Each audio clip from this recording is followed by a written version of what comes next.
folks, I got to tell you, I've been getting geared up.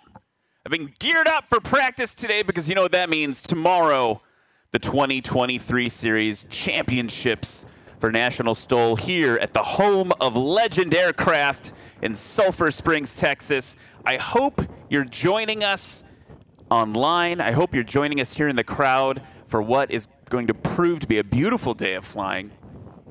And by the way, if you're here in the crowd, be sure to check out, you've got a unique opportunity here in Sulphur Springs. One, to see some amazing aviation action right in front of your face. But two, to meet the pilots, meet the volunteers that make this all happen, and to, of course, bring a little bit of love to the aviation community here locally. So, again, my name is Ryan Dombrowski. We're going to go on a journey today together. An aviation journey, some STOL action. We're going to learn a lot about flying together. We're going to learn a lot about different aircraft together. And we're going to have some guests join us along the way. And don't forget tomorrow to either come to this wonderful and beautiful airport in person or to tune in online. Go to nationalstol.com to track when that will all start. So while we get ready, I want to kind of tee things up for you. The way the season has gone, we talk a lot about at every event, right? So we've got two things happening tomorrow. We've got Lonestar STOL, which is presented by American Legend Aircraft, but it's also the championship. And we don't talk as much during the broadcast about the season, about the championship points. So I'm going to walk you through that right now as we get some aircraft ready to practice. So points are awarded during the season based on place within each class. So first place will get 25 points, second place 18, third place 15, and so on all the way down to 10th place. If you're 10th place at a particular event, you get 1 point. And that stacks against your season standings. So points are awarded to the top 10 finishers in each class at each event. Also, the most consistent pilot earns 1 additional point. You don't need to be present here at Lonestar tomorrow to win the championship, but those points earned tomorrow will be added to existing season standings. And folks, you can tell as you look through the different classes who really has been putting in work this season and who stands out above the rest. And I want to start with our touring class just to bring you up to speed on that. Brandon Korn is the only competitor to attend every 2023 National STOL event. He's pretty much locked up the championship by finishing in the top 3 at every competition. He's got 4 first-place wins, 2 second-place, and a third-place win. So that's Brandon Korn. Look for him to fly tomorrow. We'll see how many more points he can earn. It is a bit of a race for second and third place with Kurt Leaders over Jeff Abrams and Warren Grobelar. So if either of them finish top 3 at Lonestar, that could unseat and unsettle those championship scores. In the backcountry class, it's the battle of the 170 Bravos. I'll point those out to you when they are competing, or excuse me, while they're practicing today. There's a Husky in there too. So we've got Micah Lindstrom, Jeff Pohl, Austin Clemens, and Sean Johnson all kind of vying for the championship in the backcountry class. If Micah Lindstrom places in the top 5 here in Lonestar, he will clinch the win. Jeff Pohl right now, if you run the numbers, guaranteed at least second place. But if he can get into Micah's head and get some scratches happening, we may see an unseating of the current first place runner in the backcountry class. Austin Clemens currently in 3rd position, and Sean Johnson, a bit of a surprise challenger this season. He rose to the top of the class at Music City STOL just 2 months ago, so he's in the fight as well.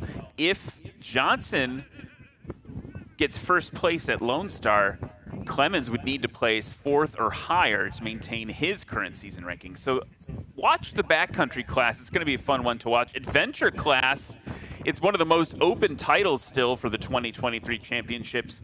3 competitors are still mathematically able to take home first place.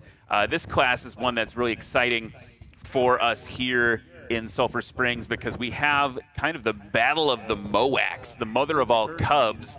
That's an aircraft built right here on this airfield. We're going to talk to some friends of ours at Legend Aircraft to learn a little bit about that today. So we've got Luke Spohr, Brian Shirley, Brian Steck, and Keith Lang all fighting for the top of that class. Keith Lang, kind of the outlier in a classic Piper Super Cub, and he currently holds a narrow 5-point edge over Brian Steck in a MOAC. So it's anyone's game for the top of the adventure class tomorrow. Sport class, you guys are going to see, you guys and gals are going to see one heck of a battle in sport class tomorrow. There are so many competitors registered in sport class, and it's going to be exciting to see because we probably have some folks that we've never seen before that could come and grab a finish at Lonestar.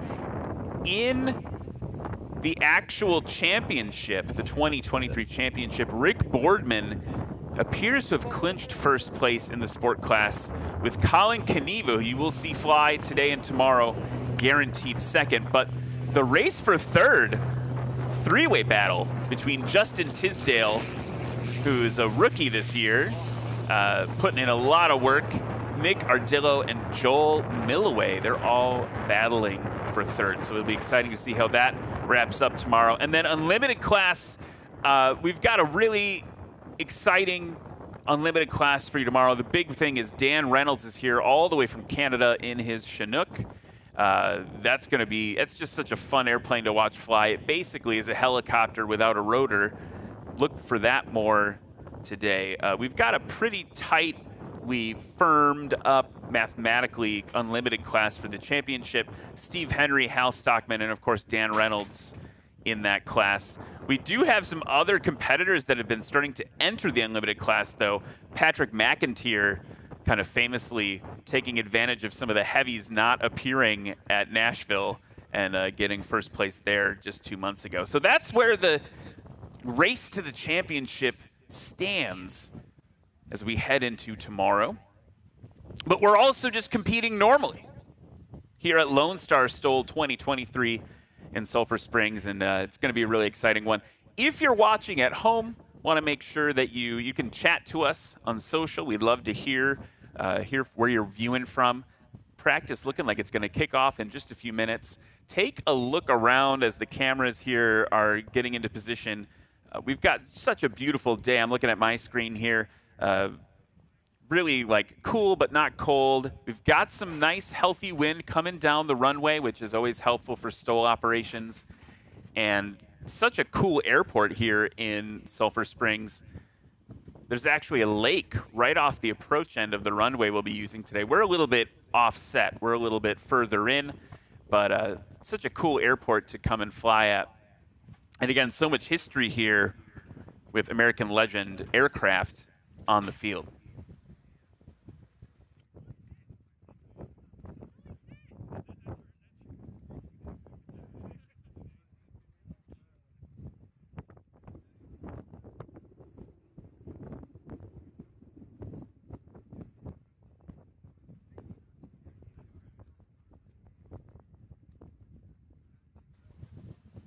And while things gear up, folks, obviously, if you're here in person in Sulphur Springs, you have a unique opportunity to grab some National STOL merch before the crowds at the competition tomorrow come buy it all up. I'm actually wearing one of the new zip-up hoodies that I really love. Check them out, and we'll be getting practice started in just a second.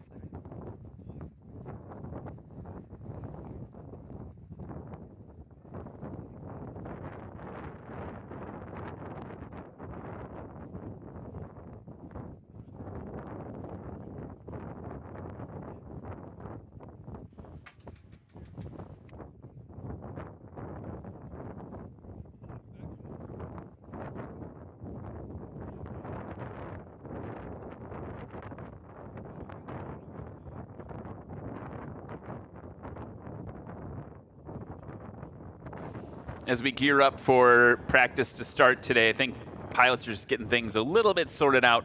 As we gear up, I want to thank some of our sponsors. We've got some annual sponsors and some local sponsors to thank. At first, we need to thank our annual sponsors. They've been with us all season. We've got Ladd Gardner Insurance, Legend Aircraft, Hartzell Propellers, Sarasota Avionics, USA Trailers, Direct.com, Duke Propeller, Lift Aviation USA, AirTech Coatings, Factory 10 Aerospace Composites, Aero LED, but I think a lot of you probably pronounce it Aero LED, but check them out. Rugged Radios, FlightHelmet.com, Flight Outfitters, Committee Coffee, Avination, Flying Eyes Optics, Acme Aero, Pappy Aero, and Behringer.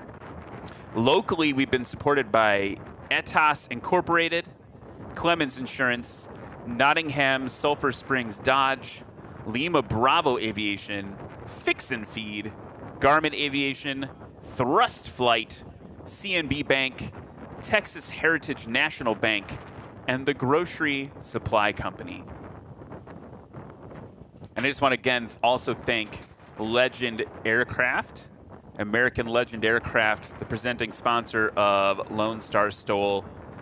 They've been so kind to us, bringing us all in, letting us spend time in their hangars, making sure that we're well taken care of. I think the electricity in my RV is being provided by their factory floor. They have been really pulling out all the stops for us at National STOL. So thank you to them, of course, for inviting us to your home and making us feel so welcome here in Texas. Let's talk a little bit about how National STOL works. If you've ever been to a spot landing competition at your home airport, this is kind of like that, but turned up to 11. The knob goes all the way up to 11.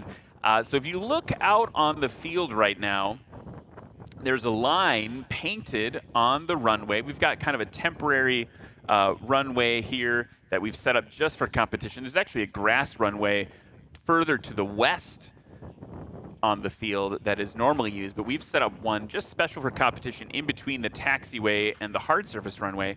There's a line painted on that runway. You can see it marked with some National STOL flags as well as some cones. We actually even have a camera set up. We'll talk about why that's used for a little bit later. Aircraft will taxi to that line.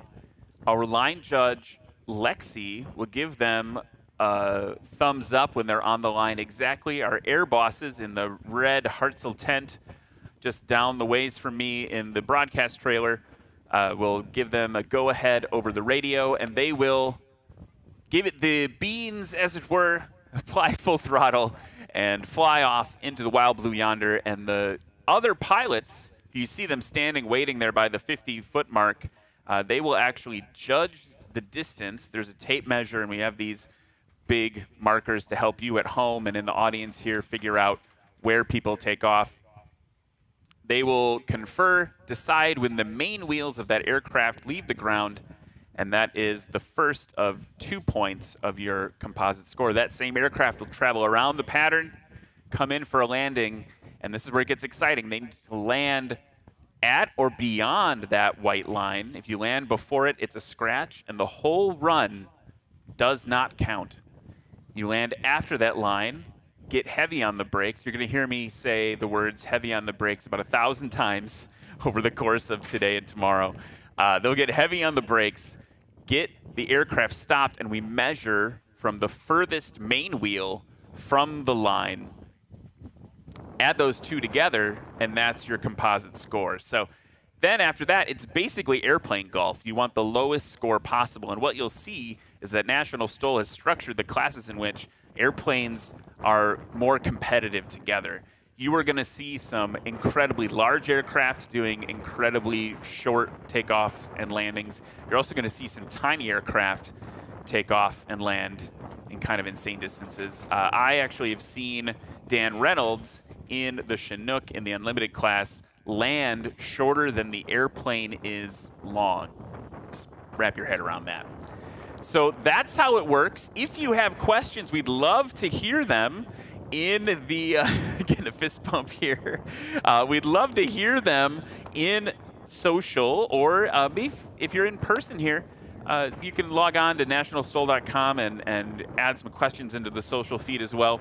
But also, again, if you're here in person, and one of the amazing things about being here in person is you get to talk to the pilots after the competition is over and learn about how they fly. We really appreciate it. I want to go into social here and say hi to a few people. Angela Douglas says, hello, viewing from Pinedale, Wyoming, home of Rocky Mountain STOL. That's one I still have not made it to, and I cannot wait to be there. Kathy Spencer from Sanger, Texas says, we got you. I'm in Sanger, Texas. Can't wait to be there tomorrow. Kathy, we can't wait to have you here as well. And Angela also mentioning here that she loves the rivalry in the backcountry class, and that is a really fun thing. Burstix. Check out Burstix. This gentleman, add him there to the stream, says, hey, let's go! Burstix. National STOL is actually, through partnership with this gentleman, Burstix, has done eSTOL, where if you want to learn what it's like to participate in a National STOL competition, you can actually do it in Microsoft Flight Simulator. They actually did this for the first time just early, like a month ago, I feel like, in October, early October, and you could actually watch it just like this National STOL event, and it was competitors from all over the world competing virtually in the simulator from their computers at home. That was super cool to see. That's something that I actually want to try to do the next time it comes up. So thanks for that. That's a cool little things that you can see happening here. Aviator Show says, woohoo, let's get it! I agree. Let's get this party started. In just a minute, the aircraft, if you look at the screen there, it looks like the pilots are gathering by their aircraft and getting all the bits and pieces figured out. So again, thank you very much to everybody who has been chiming in on social. Share it with your friends. NationalSTOL.com. You can watch live, YouTube, Facebook, all of that greatness.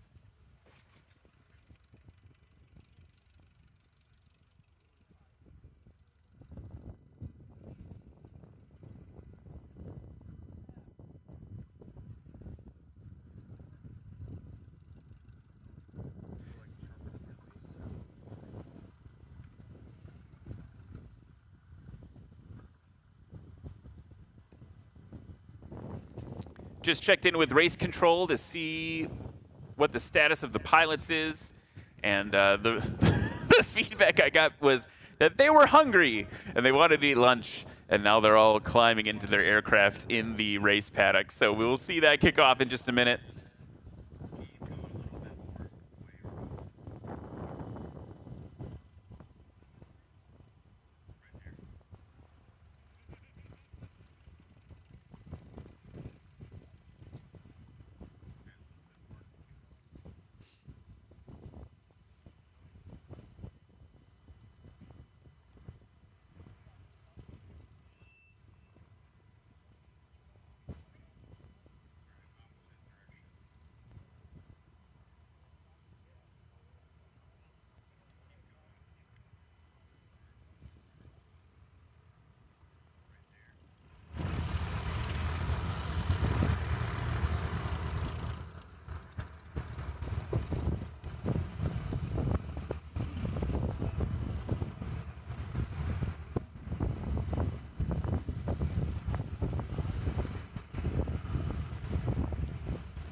Let's talk a little bit about the conditions here at Sulphur Springs Municipal. If you want to follow along at home, if you have a sectional, maybe you have ForeFlight or Garmin, the electronic sectional programs, check out Kilo Sierra Lima Romeo. That's Sulphur Springs Municipal here in Sulphur Springs, Texas. Elevation of 489 feet, excuse me. And right now, we've got wind right down our runway, 180 degrees at 10 knots. Visibility, basically it's CAVU, 10 statute miles, clear below, 12,000. 66 degrees Fahrenheit, so nice and summery for me being from Wisconsin. We've got a dew point of 4 degrees C, and our altimeter is 3029, and humidity a nice, comfortable 37%. So thank you, Texas, for welcoming me with this wonderful weather. That wind, that 10 knots of wind at 180 is pretty perfect for a STOL competition. We always want wind on the nose of the aircraft, because obviously the more wind you have hitting the airplane, the slower it is flying over the ground.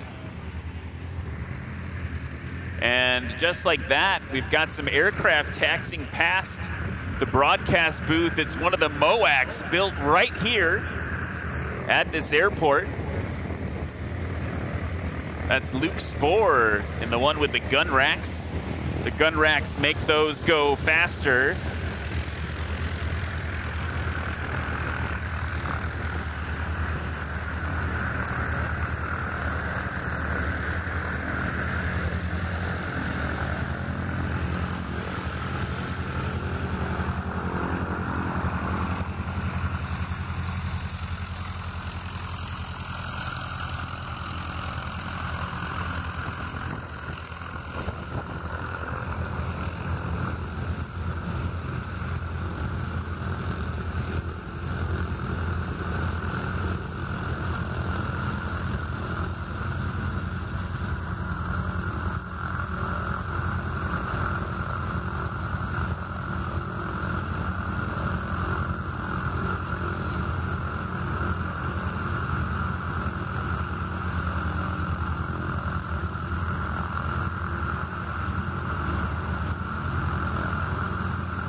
And as we get things ready to go here for practice, you can see we've got some of those MOACs up there. We've got Brian Shirley up there. We've got Luke Spohr. And then we've got some other aircraft that I need to look up for you guys. Also, I think Patrick McIntyre's in the mix in his S7. Here comes Brian Steck past the booth. I am joined by two gentlemen in the booth right now. I've been told that they are the master historians of the airport. So I'm going to hand this mic to you, gentlemen. If you could just introduce yourself to the folks at home. Hopkins County, been an aviator since I was about 20 years old here, been at Sulphur Springs.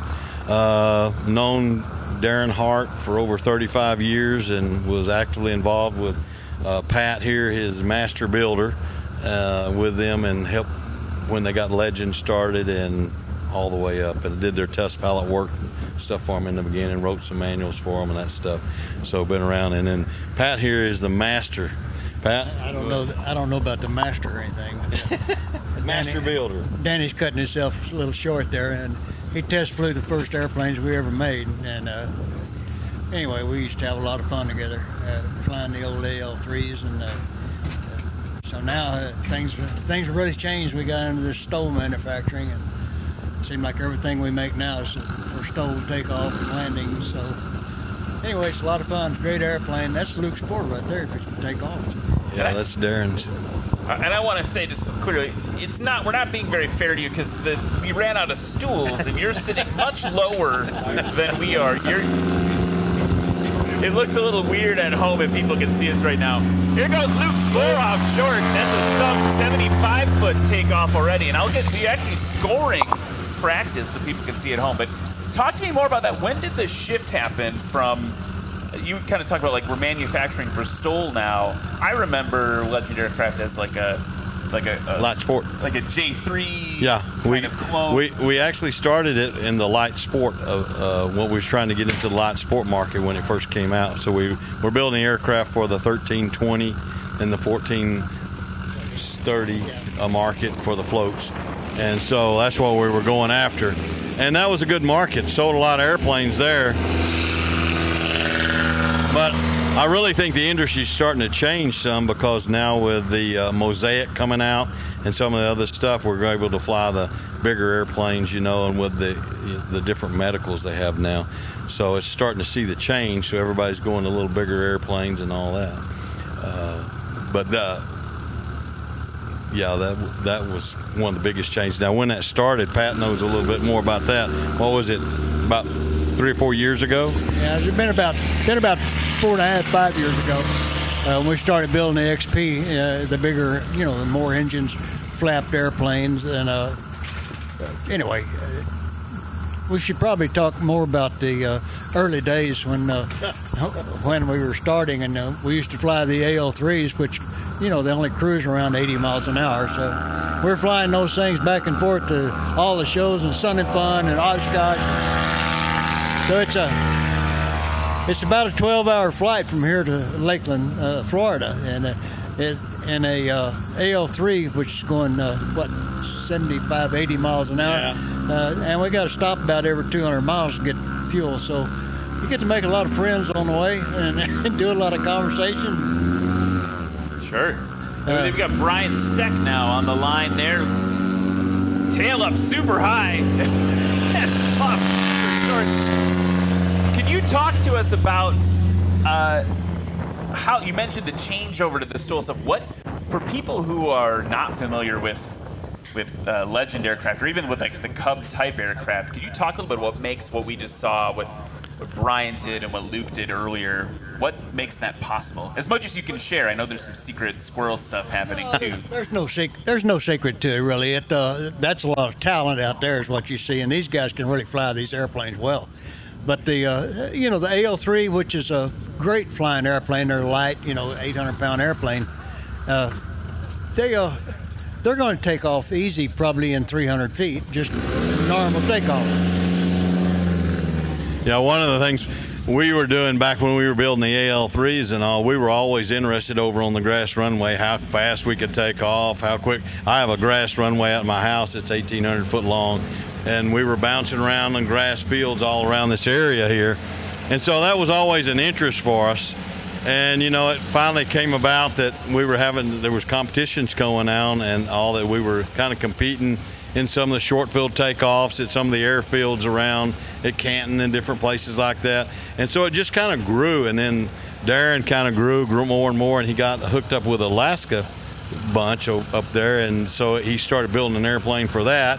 And then the next thing you know, he's putting in airplanes for this contest here, which is, there's a lot of fun in it. It's bringing fun back to aviation, you know. The Cub is not really the airplane you go, oh, I go 1,200 miles and greet somebody and have fun with.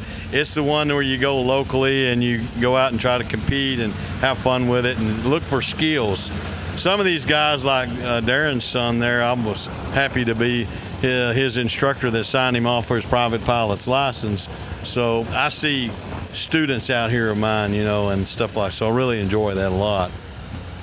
And as far as history on the airport, you know, that grass field over there, and we had a float plane area over there where we got into doing floats and flight instructing in the floats some. And at that time, we were, Pat and them were building floats, the carbon fiber floats and stuff. We got into that for a little while and did that. We had a lot of lakes. You had Cooper Lake up here, and this lake, and Lake Fork, and all. And so that was a little era of what they did there. And now this is kind of like another era, you know, getting into these STOL type aircraft here. And they're constantly working on stuff. We were working on stuff yesterday, checking the pulls on the props and different things like that. So it's just interesting, you know, that kind of thing. Well, the best part about these airplanes, they're not what you call an airport to airport airplane. You can land them almost anywhere. And you know, if you got a straight road or a straight field, anything you can sit them down in your backyard if you got a big enough backyard, because they don't take hardly any runway, and that makes them a whole lot safer airplane. First of all, the glide ratio is like 15-to-1, so you know, if you got 1,500 feet, you can fly for a mile without having them power. You know, so it's here comes a who is that coming? I think this is Brian Steck now. Brian. Oh, that's a good. That was a great one. He's getting it stopped now. He got a good gust right there. Yeah, and that's something if you're new to national STOL or STOL competitions. I mean, these flags here, obviously we have to, you know, give credit to our sponsors, but the other benefit these flags give all of the competitors is they can watch them both for takeoff and landing and say, here comes some wind, now it's time to launch. Or time, maybe less so on the landing, I suppose. You can't totally time your flare to a gust, but you can see if it's coming and anticipate it. Yeah, you can almost see it. You can see that gust that was coming right there for him, and then it helped him right there and just get a little bit of a kick on that and set it down in and land. Real nice landing for that. Now, I don't know if we can talk about it too much, but Brian Steck just landed, and he, I won't out anything he showed me, but he said, you guys are working on a new plane for him, which I saw. I won't say what it was. There he is right now, passing the booth. Yeah. So you're working on a new plane for him. There's a lot of aircraft being built at any given time here. Yeah. You know, actually, Brian's pretty much building that airplane itself. He's using our fuselage, but it's highly modified, and so he's putting a lot of touches into it of his own, which I won't divulge what that is, but some of y'all have seen some of it, and it's really going to be different. And as far as, of course, Brian, he's a high performance guy, so that's Luke taking off. Yeah, I'm hooraying for Luke because I signed off for his private pilot, so I'm really proud of him. Oh, yeah, you got to make sure he wins, and I'll root for him with you at least while you're sitting with me. Now, Brian, we know Brian too, so he's hometown guy too. He's okay too. Yeah, he's okay. I'm going to go just real quick while we're chatting here. I'm going to go to some folks in the chat virtually. Katrina says, viewing from England, home of tea. I guess that's true, but hello, Katrina in England. Thank you so much for chiming in. We looks like we have a lot of folks coming in from that STOL event where we did it virtually. You know, Katrina's saying, hey everyone, STOL was awesome. Let's see if Justin can rip the Zenith like I did. That's really cool. So it's cool to have our STOL friends in the mix right now. Thank you so much for joining us all. Kathy Spencer saying she can't wait to watch the practice today. Wishing all the pilots the best. And we're already off to a pretty good practice. And I'm noticing, gentlemen, as we've been talking, the flag's starting to shift a little bit. We got more of like a left crosswind for the pilots. Yeah. Now, when you look at as folks who are building and designing aircraft, you've been kind of from the start. You talk about those different eras.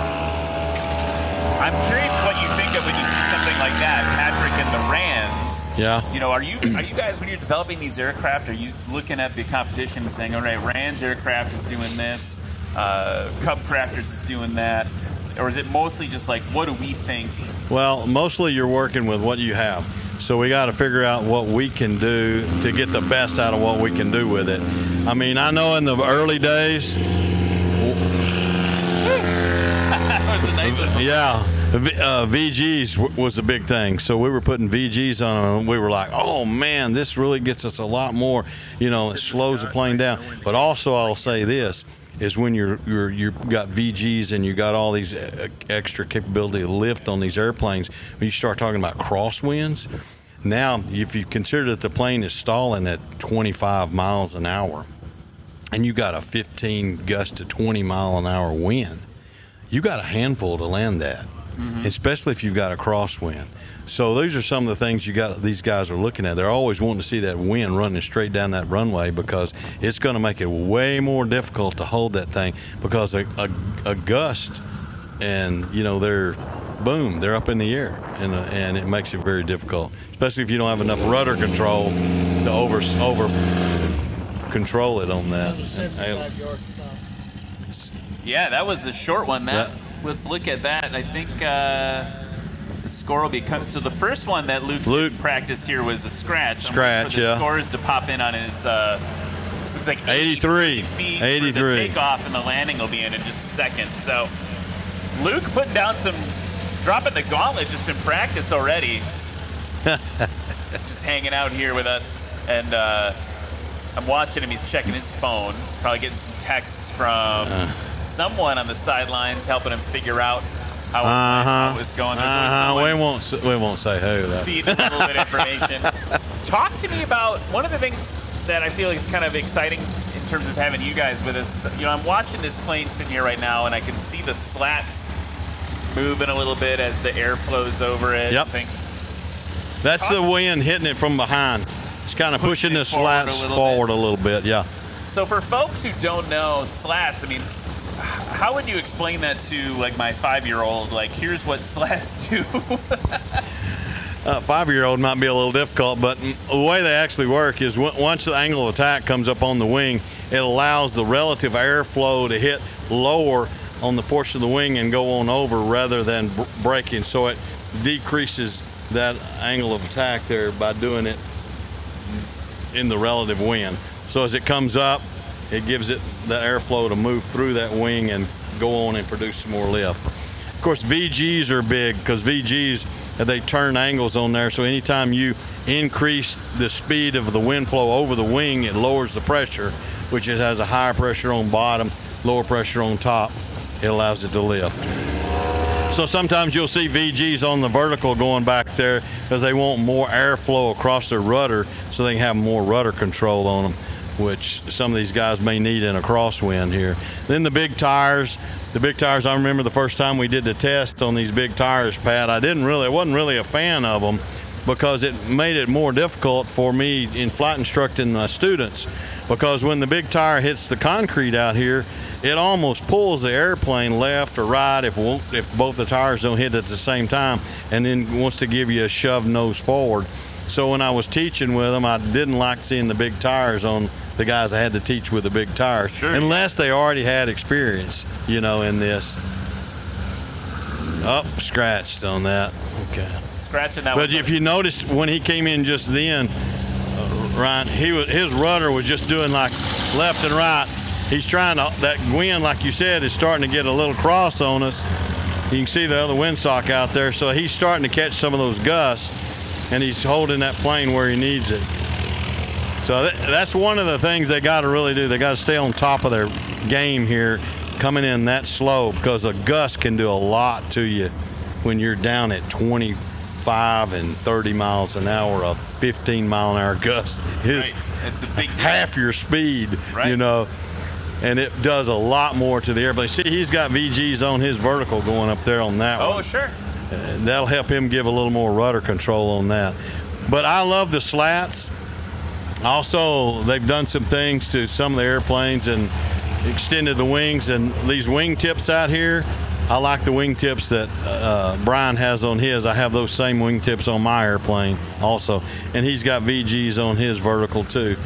And then we're looking at longer ailerons, deeper ailerons and stuff like that to give you better control at slower speeds. So, and everybody's got their own formula. Yeah. Well, that's one of the exciting things about National STOL has been watching over the past couple of years of the sports, no pun intended, taken off a little bit, is people starting to find their formula, right? And we talk about that in the unlimited class, which is a little bit of a different thing than when we have like the more factory built aircraft, right? Like Steve Henry, for example, high horsepower and lightness versus Hal Stockman, who's just kind of like I always call him like the Lotus of like where he's like, I'm just gonna go with lightness. He's starting to add horsepower. Look at that now. Nice little bounce there on his takeoff. Something happened when Brian came in that I wanted to mention just real quick, was that he did end up scratching, but if the tail wheel touches down before the line but the mains don't, we're cool with it. That's totally fine. You're right. So what you'll see is people like Brian. Nice takeoff there. That was really nice. Brian Shirley there. people that are really experienced in the series, if conditions are right, they'll put that tail down to try to get some drag on the aircraft from the ground to help them slow down. Exactly. Yeah. People always ask about, is that legal? And it is in the competition. Yes. As long as it's big tires and main tires clear the line, he's okay. Yeah. I want to look at some of the scores. Again, these are just practice scores. Brian Steck, best in practice so far, a combined score of 134. Luke Spohr, 169. And then we've got Brian Shirley in the other MOAC at 179. And then I'm looking down here, Patrick McIntyre in the S7, 209. And I think we've got another Cub in here somewhere, but I'm not seeing it on the sheet. Now, in normal competition, Patrick would not be competing against the planes he's flying with right now. He's in the sport class, so it's a little bit different. Yeah. See, Notice that Brian Steck, he had to back up there. He went past the line, so he's got a reversible pitch prop, so he can back it up. And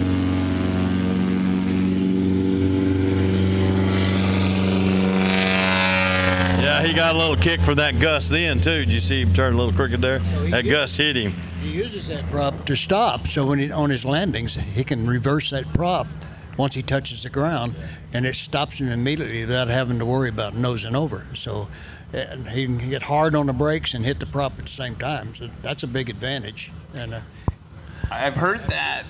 I was talking to Austin Clemens, who's kind of the first person to do that in his Husky, and the circuit anyway. And I asked him, like, everyone says it's the silver bullet for you. It's unfair. And he's like, I don't think he said dude, but he's young, so I'll say he was like, dude, like the workload's real high. Like the pilot workload, when you add that in. Whoa, that's nice. That was it. Yeah. The pilot workload of having the reversible pitch prop is a lot higher, though, so it's not exactly just like I have an unfair advantage. You have to activate it and actuate it. got a lot to do. Well, a lot to do in the well, yeah, and I talked to Brian about it because I fly, jets and King Airs and stuff like that, and I was asking him, say, well, can you bring it back into beta and flatten the prop and then go into reverse with it from there? And he said, oh, no, it's got to be below 1,200 RPMs before I can engage it, and then I can power it. So he said sometimes if you got real big gusts of wind like this, he said, I don't even get an opportunity to use it, because he's got power on bringing it into that wind. He's not below 1,200 RPM, so by the time he gets from that point down on the ground to 1,200 RPMs to engage it, he's already stopped. Right. And we've also seen where pilots will touch down and then they'll try to engage it, but they aren't below 1,200. That's and right. They apply throttle, thinking they're going to be and then reverse thrust, and they are moving down, and they kind of bork their. And that's what the guy was telling you about. The workload gets kind of heavy. You got this, and you're 20 foot off the ground. Right. So the workload is extremely heavy at that point. Every limb doing something, and many fingers also doing something, and your toes at the same time. A lot of your feet, the rudders, your feet, brakes, then your hands on the controls to keep the wings level, keep it where you need to be. Another hand on the throttle, and then you're trying to use a push button to go into reverse. Right. Yeah. God Center doesn't come on wanting to change your squawk, right? That's true. Going to check in with our stream here.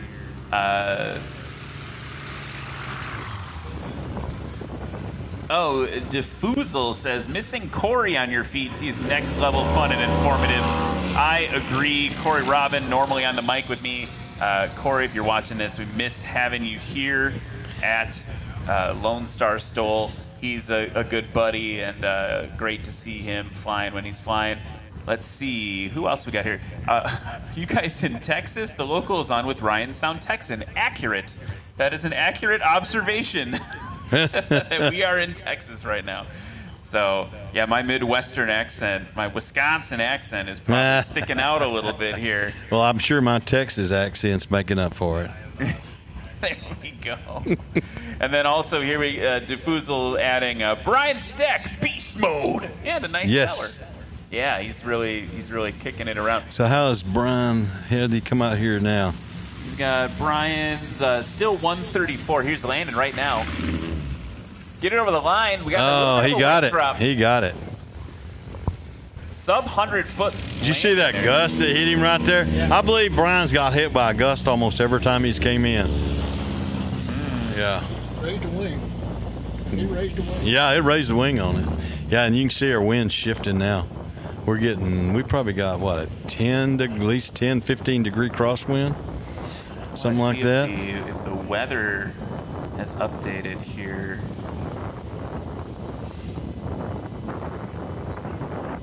Let's see if we have updated winds, because I'm curious what it's doing.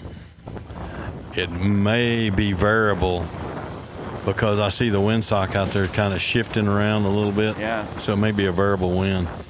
Yeah, I mean, the METAR only updated 35 minutes ago is now 170, so slightly 10 degrees off. 10 degrees different. Yeah. 11 knots. We got an extra knot and 10-degree shift. So not huge, but that's just a static observation. That's not live.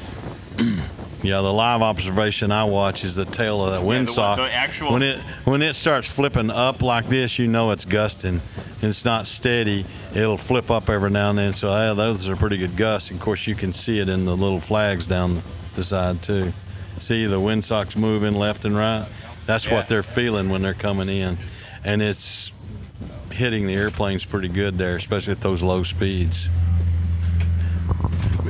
See, you can see somebody out there in the distance on our grass runway over that runway over there is 2,800 foot long.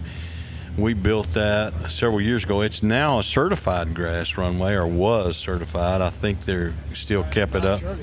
Yeah. That's a good practice area for them to be over there. We use the right-hand traffic over there, and then they can still run over here on this field. Oh, there you go. Yeah. Maybe it's obvious because I do STOL work, but I love nothing like a grass strip. Yeah. I think people, if you're watching and you're a pilot and maybe you're even nervous about landing on grass. I mean, I've even had my 172 off some of the grass strips in the area in the Milwaukee and kind of like general Wisconsin area, and it's a blast. Oh yeah. I mean, we love it. That's where we stayed and played all the time, was over on the grass field out there. There's an interesting airplane. Yeah, it's Levi Nogas just taxied by in his, I think it's a 3/4 scale Storch. Storch. Yeah. Really interesting airplane there. And then who else do we got rolling up here? We got some Flying Cowboy. That's just down the line. I think that's Jerry. Jerry Clemens and a Husky. That's Jerry Clemens, I think, as it is.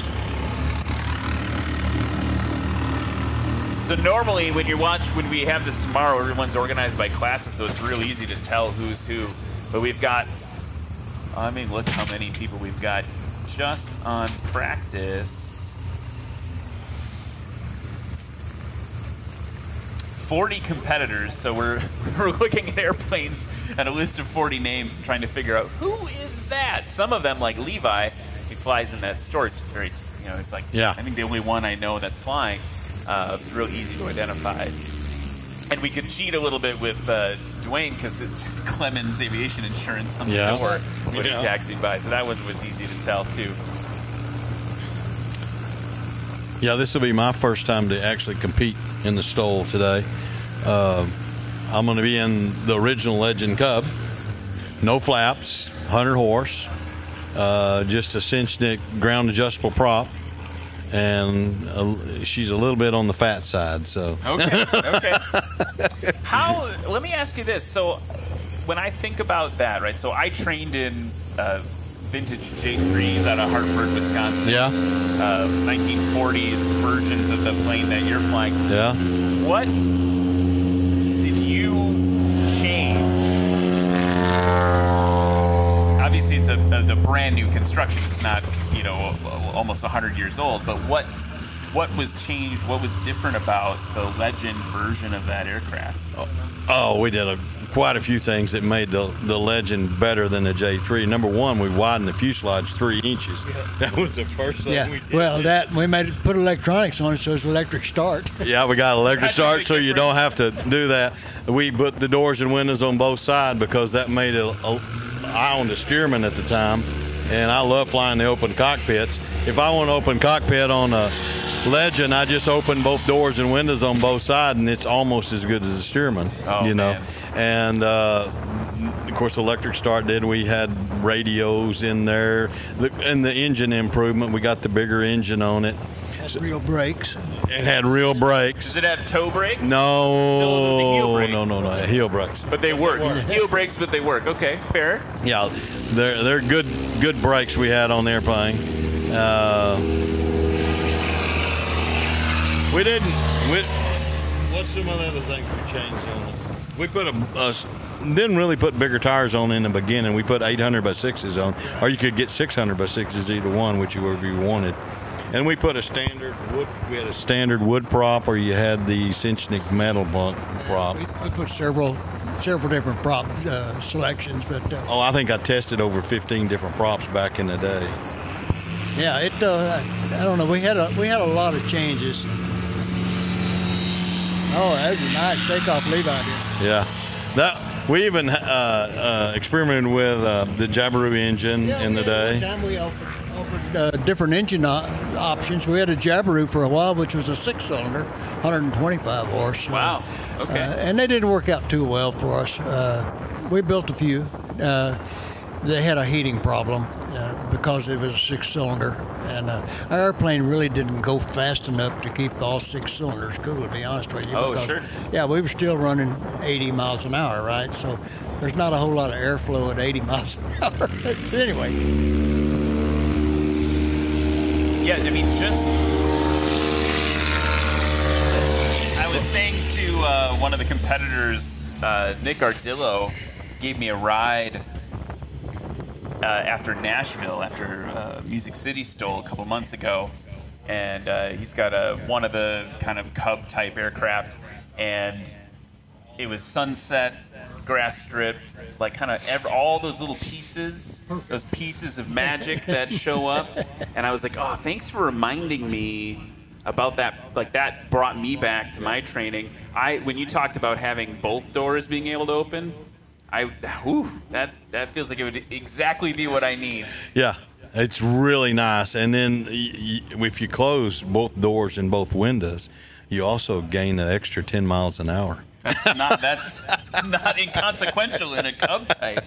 So if you want to go with the windows open, it's going to cost you 10 miles an hour. If you want to go, I remember when I was testing the 23s and 31, these Tundra tires, it cost us about 5 miles an hour for the Tundra tires. Sure. So everything you did to that little airplane, it wound up costing you some speed.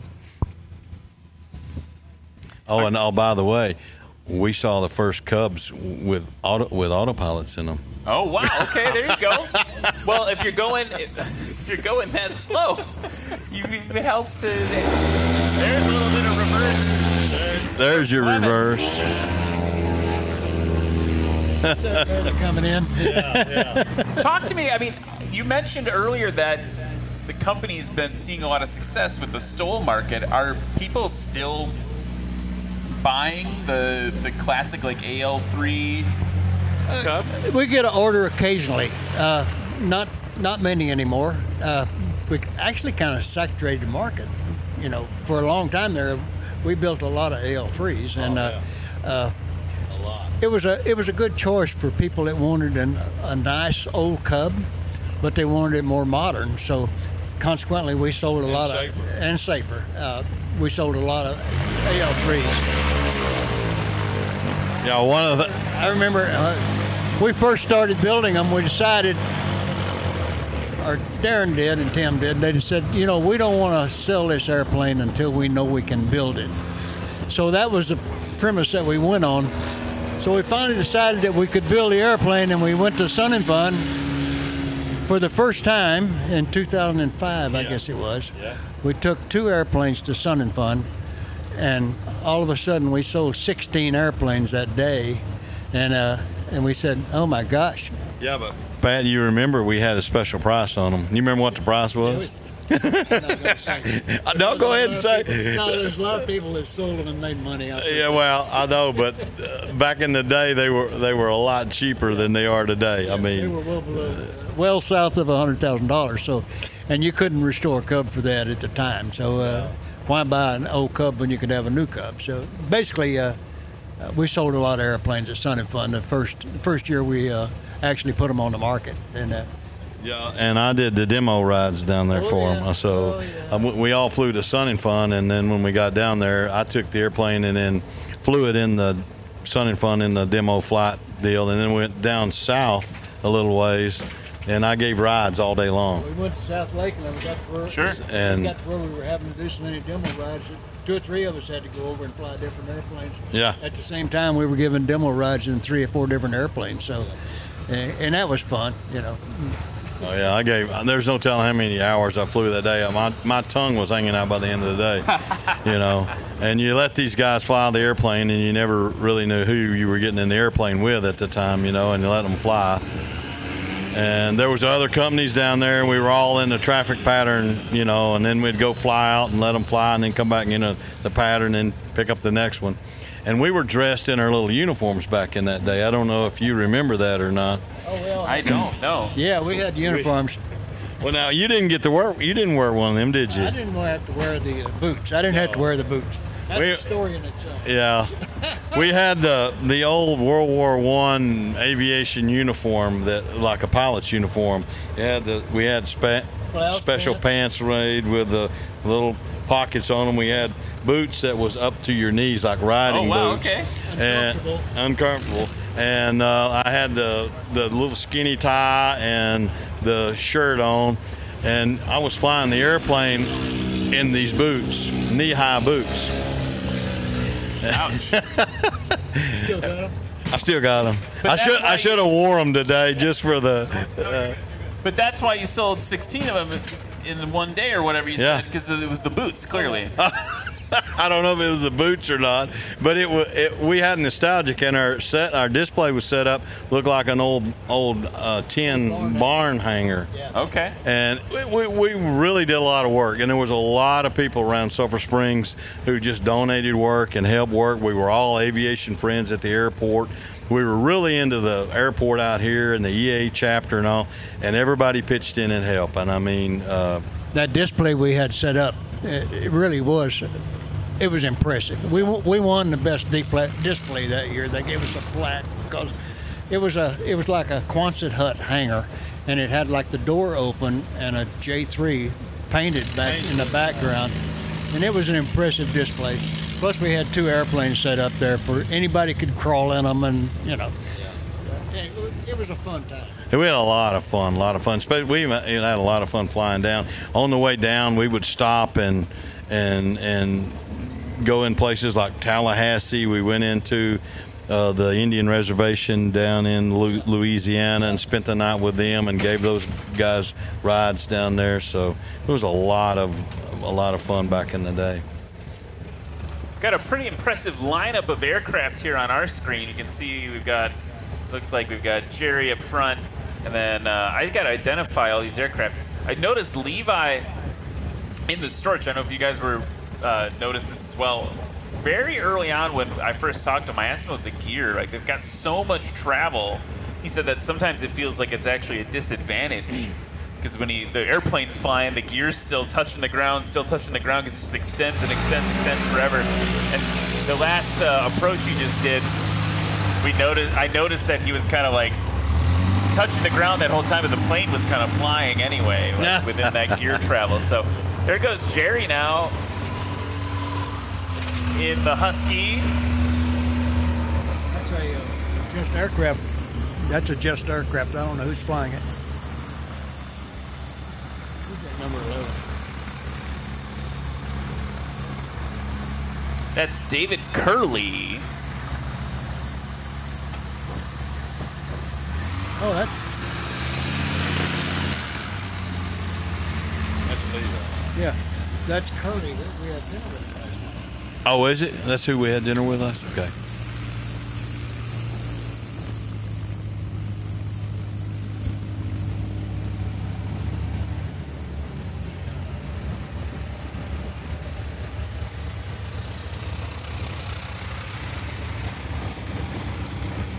So, David Curley, you're correct. 2017 Just Aircraft Highlander in that OD green. Yeah. For folks at home who don't know, it's Looks powered by coming the in. Rotax 912. Oh, look at that. Is that a CB? Yeah, it looks like a CB. That's a really unique amphibious aircraft that's on the hard surface right now. That must be what we were waiting for to kick off practice. We want to let the transient aircraft visit. If I'm not mistaken, because I'm a little bit of a nerd, a lot of those, particularly in Canada, have been converted to Corvette engines. Really? V8s from Corvettes in them. And make them super CBs. Look at that thing. They had Franklin, 220 horse Franklins, if I'm not mistaken, what they came built with. So that's a pretty one. That's a beautiful CB too. Yeah, look at that thing go. I like the, it feels like you're a little transported back in time with that. It's got that, like, old-timey shape. Well, that's one thing that our little airport draws here. We always were bragging about it because we got 5,000-foot concrete runway. We got a 2,800-foot grass runway, and we got a 1,200-acre lake. And we got the red barn across the street. And a place to eat right across the street. Now, if I were to come in an amphib or a seaplane, is there a ramp that I can get out of the Not anymore. It used to be. We had a ramp right at the end of this taxiway down here. You could have taxied right on up through it. And we also used that when we were doing the float planes. We had the floats on the trailer, and we just backed the trailer down in the water and then released the float planes. Because we had some float planes that were float only, that weren't amphib, so we had to put them in the water. And at one time we had across there by our grass field, you could have taken the float plane up into the there's a little bay area in there. You could have pulled up to a dock over there and tied up over there and been close to the grass runway. There we go. Nice aggressive takeoff there.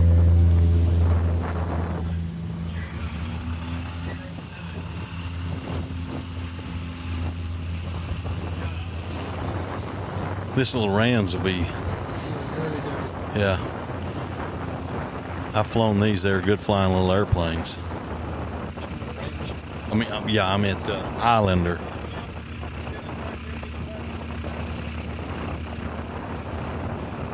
That's the one from Just, is it? Yeah, just There you go. Look at that. Nice.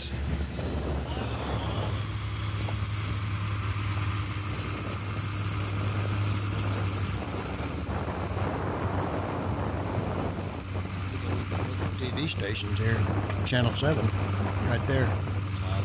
Yep. Here's Levi now. Look at that gust hitting him.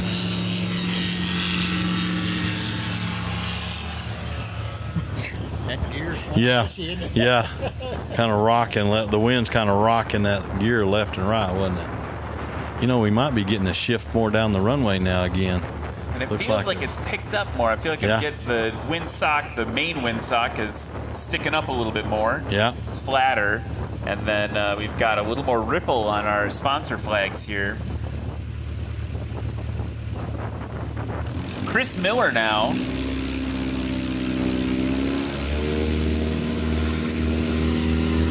Nice. Upcrafter, that was short. That was Very good. sub 75. Well done. His first takeoff in practice was 90 feet, but followed up by a scratch. See what this one comes in at. I want to see what the shortest takeoff we've seen so far today. Brian Shirley had a 61-foot takeoff. He may be the shortest so far.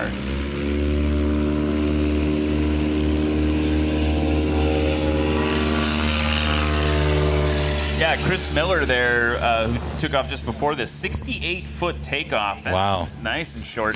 And Brian Shirley in the MOAC actually kind of took the lead there among the other two the Legend aircraft. He had a combined shortest of 128. That's nothing to sneeze at. Who is that? That was Brian Shirley earlier in the earlier kind of heat. So he's currently in.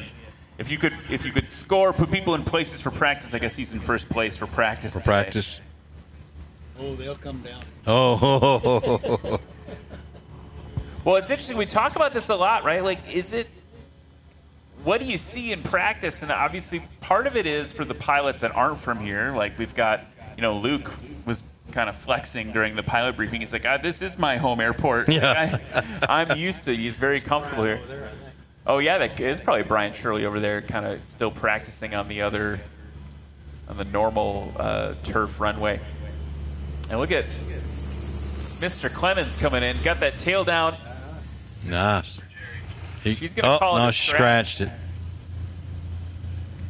It'll be interesting to see his son compete against him tomorrow. I believe Austin's coming in still today. And low and to your right, folks. We got over the lake. And we got one coming in way out there.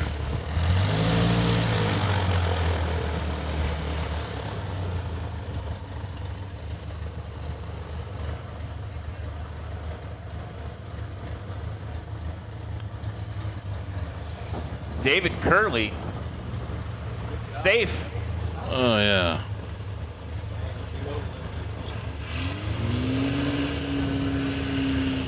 Felt like he had a lot of energy coming over the line. Yeah, he had to roll off that energy.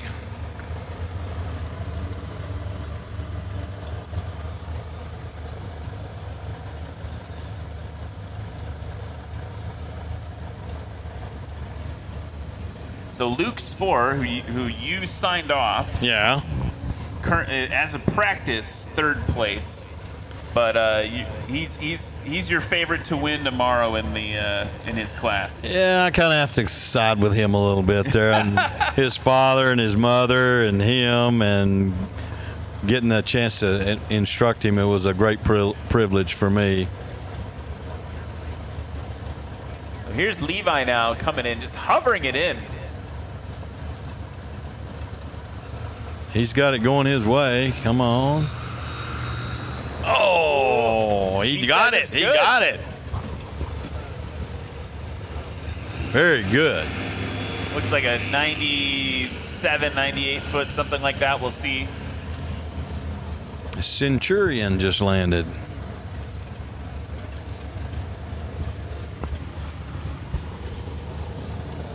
Okay. See what that Centurion does.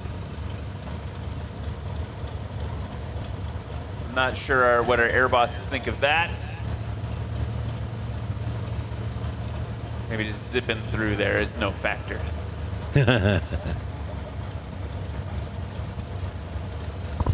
Our competition airplanes are slow, so you got time to taxi in front.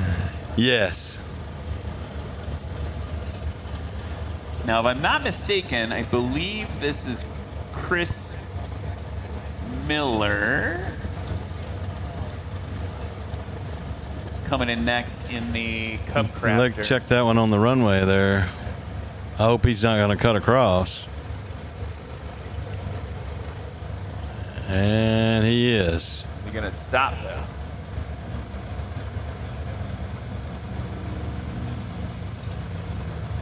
He figured it out. What is that over there, that little guy? I don't know. Good over the line for the Cub. Alpha Papa, yeah, that's James Barkheimer.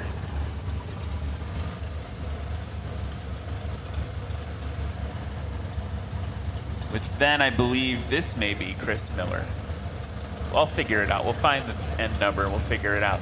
What's great about Lonestar STOL is we have a lot of new competitors. Yeah, Papa Golf. Oh, nice. Really good one there. Got to keep it straight, keep it straight. Yeah. Heavy on the brakes there. Mustang 2. Mustang 2? Yeah. Little Mustang 2 cut across there. Chris Miller put in a 68-foot takeoff that run.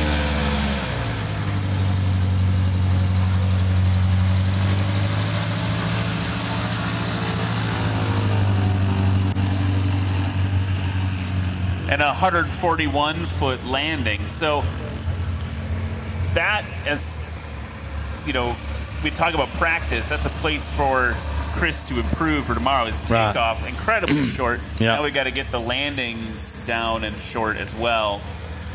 Because that takeoff is one of the shortest takeoffs of the day. So it's nothing to throw away there. I'm looking at, yeah, like we said, Brian Shirley had 61 feet. That was the shortest. So it's the second shortest takeoff there for Chris Miller. And that was the MOAC too, wasn't it? That's a heavier airplane too. Yeah, so yeah, he did really well. Brian Shirley in the MOAC was 61 feet.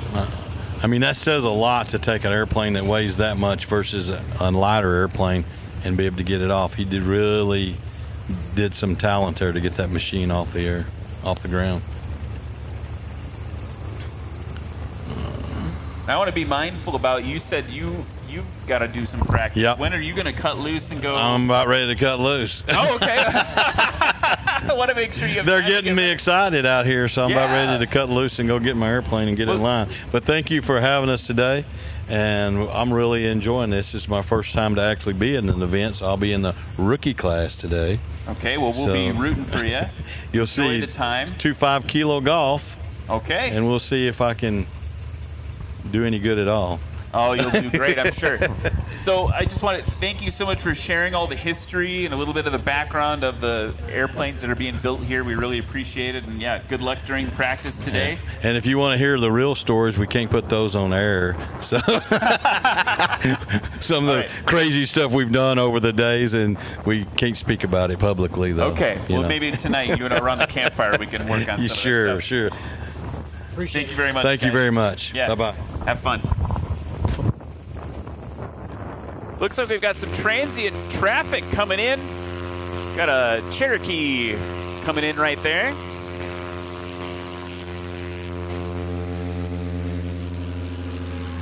Woo! He's going for it. Now, look at that takeoff there for Jerry Clemens. Pulled a little early, and the airplane wasn't ready to fly. And then you see there, he actually extended a little bit further down the runway. But that's what practice is all about. I want to check in with our friends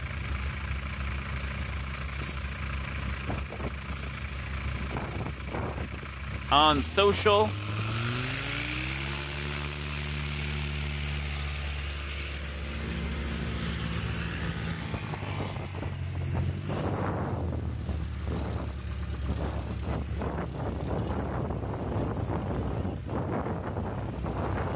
JV watching from Burlington, Wisconsin. I'm not too far from there where I live, so thank you so much for watching from Wisconsin. JV.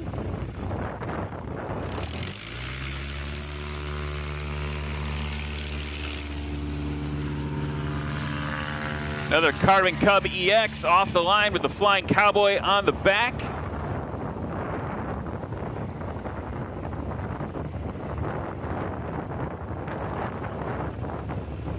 That was James Barkheimer with a 102-foot takeoff. That's his best takeoff of practice. Chris Miller now at the line in 6'3" Papa Golf.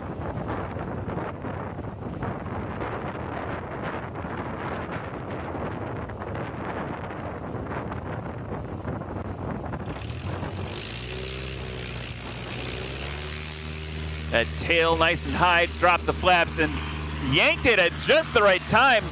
That may be the shortest takeoff of practice.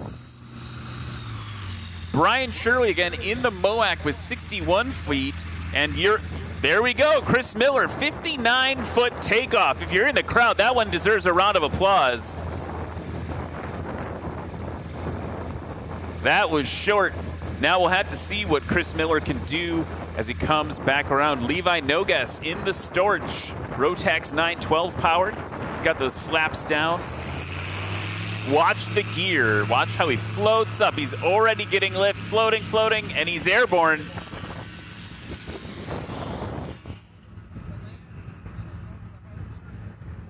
See some conferring with the judges.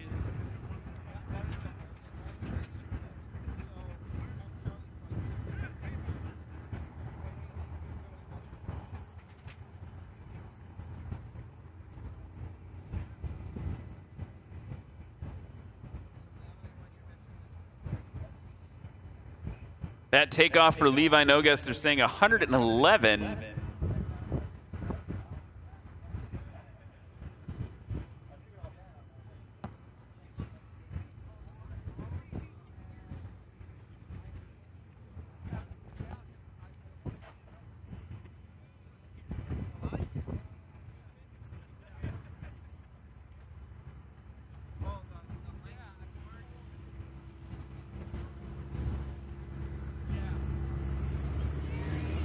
Holding it off there. Tails on the ground. That's a scratch, though, for Jerry.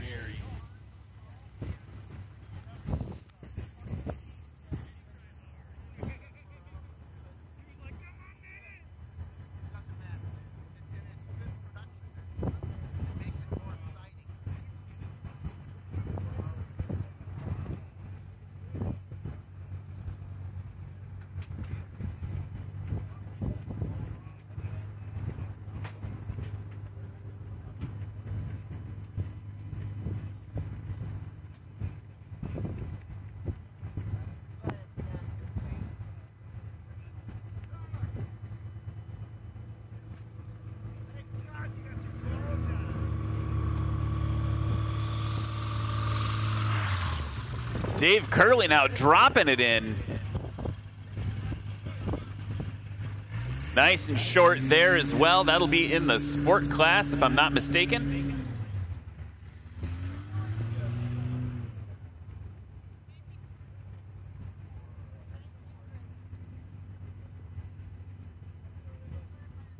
Alex Wench in the chats saying, I think about Levi, those wheels hang low.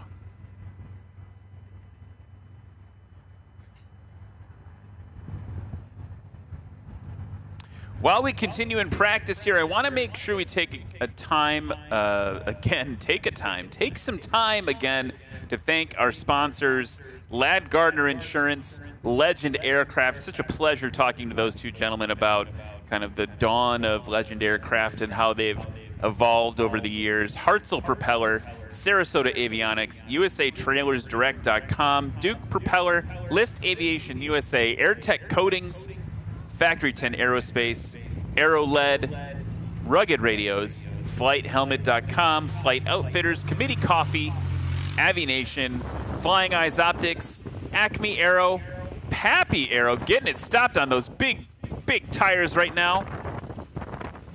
And Behringer. Those are our annual sponsors of National STOL. And locally, folks, bringing Lonestar STOL to you today and tomorrow, Etos Incorporated, Clemens Insurance, Nottingham, Sulphur Springs Dodge. Go check out. They've got some big trucks. You're in Texas, you need a big truck.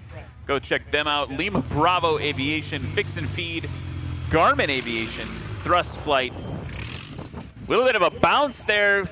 You add that throttle, you got to deal with the extra momentum.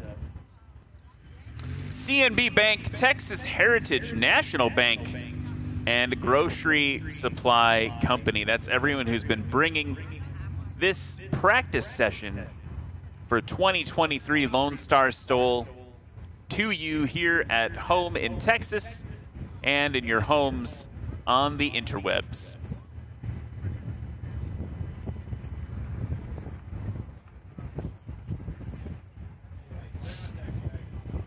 And in the social crowd, or in the crowd, actually, you know what you can do, folks? If you're in the crowd, go to nationalstol.com. You can actually watch the stream, see all the camera angles that we're using. But you can also participate in the chat, and I would love to hear in the chat and the socials, as it were, what is your favorite STOL aircraft?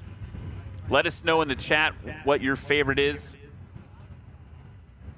One of my favorites, I think because it looks so weird, is this Storch that Levi Nogas flies. But I also have a soft spot for the heavies, the 180s, the 185s, the 205s. Seeing them land short is insane. Look at Levi now, just hanging it, hanging it. Lexi's calling it a scratch, but man, that was a masterclass in aircraft control.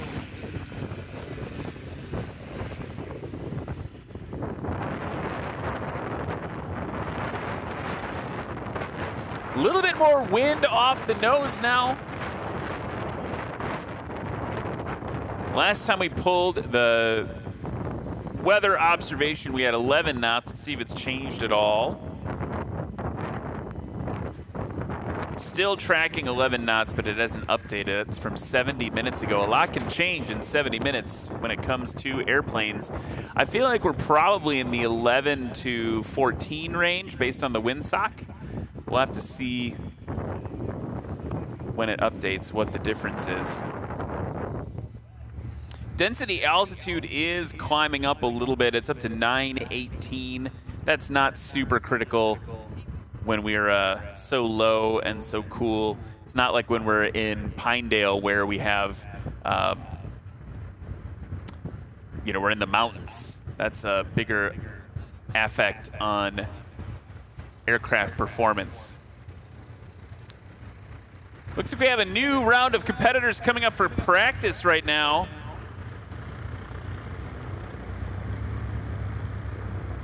Adam Gordon in that Carbon Cup, taxiing past all of you here, followed by a Patriot aircraft, 150 Sierra Papa. That's a name you might recognize if you like to watch videos on the internet. That's Trevor Aldridge, aka Dozen, former Thunderbird pilot, U.S. Air Force Thunderbirds. 6 Mike Charlie. Mike McClendon.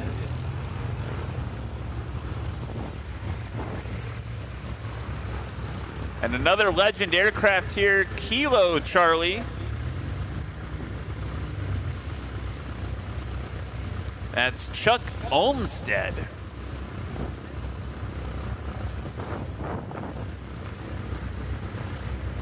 I hear another aircraft taxiing up. Yes, I see a nose. It's the first nose dragger of the competition. A 150 Aerobat. So this plane actually is built to do aerobatics. 7-1 Mike.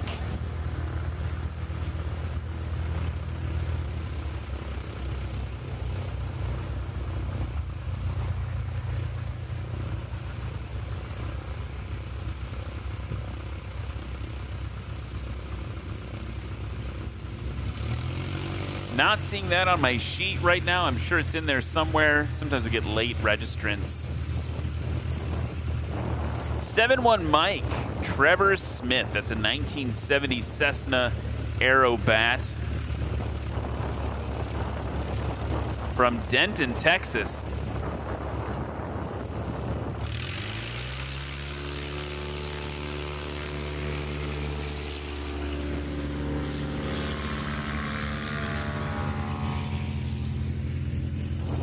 There went Adam Gordon. And Dozen taxiing up to the line.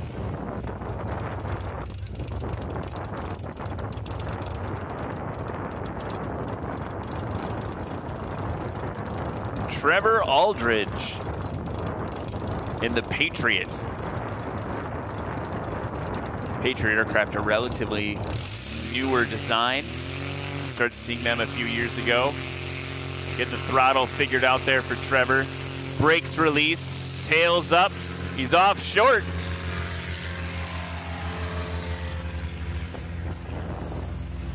I think it's safe to say that's very different flying than he was doing in the Thunderbirds. That's a 90-foot takeoff for Trevor. Adam Gordon, by the way, was off in 79 feet. Here's the mall now. Mike McClendon. This is another one of those classic STOL aircraft Look at all the VGs on the front of that wing.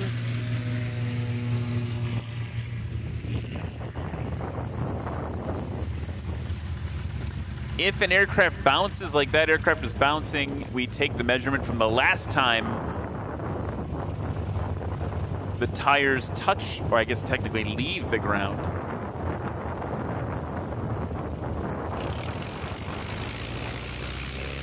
Chuck Olmsted now in the Legend Cub off sub 125.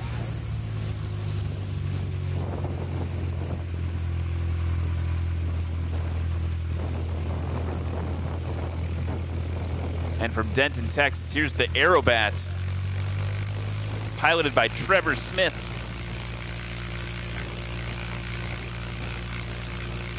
To me, it's always really exciting to see how, look at, he's already got the nose off the ground, digging in deep.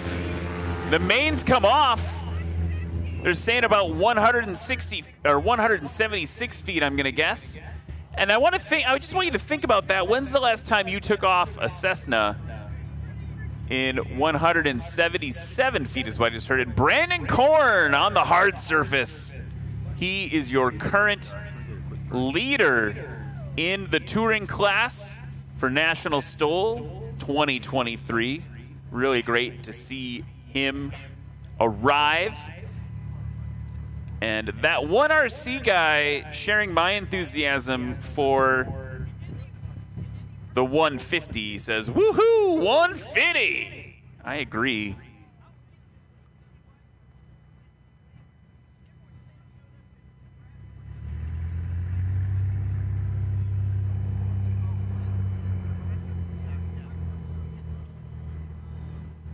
Right now we've got our live weather up. 13 knots. That doesn't feel right based on the direction there.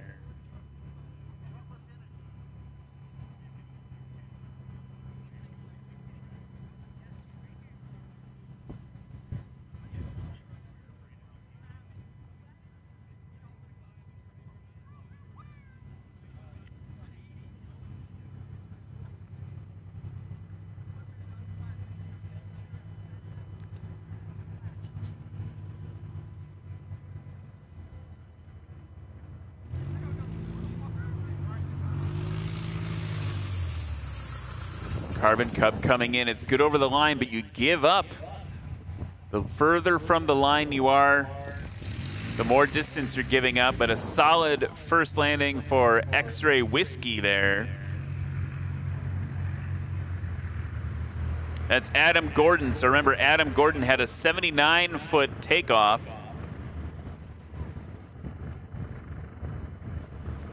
And a 167-foot landing with a combined score of 246 for his first run in practice. And I believe we've got the Patriot aircraft piloted by none other than Trevor Aldridge. 90-foot takeoff in the Patriot.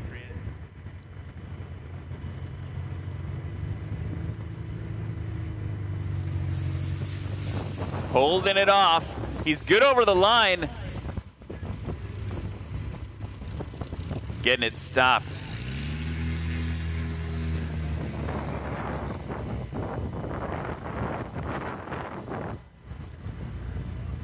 Now high and to your right, check out the mall. Different approach. Maybe what we'd call a more classic landing approach. And I'm looking at the wind socks. It looks like we're changing around a little bit in wind direction here. Here's the mall now coming in. Tails right on the line. It's good. Got to get it heavy on the brakes and watch them just lock up. That aircraft kind of famous for STOL flight. And if you're looking around sometime, check it out. They have a famous thing with a hangar. You should look up, search for mall hangar on Google and see what turns up.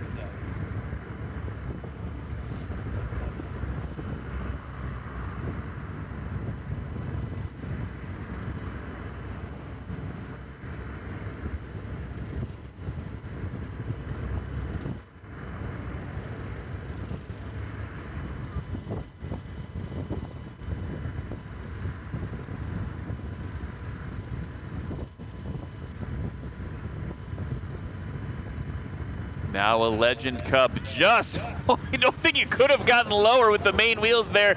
It's good over the line. That stick is coming full back to provide some aerodynamic braking and help keep the tail down while you're heavy on the brakes. You got to make sure you don't have too much forward momentum and end up on your nose. That is the one little risk that you have with the tail wheel aircraft. And now to your right, folks, check it out. It's the 150, or as that one RC guy said in the chat, 150. The Aerobat. So that means that airplane can go upside down. It's kind of cool for a 150. Sorry, 150.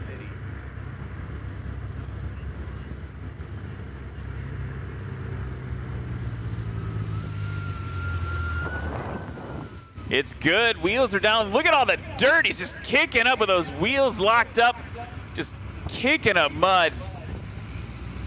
And I fly a 172, and I don't know if I've ever landed the 172 in less than 225 feet. So that is nothing to sneeze at. And it's time for round 2. Let's look at the scores in this practice round here at Lonestar STOL in Sulphur Springs. Trevor Aldridge taxing by me right now, 214. Adam Gordon with 246. Chuck Olmstead with 290. That's not Chuck Olmstead in front of you though, folks, if the mall's in front of you right now.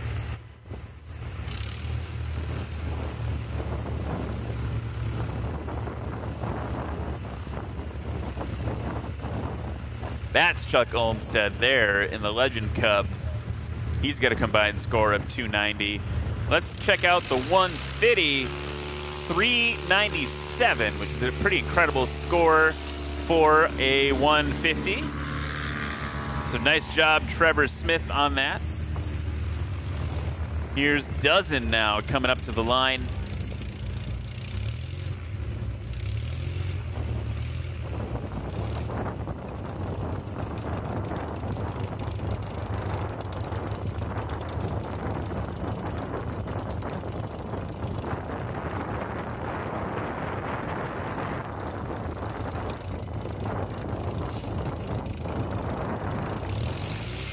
Got the release from the air bosses.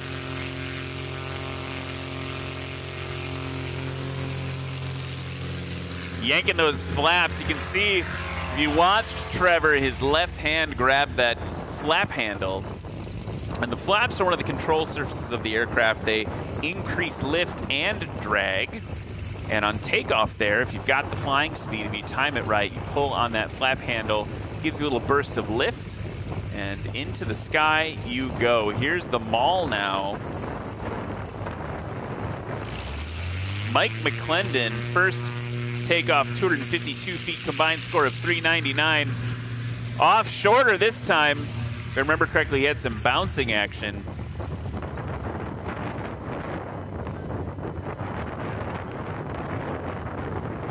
And I'm hearing 137.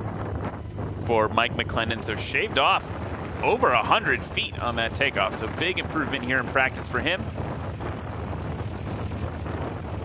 Chuck Olmstead now at the line in the Legend Cup. Beautiful blue, red, white, off nice and short.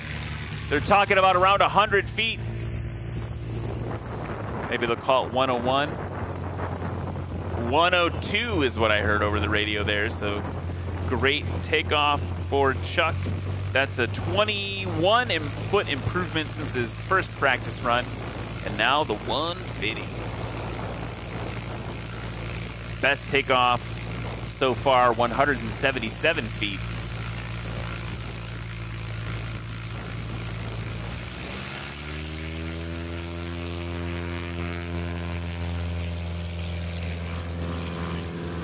Oh, hold it off. That tail was dragging. I do believe it touched down a second time, so we'll have to see what the actual final distance was on there. Hey, this is Scott. Can I get a short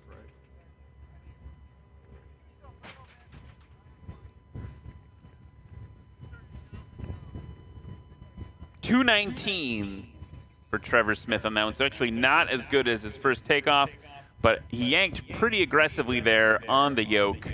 So you hear, let's do a little bit of aviation vocabulary. The stick, everyone I think knows what a control stick looks like. It's just a stick you move around in the cockpit. But a yoke looks more like a car steering wheel. It still moves forward and back and rotates side to side, just like an airplane should, but it looks a little more steering wheely. That's a very technical term.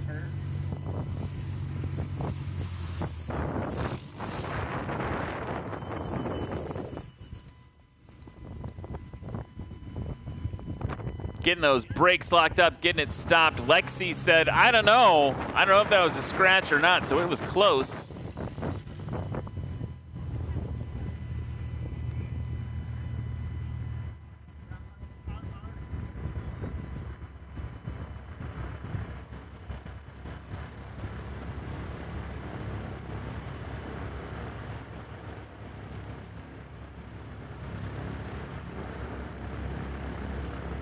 Here comes Dozen now.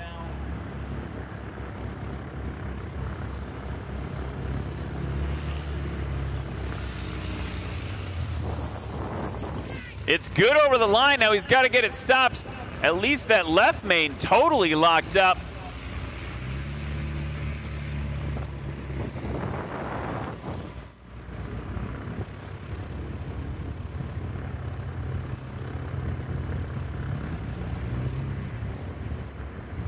So interesting thing that can happen, just happened to Trevor Aldridge, is takeoff improved by 4 feet with a takeoff of 86 feet. That's one of the shorter ones we've seen today, but his landing did not get it stopped as quickly, 146 feet. So actually 20 feet longer. The maul's down now, heavy on those brakes. Look at it, just locking him up. Now a little bit of feedback for people. If you talk to the pilots, let them know that I said this. In competitive setting, when we're not practicing, you gotta stop no matter what. If you do not stop, you disqualify yourself for a number of other awards, like most consistent. It's also gonna not help you on the performance index score.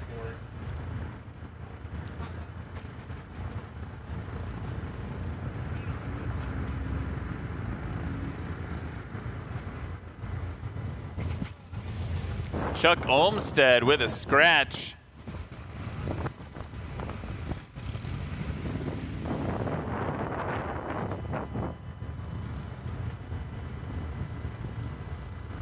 And that leaves my new personal favorite of the day, the 150, off on short final there.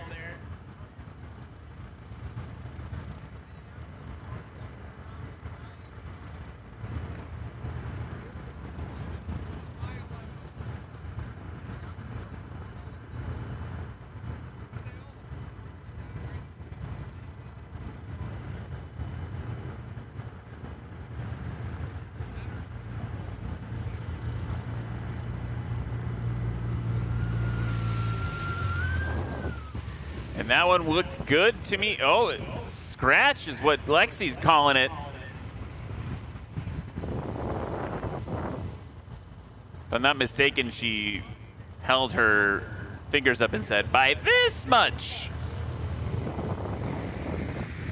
And they're taxing by the booth again. 100 X-Ray Whiskey with the belly pod on that carbon cup.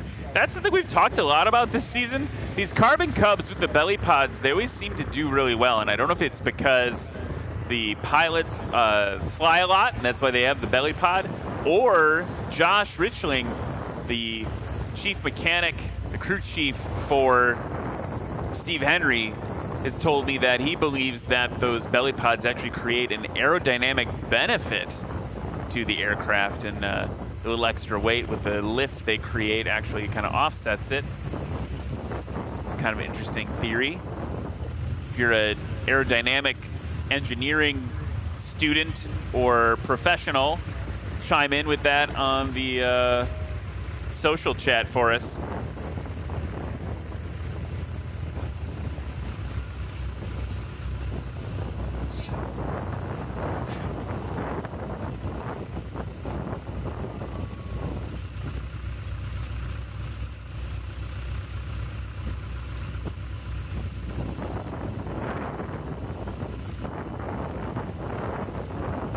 Gearing up for another go-round on practice here.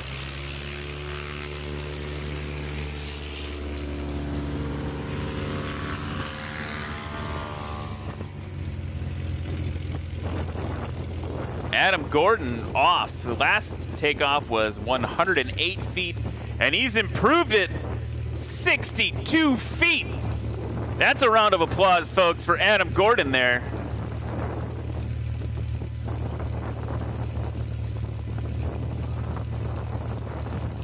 That is our second best takeoff of the day here in practice. Brian Shirley again with 61 feet. Here's Dozen now, heavy on the throttle. He's going, he's off short too. Got those flaps timed perfectly. 71-foot takeoff for Trevor Aldridge in the Patriot aircraft. Here's the Mall now.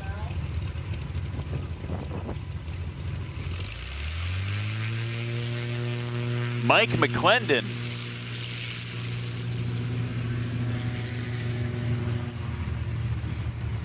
Remember, tomorrow during actual competition, a lot of these aircraft will not be competing against each other.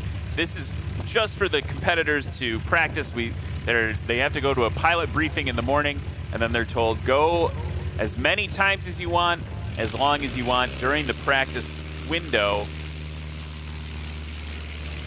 And there is some care taken. Look at that nice takeoff there, a little bit long. There is some care taken within the practice heats to make sure that slower airplanes are not necessarily in the front of the pack. For safety, you want the slowest airplanes in the back of the pattern.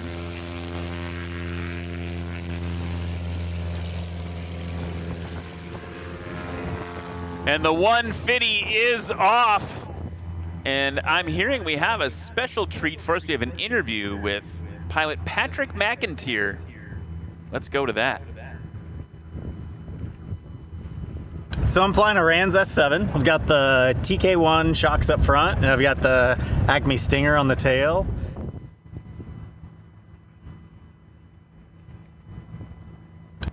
So I'm flying a Rans S7. I've got the TK1 shocks up front, and I've got the Acme Stinger on the tail. I sent my plane off. I had a new cuff put on the wing, and I had the flap handle moved. So I'm loving those additions. Plane's flying. It's a lot of fun to fly. We're here in the paddock with Patrick and the yellow friend. It's got a name, huh? Little yellow friend. So talk to me about how practice went for you out there. It was good. Yeah. It's a little bit windy, but it's not gusty, so plane wasn't falling out or anything. I think tomorrow we're just hoping for good weather. I mean, that's the main thing, so that we can fly and keep it safe. But it's kind of nice. Today and tomorrow we're forecasted to have headwinds right down the runway. I just want to go out with, do the best I'm capable of, and not bend any metal. Is there anyone back at home, anyone you'd like to thank? Hey, hi to my wife Kelly, my kids Chase and Tanner at home. Have a great day. I had the pleasure of Patrick gave me a ride in the back seat of that back in Nashville. He was trying to sell me on buying my own Rans S7, and he made a pretty good case for it as we flew around above the river near Music City STOL. Here's Dozen now coming in, fighting those. It's a little squirrely there for him, hanging it off the prop, and it gave out just in time. You saw he lost the lift, fell that last few feet, and it was perfect, and it was short. We're looking at, I'm going to call 76 feet. Let's see what they say.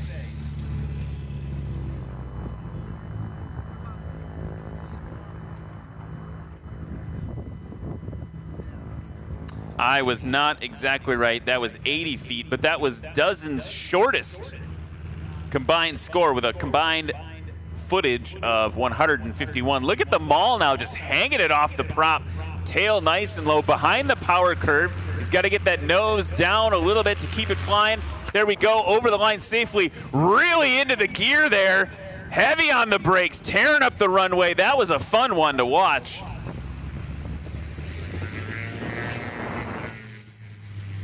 Mike McClendon.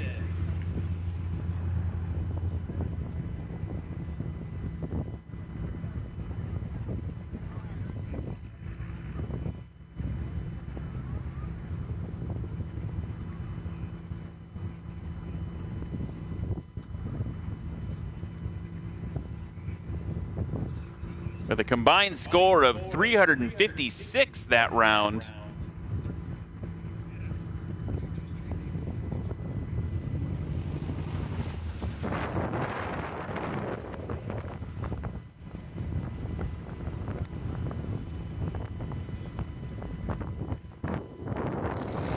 Chuck Olmsted with a landing there. He had a scratch last time. Best takeoff was the second round with 102 feet. The 150 on approach. Scores updated here. Chuck Olmsted with a combined score of 343 on that third run. His best was actually his first. Usually the numbers go the other way. His best was 290. Let's hold that aerobat off the ground. Right on the line, getting it stopped. And even though you have a nose wheel, you'll still see nose dragger or nose gear planes have that stick full back. The elevator being up like that, that's the control surface at the back of the aircraft that controls pitch. By pitch, we mean whether the nose is going up or down. That elevator being up also provides aerodynamic braking and drag to get the airplane stopped. So really, really appreciate it.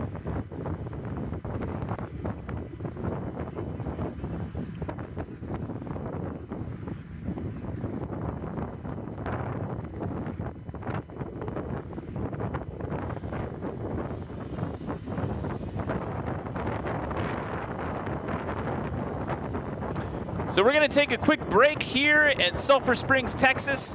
Again, I'm Ryan Dabrowski. Thanks for hanging out for practice today as we gear up for the championships tomorrow at Lonestar STOL. We're at the home of American Legend Aircraft, a fixture in STOL aviation. Let's cut to commercial. We'll be back in just a minute.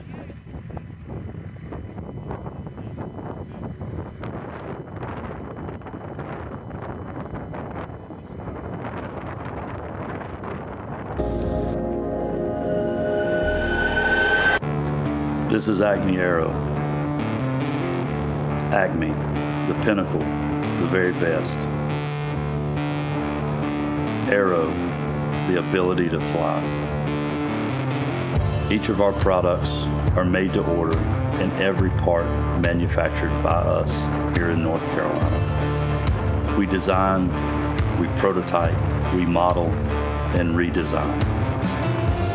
Each of our raw materials are made to our specific specifications. We machine, we QC, check prints, go, no-go gauges. We assemble, torque every component to their desired spec. The correct amount of fluid is measured each and every time and poured into the shop. We complete the assembly and recheck all specifications once again.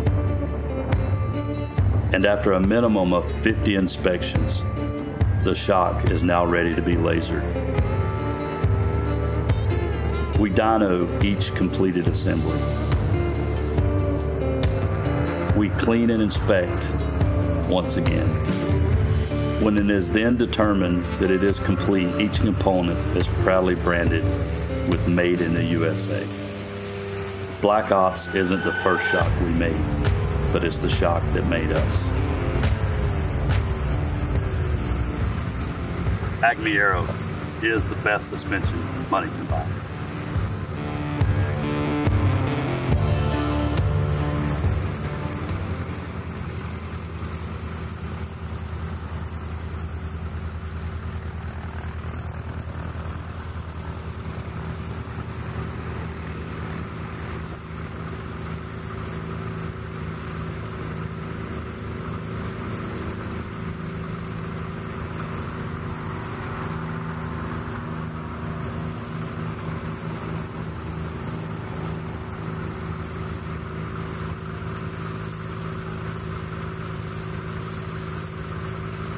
And we're back here in Sulphur Springs, Texas for Lonestar STOL on the eve of the national championships for National STOL. And look at the planes that have turned up for practice now.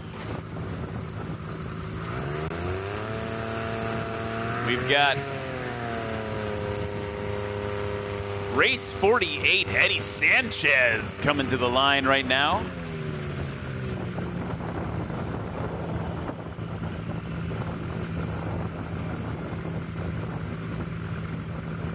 Got a good heat of practice to watch. Notice the aircraft in the very back. That's Dan Reynolds there in the Chinook. That thing is slow, so the air bosses put it in the back, and we're going to see a little bit of a master class on STOL flying, I think, in this practice session. Depending on how much wind you have, I think that airplane could land vertically.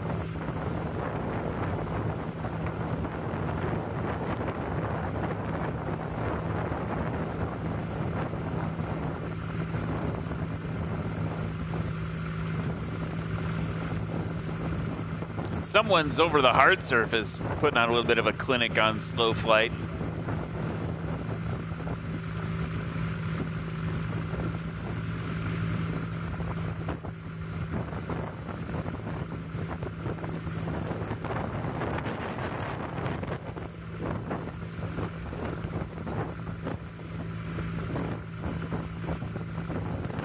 Let's take a look at the conditions again. Let me see if we've got an updated METAR here.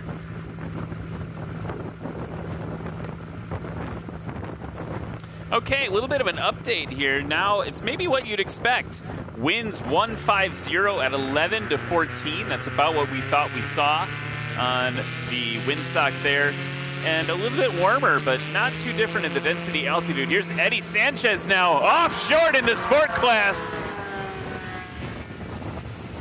Woo! I love watching those sport aircraft take off so short.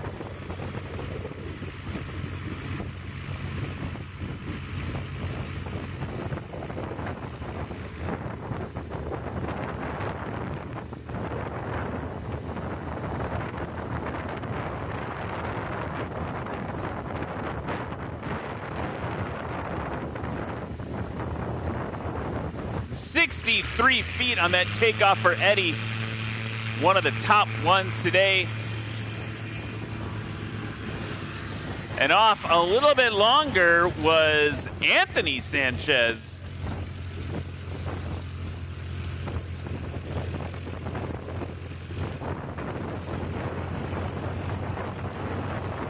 Nick Ardillo now at the line. Captain for a major airline, former Air Force pilot. Here's Nick Ardillo. Woo! Again, offshore. You guys are getting some fun runs in this one. Here's Brian Shirley back again for some more practice. He has the current best takeoff of the practice session at 61 feet. In the MOAC.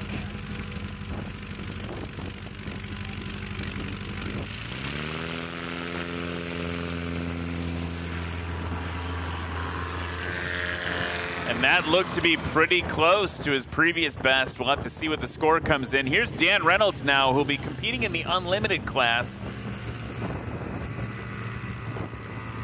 In the Valdez Special Chinook. See, the judges are all walking a little bit closer to the plane.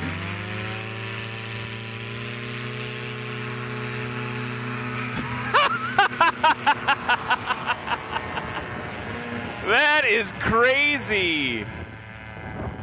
That was insane. Let's see what that came out for Dan Reynolds.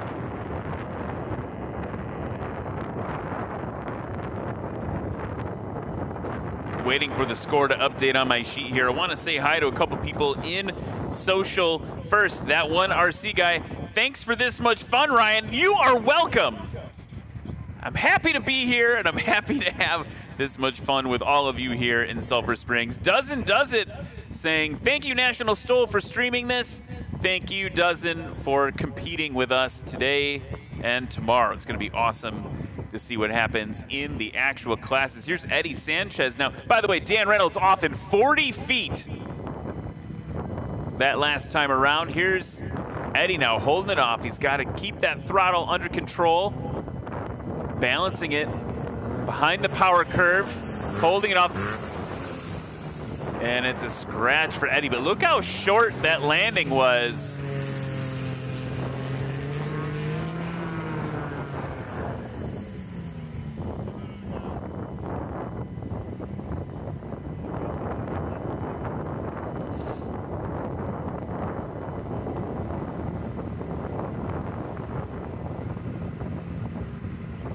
Anthony Sanchez now on short final. So I'm kind of recapturing the glide slope he wanted with a little bit of a climb there.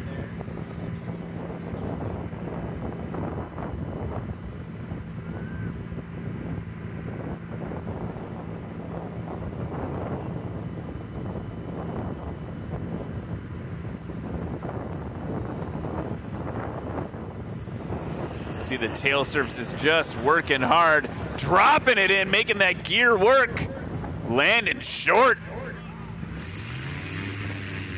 That's Anthony Sanchez, folks. He deserves a round of applause for that one.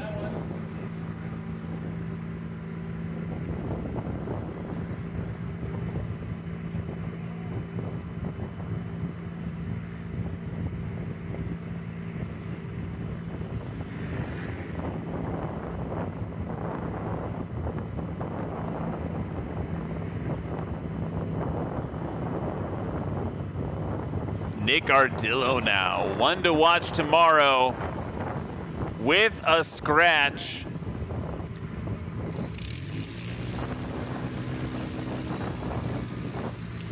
We talked a lot about VGs. That Carbon Cub is covered with VGs. Those are, VG stands for Vortex Generator. And as you can tell by the name, they generate vortexes that keep the apparent wind attached to the wing. Here's Brian Shirley now coming a little bit higher. He's got to hold it off. You heard the little burst of throttle. It gets him over the line, but he's got more speed. Heavy on the brakes. He's stopped just over 100 feet for Brian Shirley there.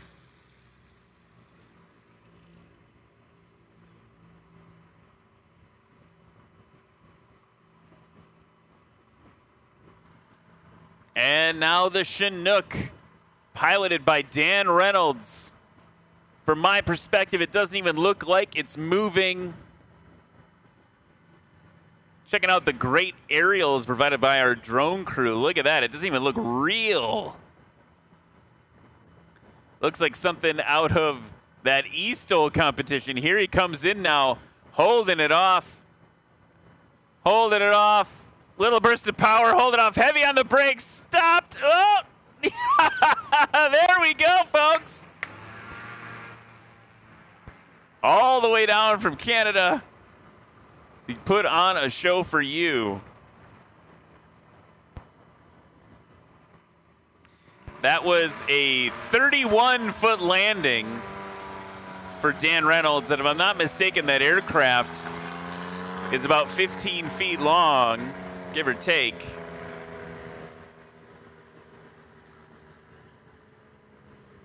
And I try to work it in every broadcast, so I'll work it in right now. Dan Reynolds just landed, actually took off. His takeoff was shorter and his landing was shorter than an F-14 Tomcat is nose to tail. So there's your little Navy plug for naval aviation.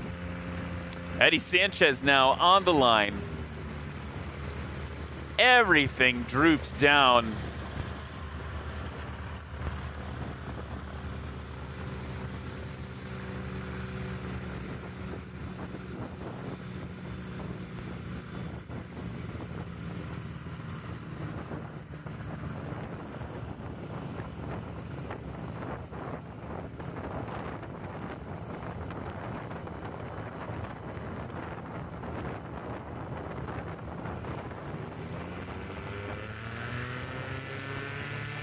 Eddie's spooling up.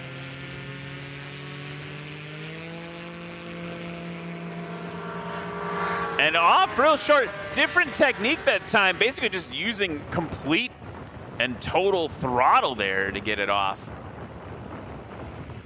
Not having to, you know, just kept that tail low that whole time, stick full back.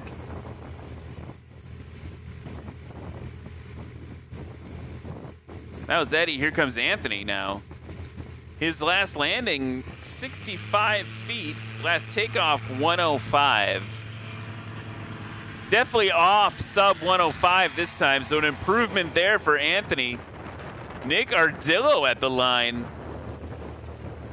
His takeoff last round, 65 feet. Let's put that in perspective. That's one of the top ones of the day.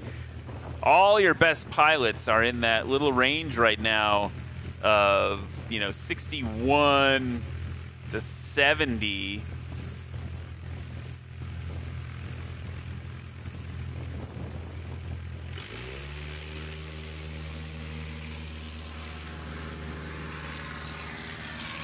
Maybe a little longer on that one for Nick. Maybe not quite as much wind on the nose, or maybe just a little bit different timing.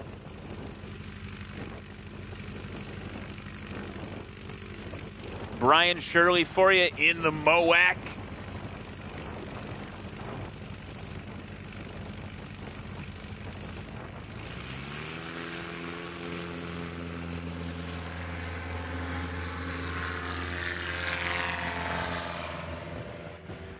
Takeoff was so great it blew the hat off one of the line judges. Little foreign object debris briefly there on the field, and now Dan Reynolds in the Chinook. He's famous for, I believe it was at Sun and Fun this year, doing a lawn dart landing. With the pusher prop configuration, he can get away with it. Just floating off into the sky, number 9. Previous takeoff for Dan Reynolds was 40 feet.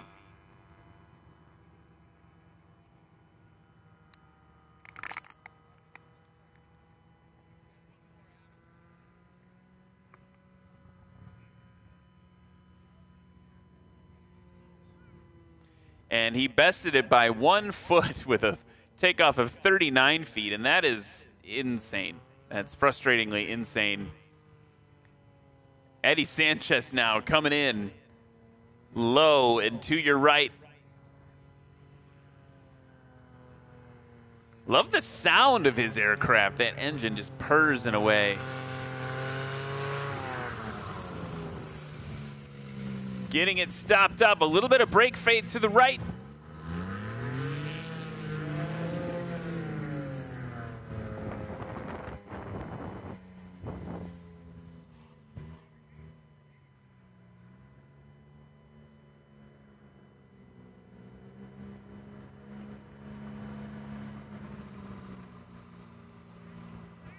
That was a 54-foot takeoff for Eddie and an 84-foot landing for a combined score of 138.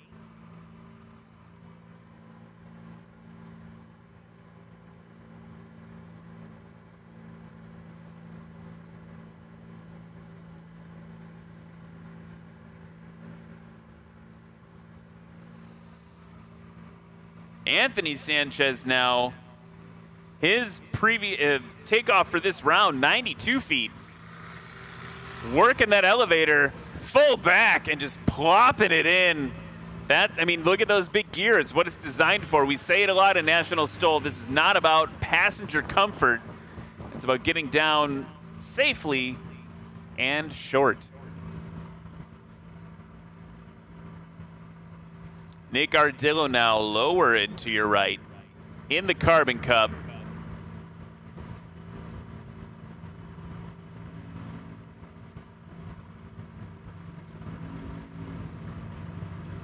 Losing a little bit of lift there. That right wing starting to drop, correcting it with rudder.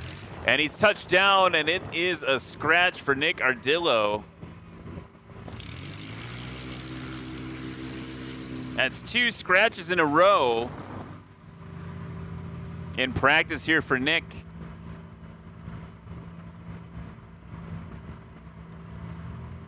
Brian Shirley now also fighting a little bit of those gusts. Watch the way the airplane is twitching a little bit in roll.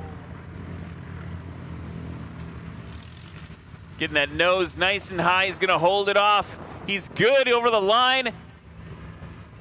And just balancing it on those brakes, nice and short.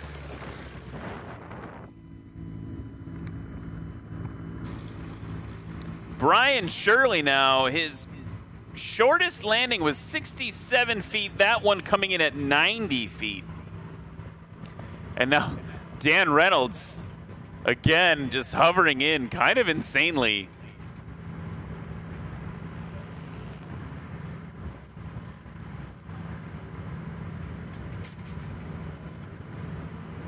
Nice bit of wind off the nose for Dan.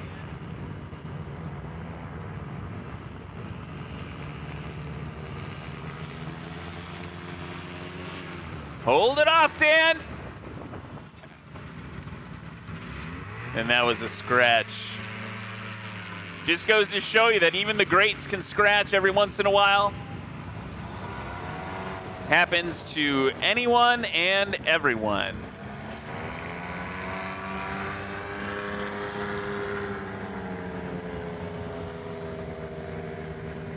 Getting ready for a third round of practice with this group of aircraft.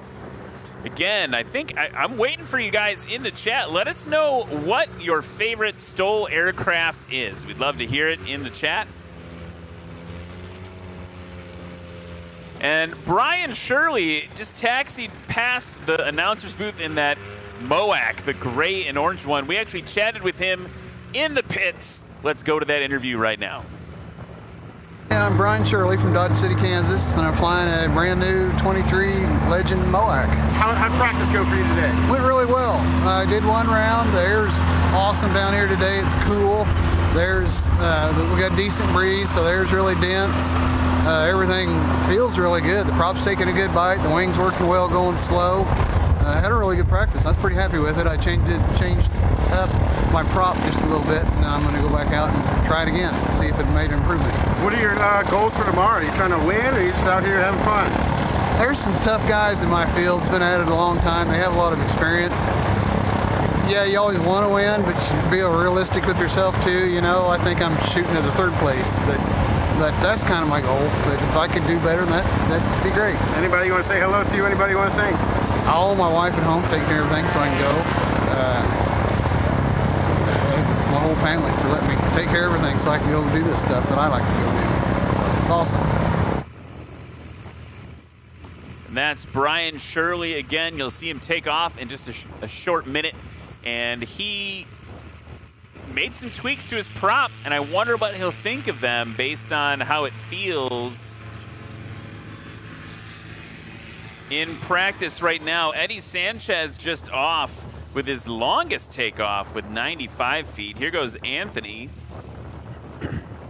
His best so far, 92 feet. Nick Ardillo now at the line in that Carbon Cub. Best takeoff, 65 feet, but hasn't put a landing down. That was a nice one, probably somewhere around 80 feet for Nick.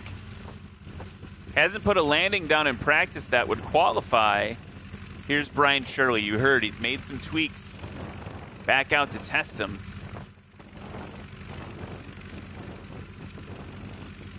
Best takeoff of the day, 61 feet. Big bite. Took a big bite there. Mowing the lawn.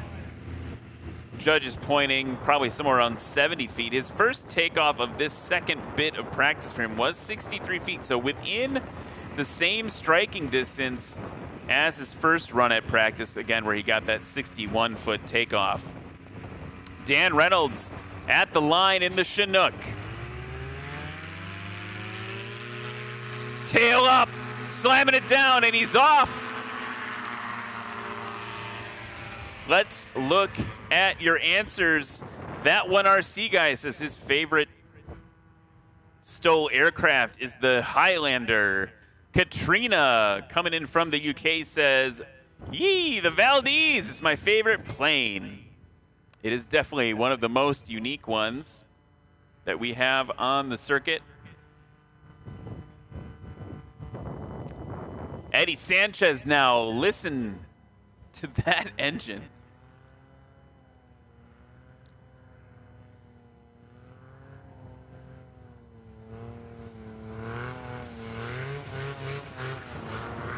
That's a Yamaha 998 making that sound. Whoa! Got to get those last little bit of momentum out.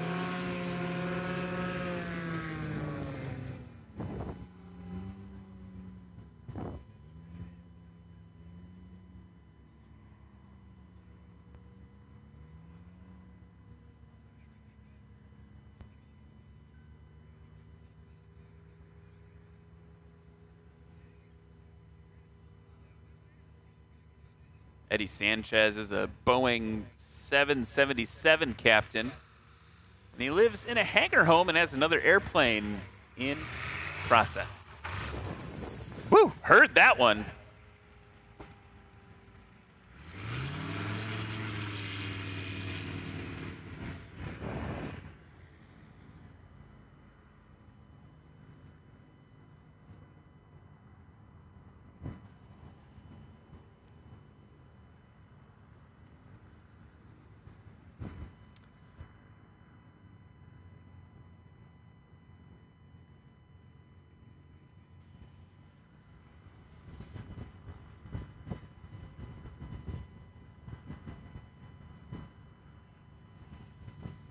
Nick Ardillo in the Carbon Cub. Remember, he's not going to be competing against any of the other pilots flying around right now, and he's putting down similar scores. And another scratch for Nick. Oh, he's going to be bummed about that. Good thing it's only practice. Got to get that dialed in. Nick is someone who will practice literally all day long.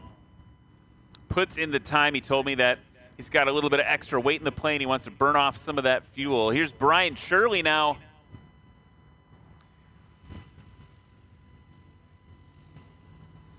Holding it off. Little bit of wing drop there. Nice down, retracting those flaps, killing some of that lift, holding it right off the ground and getting it stopped somewhere around 100 feet. Brian Shirley's best landing was 67 feet. So far, this time around, it's been 90 feet. That last one, 106 feet. Dan Reynolds now to your right in the Chinook. Love the visibility out the front of that. I dream about this plane sometimes because it feels like it's a affordable helicopter.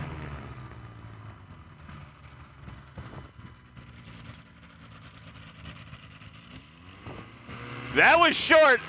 I feel like if I asked Dan, he would say that in competition that would have been a little shorter. He had an opportunity to kind of dig it in more, but it's practice. That was great. That was a 59-foot landing, folks. His best was 31. His best score, by the way, of practice, 71 feet combined. That is nuts. That is absolutely crazy. Want to thank you again for watching. If you're watching our practice session at home, I want to thank you again for watching if you're watching here in Sulphur Springs, Texas. Again, my name is Ryan Dabrowski, and if you didn't know how you ended up here, you're watching National STOL. Lonestar STOL here in Sulphur Springs, Texas. We are going to take a short break, and we'll be back with more practice after the break.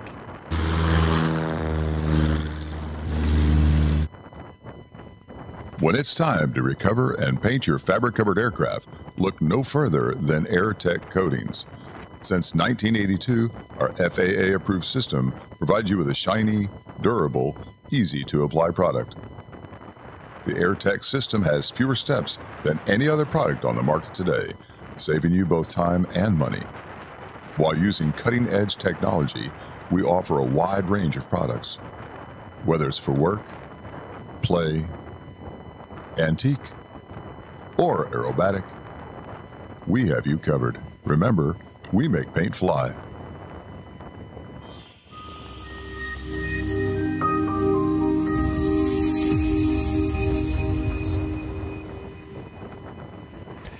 At Aerolids, we believe that innovation is equal parts inspiration and perspiration. Since our inception in 2006, we embarked on a mission to redefine the expectations of aerospace lighting.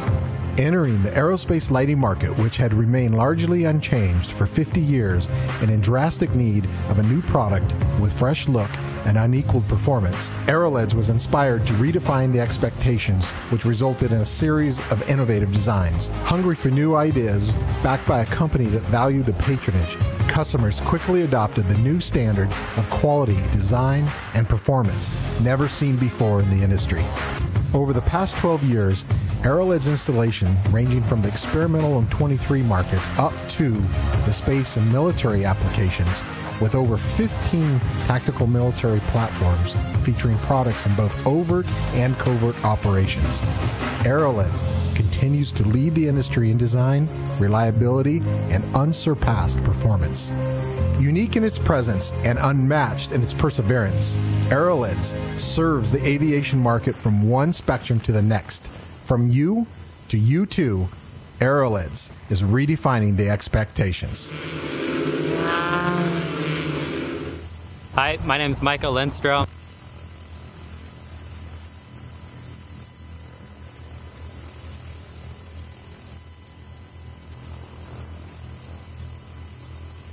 You ain't seen nothing yet. Yeah, I got that right turn. We're good. Let's meet up at the compound group up. At 10-4. Yeah, for sure, dog. Good, little driver, straight on through.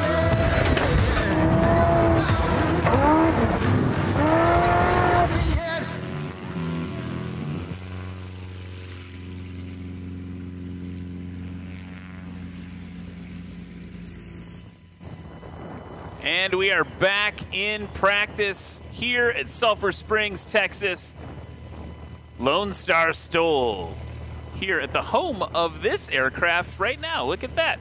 The Legend Cub built here. That's piloted by Colin Kaniva. Brian Steck just took off a moment ago. Check him out. Colin Kaniva, pretty aggressive competitor. Seen him all over the place competing. He's also got a show on Carbon TV called Old Green Plane. It's about an old green plane, not to spoil it for you. Keith Lang now on the line in that Super Cub. He's going to be fighting the Moax tomorrow. Look at that dig, and he's off. You can see why he's holding his own, even in what I would call a classic Super Cub. Here's a beautiful mall coming up to the line. I need to look up who that is.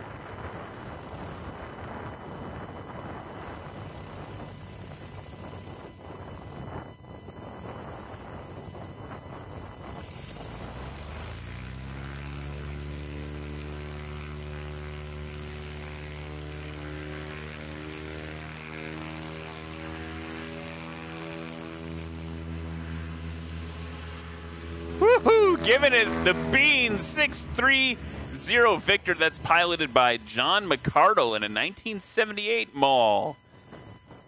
I recognize that airplane. One of the prettiest ones on the circuit. Here we go now with a Belanca.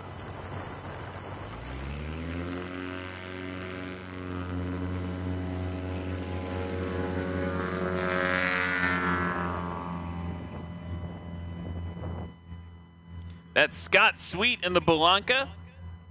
1974 Belanca, to be exact. From Hyannis, Nebraska. Check him out online. Scotty Sweet. Go follow him on the Instagrams.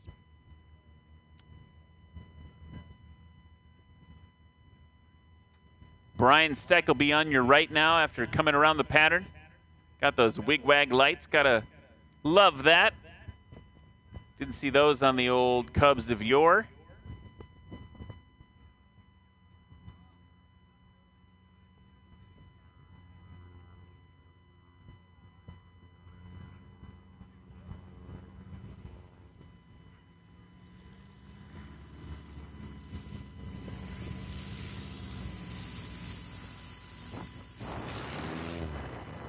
And that was a scratch for Brian, but that was super fun to watch. I love watching pilots like him when they pop the tail down first and try to get it over the line. If you're keeping score, about halfway through practice here at Lonestar STOL, again, both the national championships, the 2023 national championships, and the Lonestar competition coming to a head tomorrow. It's the final competition of the year. Colin Kaniva now for his first landing in practice. Diving in. He's an aggressive man, folks.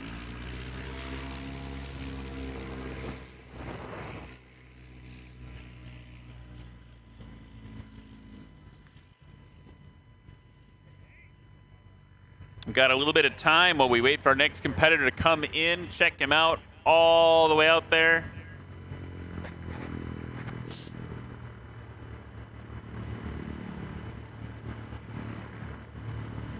I believe that's Keith Lang in the black Super Cub.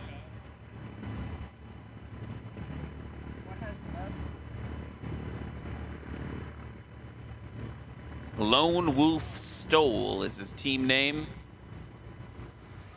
From Wasilla, Alaska. That's good. That was a beautiful one. Getting it stopped sub 100 foot for Keith Lang.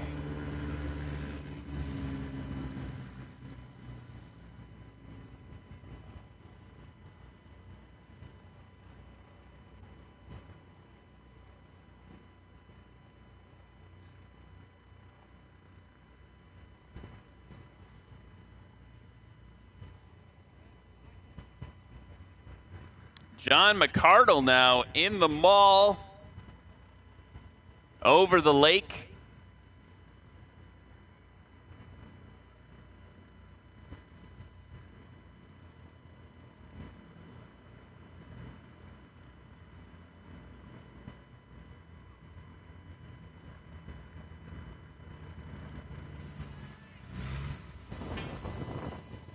And a scratch for John McCardle. Heavy on the brakes. Say adios to the CB. Love watching those things fly. And that leaves Scott Sweet.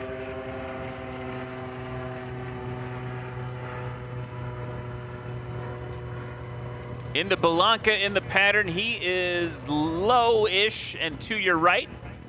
Very stable approach for Scott.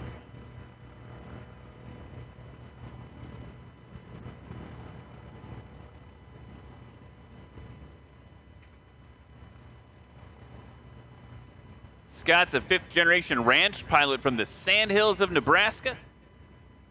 Soloed at 16 years old. He's been flying consistently ever since. Here he comes now on short final. Keeping it over the line. It's good. It's not good. I thought it was good for sure. Lexi says, nope. Sorry, brother.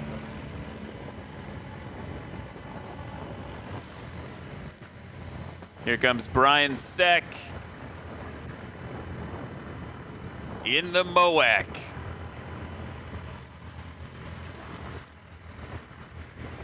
Colin Kaniva. In the American Legend MOAC, it says Beast Mode on the wing. Wonderful to see some Beast Mode coming up next. Katrina in the chat says, I swear the Chinook VTOL's better than the Chinook helicopter. I think you might be right. Red Baron Modeling in the chat saying, wow, that was fun to watch. Dude, it's just getting started. Tune in tomorrow.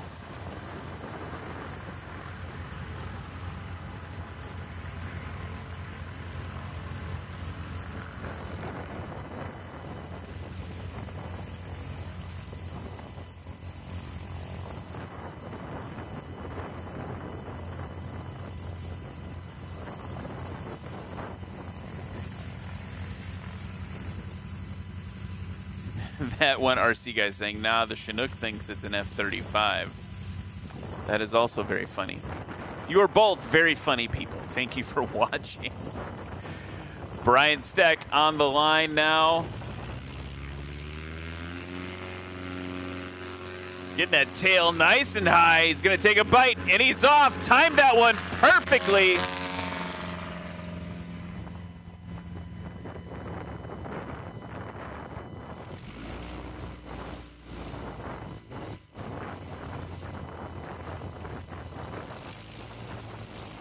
Brian Steck putting down some impressive takeoffs. 51 feet just there for Brian Steck. And someone just showed up in front of me. Brian Shirley's here. Probably wondering what his scores were.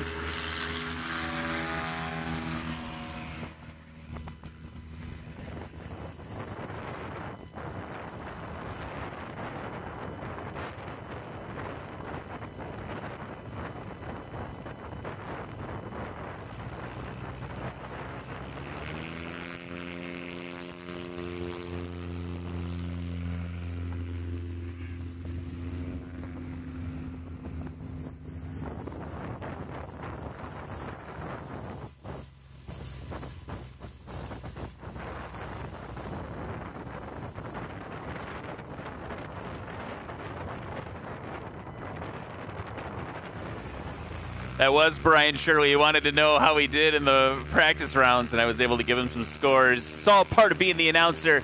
Here's the mall now. John McCardle taking a bite. He's off.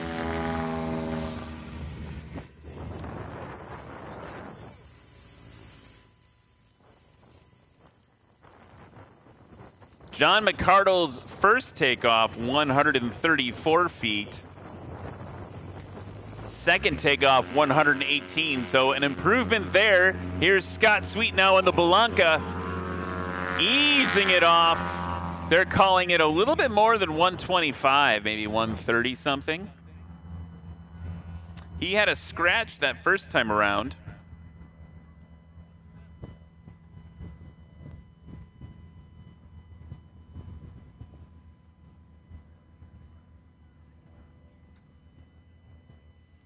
$135 feet for Scott Sweet on that takeoff. Incidentally, his first takeoff was a 134 feet, but ended in a scratch. Brian Steck now on approach in the MOAC.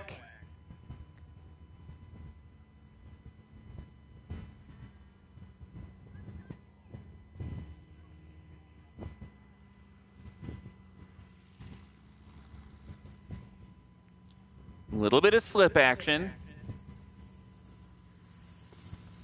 A little bit more. Holding it off with throttle. It's good. Textbook. Exactly balanced on the brakes, too. You can see that as the tail comes up under heavy braking, you pull that stick back into your lap, and then you've got to modulate those brakes so you don't go nose over. That one RC guy in the chat, yeah, these are some crazy pilots. Look like they're about to prop strike. That is something that can happen here at National STOL. But most pilots have it dialed in to keep it exactly balanced. There's Colin doing the exact same thing, keeping the airplane almost perfectly horizontal by modulating that brake pressure.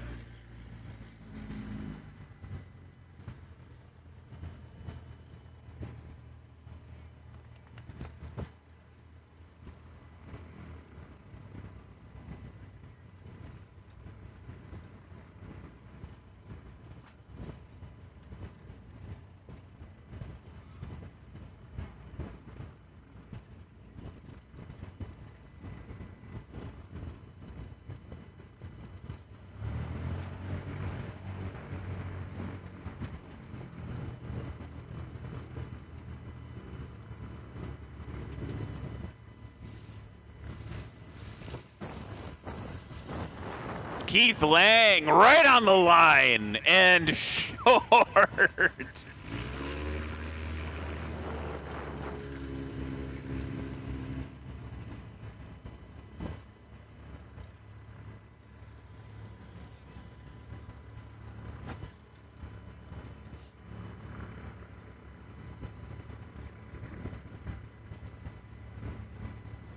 Keith Lang with a combined score of 154 feet.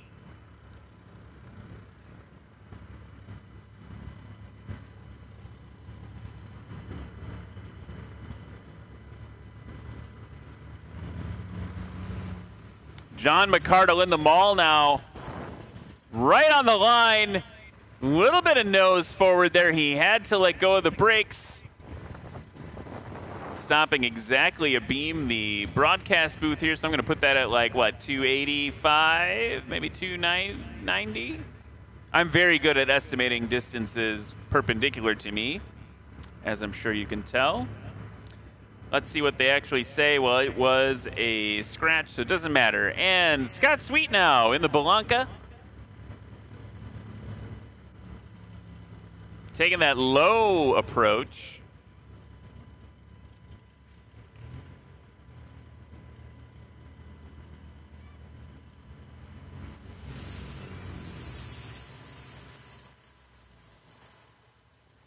Over the line, he's bouncing along. That's going to be a long one for Scott Sweet.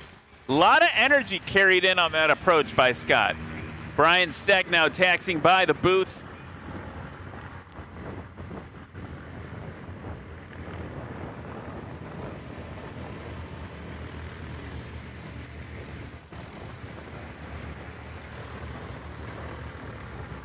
Beast mode. Colin Kaniva coming on by.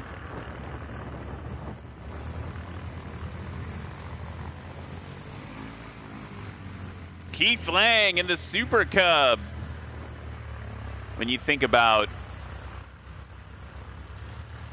bush planes or STOL flying, I think the Super Cub's typically what people think about.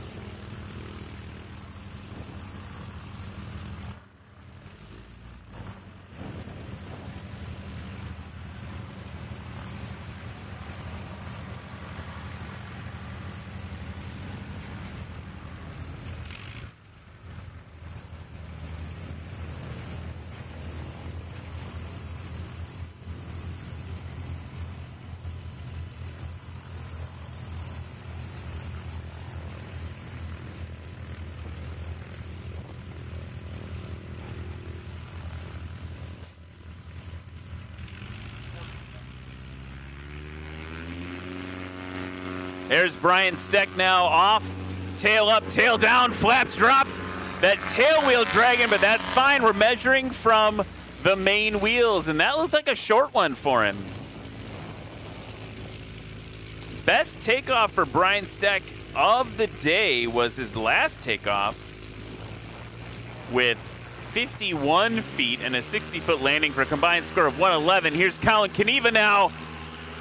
Taking a bite, timed it just right.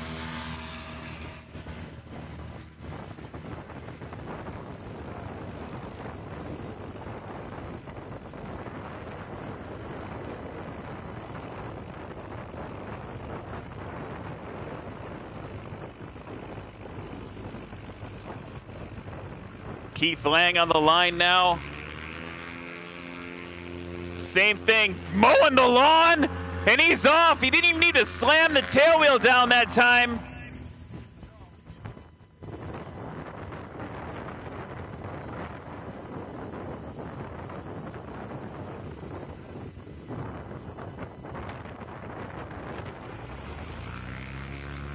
The mall now. John McCardle.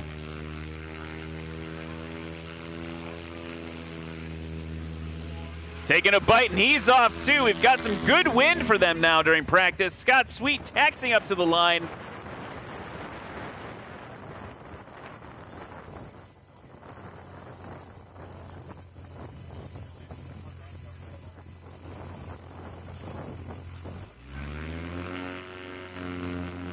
In the Belanca. That looks like an improvement from the last one.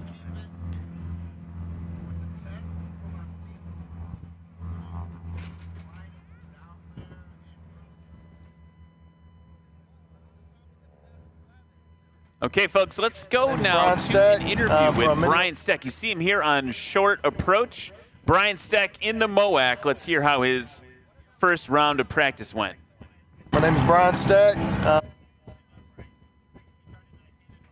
I'm from Mineola, Texas, about 45 minutes south of here. Flying American Legend MOAX 2020 model. It's got the Titan 370 engine, Shock Monster shocks, struts. So how's practice out there? It's good. You know, I just wanted to get out one more time in this little different wind, a little different conditions, and I hadn't got to fly with Colin out there yet. There's going to be some pretty stiff competition here this time. So nervous, no. Anxious, yeah. It's really, really close. I think I'm behind in the points for the season by 5 points right now. Got a little work to do. Of course, you know Luke's always talking smack. He asked me if I was nervous. Awesome, man. Well, good luck out there. Fly safe. Thanks a lot. It's good to see you. That was Brian Steck. Here comes Colin Caneva. Brian Steck, by the way, with a scratch on that last practice approach. Colin putting up good numbers here in practice. Let's check him out. His best score so far was 160 feet. That last takeoff, 86 feet. Let's see what the landing comes in at. 87, so not quite his best. That one ends up in the middle for him. 160 feet for Colin Caneva, best of that practice run. Keith Lang now on approach, looking menacing with that flat black paint job.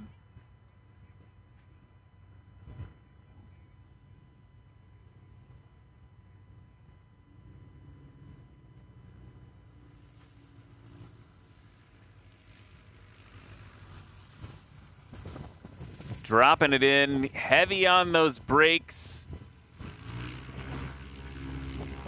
Little bit of a showman there, holding the tail off the whole time. He's going to taxi tail up. John McCardle now in the mall with 2 scratches in practice so far. Best takeoff was this third round, though, at 89 feet.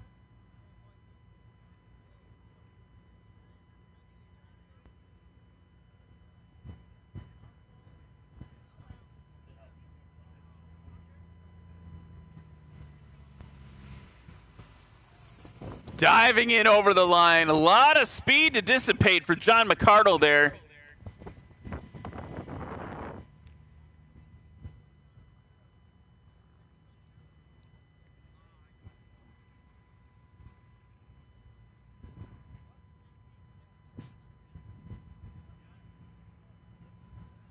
So be sure, folks, I see a question on social. It's a great segue here for us. Be sure to tune in tomorrow. This is from Wayne. Wayne, you asked, what time tomorrow? 10 a.m. Central is when everything kicks off tomorrow with competition here at Lonestar STOL in Sulphur Springs, Texas, 10 a.m. So mark your calendars, set an alarm, set 2 alarms, set 3 alarms. You don't want to miss it. Andrea Piano says, Steve Henry, question mark? And Andrea, unfortunately, the answer to that question is no. Steve Henry is not in attendance for Lonestar STOL. But he is kind of firmly placed as the champion of the unlimited class based on how the math works out. So no Steve Henry this time, but obviously so fun to watch him compete all season. It's been a real treat. So Wayne, check us out, and everyone, check us out 10 a.m. tomorrow. And if you're in the area, just come down to Sulphur Springs. It's going to be great. We've got a lot of vendors set up. You've got great food. You can check out some trucks for sale out there. But more importantly, you can buy some merch. No, that's not the most important thing. But you can buy some merch. More importantly, you can have the great opportunity to meet some of the heroes of STOL. These are truly legendary pilots, and watching them grow and compete all season has been an absolute treat. And you can meet them and learn from them.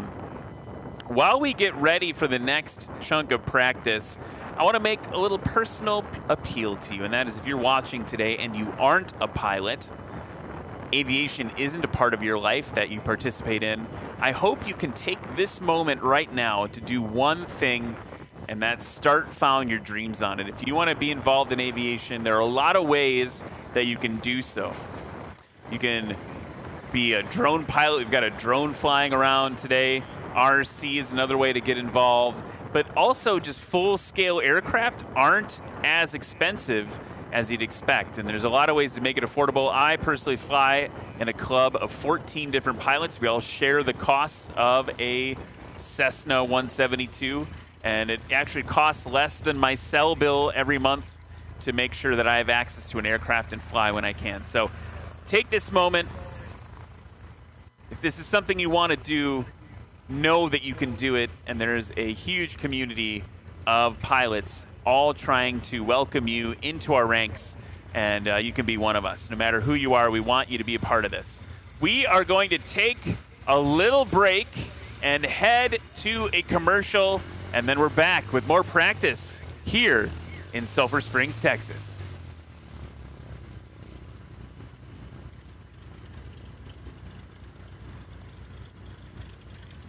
Name's Trevor Smith, live in Justin, Texas, America, USA.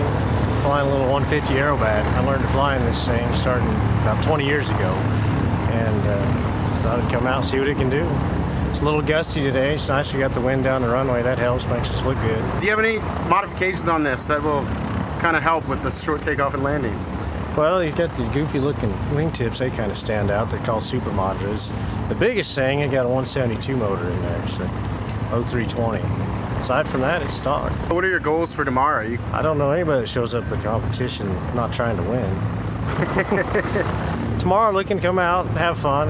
We're all doing this for fun, but everybody wants to be standing up, holding the buckle at the end. So definitely looking to win. Going to try hard to win, but keeping it safe. That's the most important thing. Biggest goal for tomorrow. Be safe, have fun, and try to win. I'd like to thank some guys that helped me along the way. Yesterday I had Tim Flaggy at CFTI Aero help balance the prop, try to get this thing as smooth as you can and get every last bit of power out of it.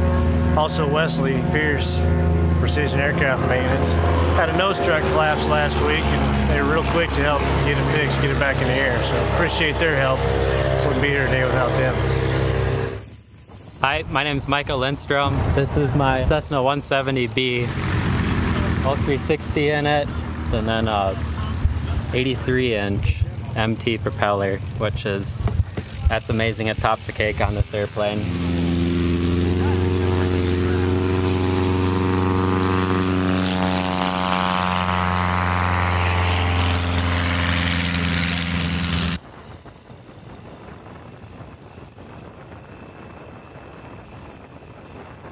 And we are back. If you're just tuning in, we are coming into about 3 hours of practice here at National STOL, Lonestar STOL in Sulphur Springs, Texas. And look at that fun thing taking off. We've got another Chinook in the competition. I'll get some information for you on that right now. Also, what I love to see, check out that Piper Cub.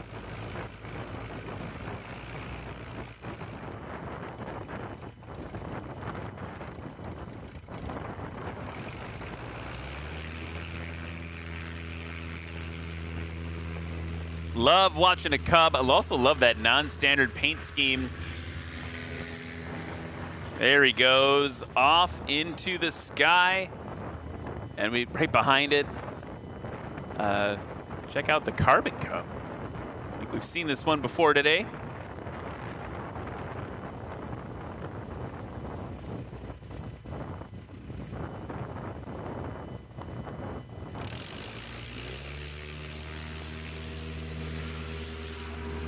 That's Chris Miller in the Carbon Cub. His best of the earlier round of practice was 209. So we'll see what he puts down.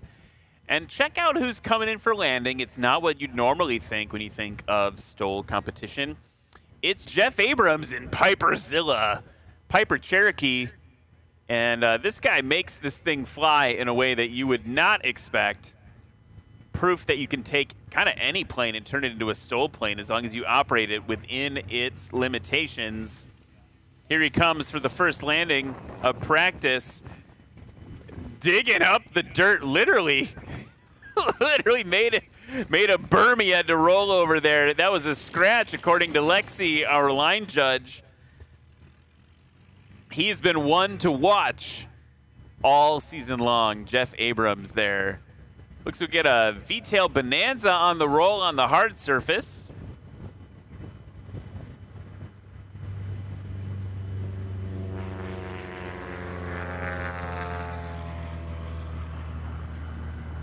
Kelly Qualls now in the Sport Cub.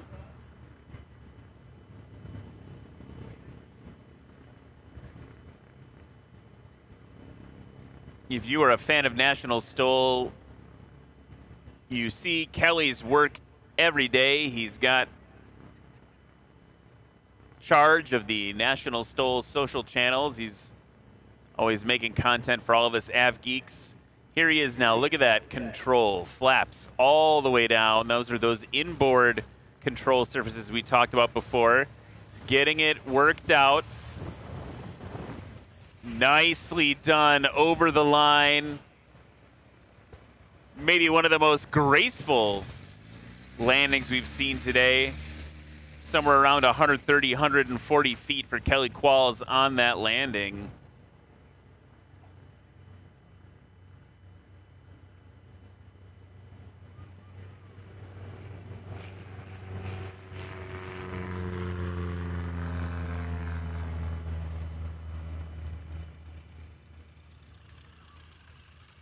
Wes Houston now over the line, bouncing it all the way down.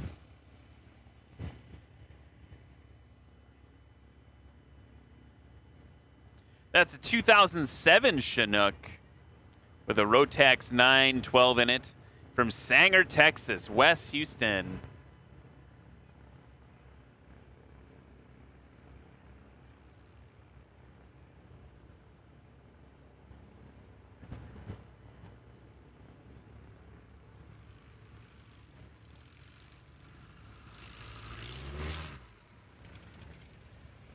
And a scratch there for Kilo Golf.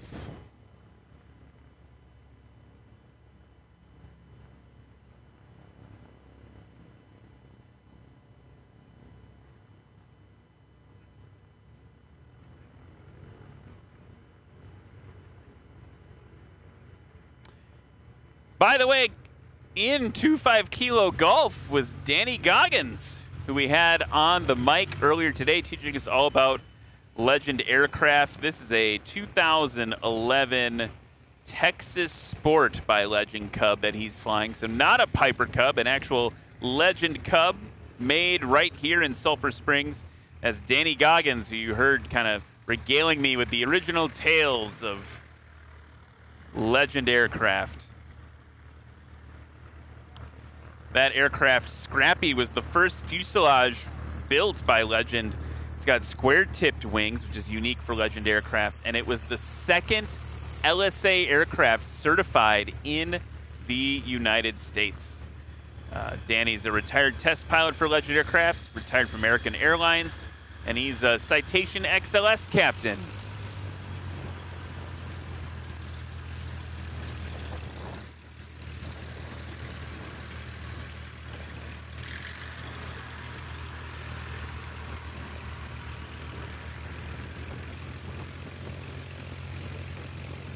There went Wes Houston in the other Chinook. He also owns a 1941 Boeing Stearman and a 1946 Taylorcraft BC-12D, Dallas-based airline captain, flying for 35 years and over 29,000 flight hours. Currently flying a 2007 Chinook Plus 2. That's actually a difference. When you look at Dan Reynolds' Chinook, there's only one seat. This one has a second seat in it. This one's owned by Spencer Aviation Services and the Spencer family of Sanger, Texas. Been flying this airplane for 2 weeks, and it's his first ever STOL competition. So watch that Chinook as it comes up. Here's Kelly Qualls now on the line. Getting ready to roll. Kathy Spencer loves the enthusiasm. Kathy, we love you. Thank you so much for your kind words in the chat. It's my pleasure to help bring this to all of you. Kelly Qualls now off short. He's kind of, it's funny, he's been around National STOL for a long time, but only now just starting to compete, and watching him compete has been a true treat. I didn't mean to make that poem. Here is the Chinook now with the extra seat, the bigger engine.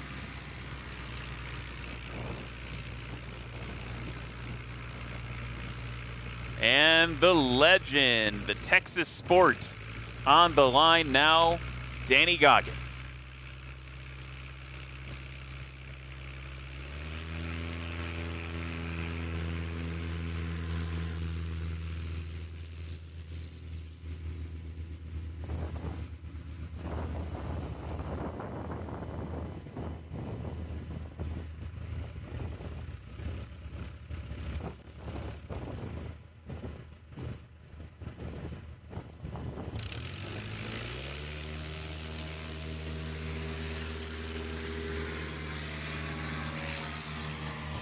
Chris Miller on the roll.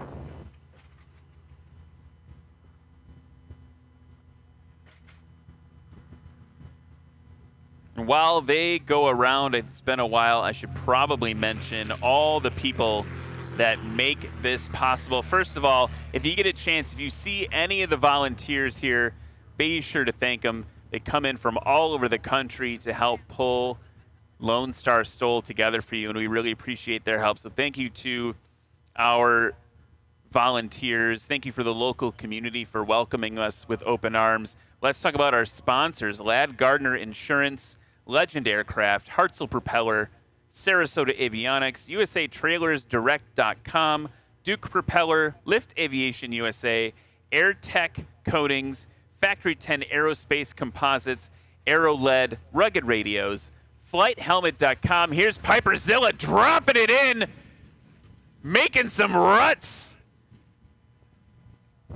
Jeff Abrams.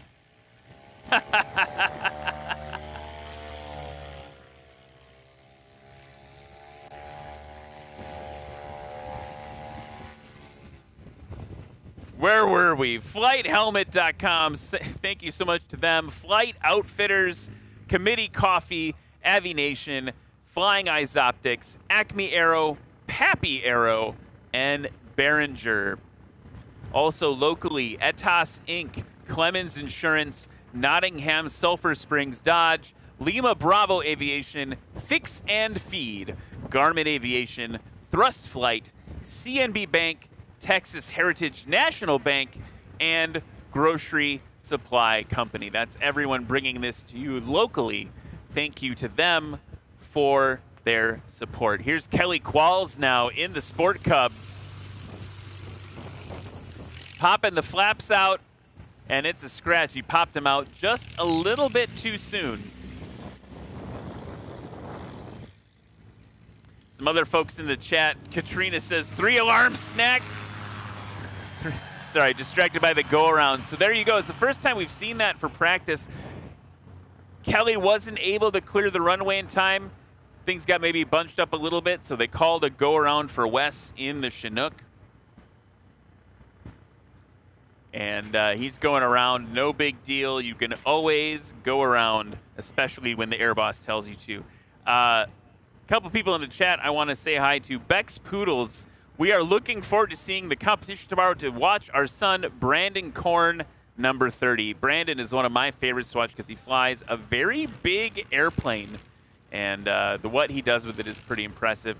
Here's Danny now in that Texas Legend. Good over the line.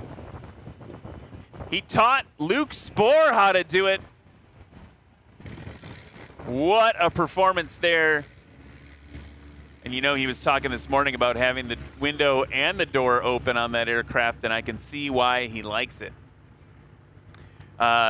Katrina, you said before, 3 alarms set, snacks readied. Love it. What kind of snacks do you guys eat while you watch STOL online? Let us know in the chat. There is our good friend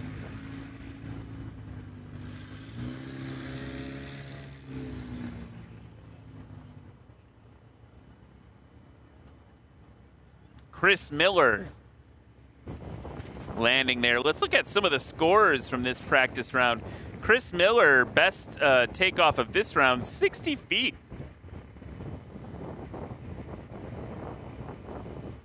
Danny Goggins, combined score of 465 so far. Kelly Qualls with a 600, I think just because of a long rollout and a DQ for scratching on that first one. Wes Houston coming around now, turning base to final. His first combined score, 336.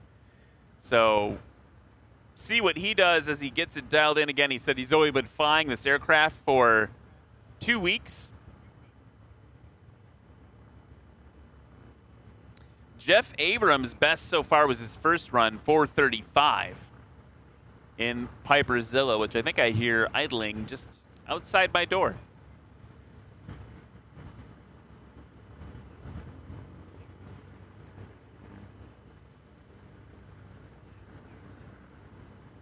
Love these Chinooks, love watching them fly. Kathy Spencer says in the chat, merch is a great way to support. I don't disagree. Check out the new hoodie, the new National STOL hoodie. I love the logo on the chest there. And then separately, the American flag on the sleeve. Look at Wes coming in now, getting those brakes. Maybe he's just going to let it roll. He's going to let it roll out. So, yeah, there you go. You got the American flag on the sleeve there. Great hoodies, especially on a brisk Texas morning. Really appreciate that. Piperzilla now taxiing past you. Kelly Qualls' helmet matches his airplane. Gotta love that.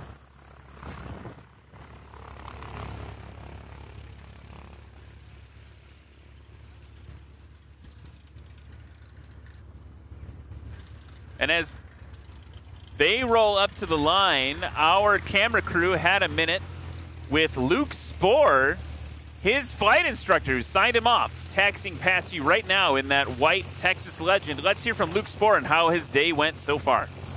I am Luke Spohr. I am from Silver Springs, Texas, here actually, and I am flying the Legend Cub MOAC.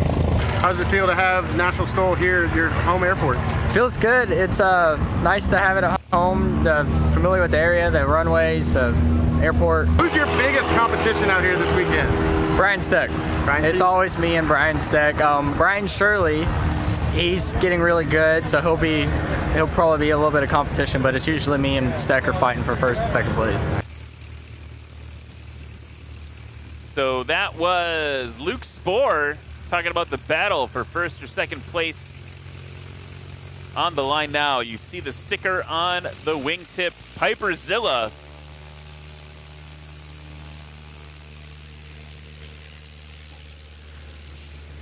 Off he goes. I love watching aircraft like a Cherokee 140 piloted by really just one of the masters in the series. These are not planes you think. If you think of a plane like this, right? The plane like Kelly Qualls is flying, the Cubs, the Mauls, the MOACs, the Carbon Cubs, even the Chinooks, right? Like purpose-built. Whoa, there we go. Kelly taking a bite. Taking a bite of angle of attack there to get airborne. You think about planes that are purpose-built for STOL, but then you see something like a Cherokee 140 put down the kind of numbers that Jeff Abrams does when he flies, and those are planes that are really accessible, right? Like part of my private pilot training over a decade ago was flying in a Piper Cherokee. You know, we did the J3 stuff and then went over to the Piper Cherokee to get some time, get caught up on the radios, all the radio and VOR work that you don't get at J3. So that's a plane that if you decide to learn to fly, you're going to be put in pretty quick, potentially. Look at that. That was a good one. Chris Miller, he's throwing down the gauntlet. 60-foot takeoff for his first takeoff, 80-foot takeoff, and a scratch for his second one. Let's see what this one comes in as the Chinook taxis up to the line.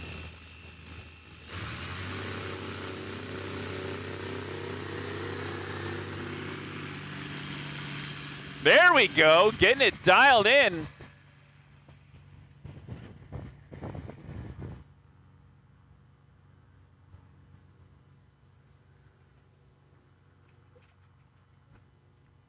So West Houston, best takeoff 127. That last one there was 140 feet. Piper Zilla now coming in like an airliner, which makes sense because he's an airline pilot. Look at how stable that approach is. Like he's on rails. He's going to hold it off a little bit, and he's good. And again, just tearing it up. Someone should tell Jeff that he's got to replace his divots.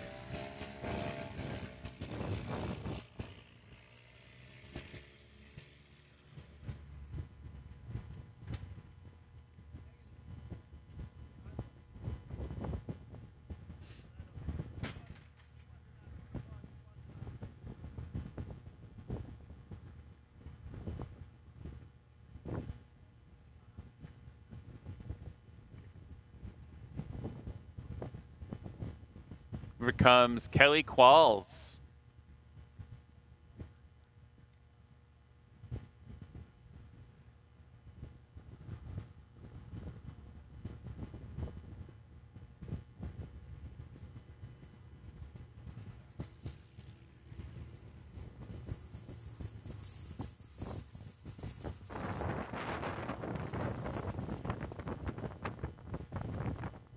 Kelly with a little bit of sideways action there. Sometimes you get a little bit of brake fade, and also you lose a little bit of rudder effectiveness sometimes. That maybe happened there, but kept it under control. If it does happen, if a ground loop happens where the plane swaps back to front, we measure from the main wheel that is furthest from the line. We actually saw in Nashville, that was a technique, a forced ground loop, a little bit of a turn there, to try to get a shorter score in one of the classes. So Danny Goggins now getting it all sorted out. Pretty cool, the history of that aircraft, the second ever LSA certified in the United States.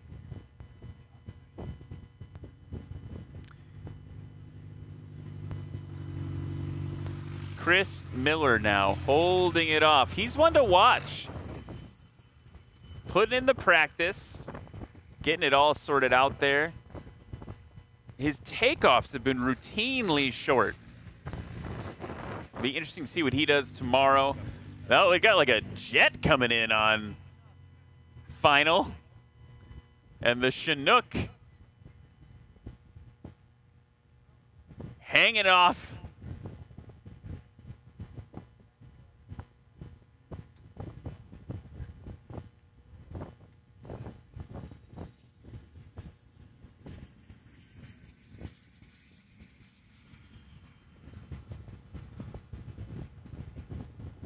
Here comes Wes now. Short final. Good over the line. Getting a little sideways there, but that left wheel hit first. And an airplane that light kind of pulls you around a little bit. He got it sorted out, though. Also, what's interesting about that aircraft is look at the seating position. It's very reclined. And that's also, I bet, something that you need to get used to when you're getting adapted to an aircraft.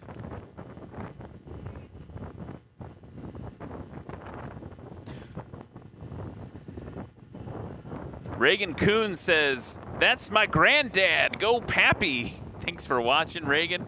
And Kathy Spencer, so excited to be here. Kathy, we're excited to have you here as well. While we get reset, we have another interview we'd like to play for you.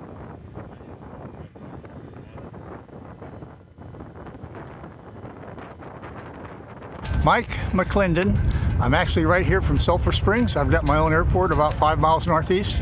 I'm flying a MAL M7 235C. Did you practice already? Yeah, I've been practicing for 2 months at my own place and then on the grass strip over here.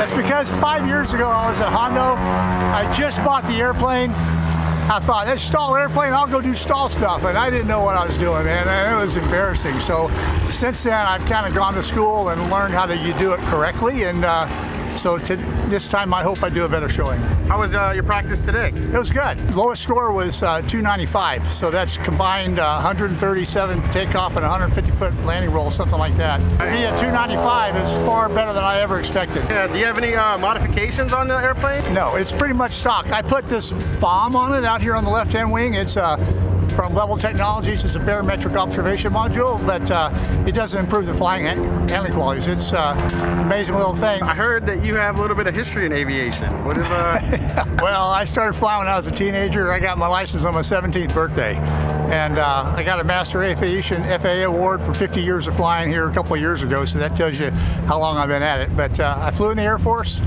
for well, a long time. I was a retired brigadier general, 38 years, and I flew all kinds of stuff. I was fortunate enough to go to test pilot school, ended up being the chief A-10 test pilot for a while, and part of my career was as a reservist, which I went to American Airlines, and I got to fly all their airplanes. I was in the office as a check airman, and so I've seen the heavy airplanes, I've seen the fighters. That was what I flew in the Air Force. And I fly gliders now for Civil Air Patrol. So God's been good to me. I've had some real great experiences. I had 2 engine failures. One of them was a crash that destroyed the airplane and pretty much broke me up, but God's grace, I walked away from it, got healed up. What are your expectations for tomorrow? I'm having fun, but if I can just do my personal best, then I'll be happy. You know what? I'm grateful for all those people who taught me how to fly. I realized one day that I'm not God's gift to aviation, that everything I learned, somebody else taught me.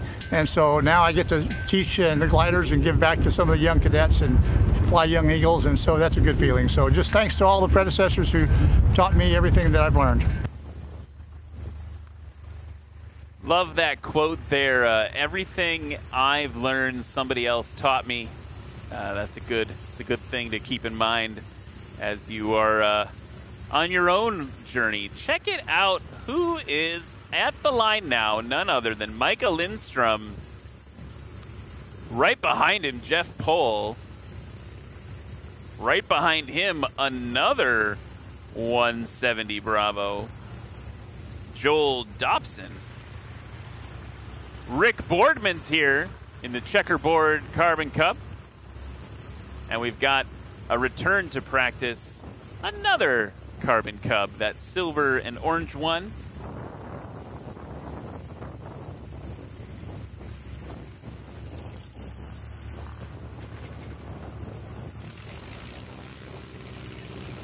Watch these 170 Bravos. You're going to see why they are absolutely so desirable right now. If you look at Barnstormers or any of the other aircraft listing sites, they go for a pretty penny, and it's probably in part to do with what you're about to see in these gentlemen flying them. Micah Lindstrom taking a bite. It's a bigger airplane than you've seen most of today. It's a lot heavier. It also goes a lot faster when you're trying to get here. Jeff Pohl now at the line.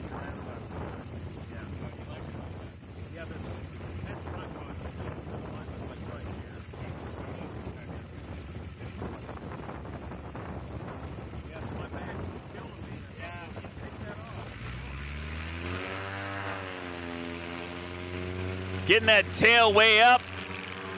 Taking a bite. He is off short. Jeff Pohl, he wants it from Micah. He needs Micah to make a few mistakes in competition tomorrow. Really what he needs is like 3 scratches from Micah to keep Micah out of the top 5 so Jeff Pohl can slide into first. Joel Dobson now in Moxie, his 170B. He's off short too. Rick Boardman.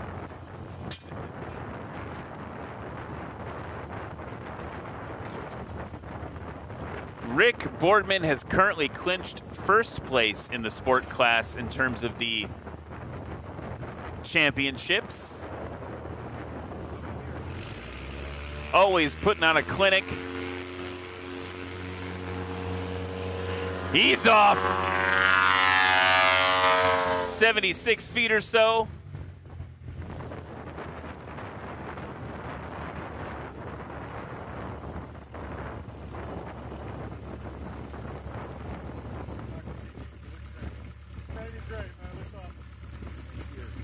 And if you're in the crowd here today, we're going to do a little bit of a technical adjustment. Since this is practice, we're also all practicing in the booth. So if you don't hear my wonderful, beautiful voice, I will be back in just a second. Let's keep it going online, though.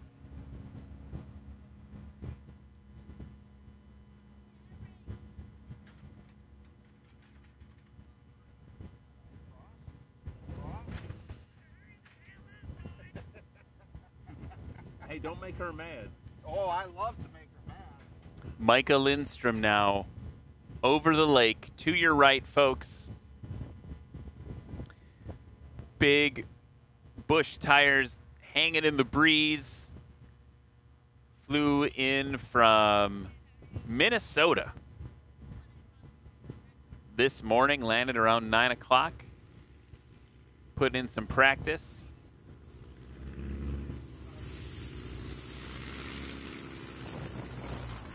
Good over the line. Lexi's waving the checkered flag, and he's stopped a little bit more than 75 feet. Jeff Pohl now. Also from Malacca, Minnesota. For a long time, I mistakenly thought that Jeff taught Micah how to fly. You can see why I might think that, because, man, they are nipping at each other's heels.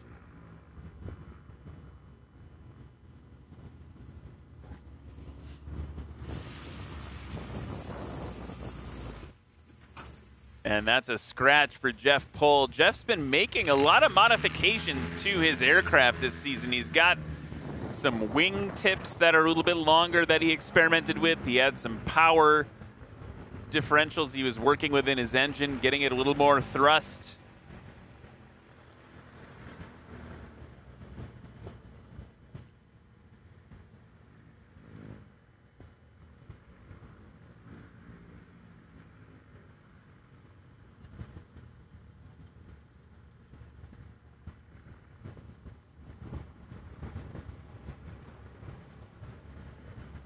Joel Dobson now coming in. Actually, I was mistaken. It's a 172 tail dragger. No, I was 2 off on that, from 170 to 172. That beautiful white and red thing over the line. Getting that tail up. Got to get on the brakes, Joel. He's holding it off. Joel flew the F-16 in your United States Air Force and served as F-16 instructor pilot in various locations.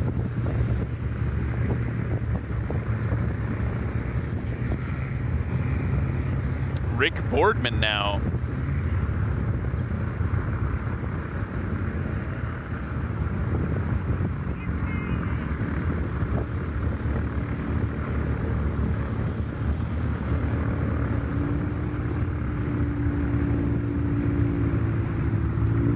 Rick Boardman hovering it in. Look at that. Just a masterclass on behind the...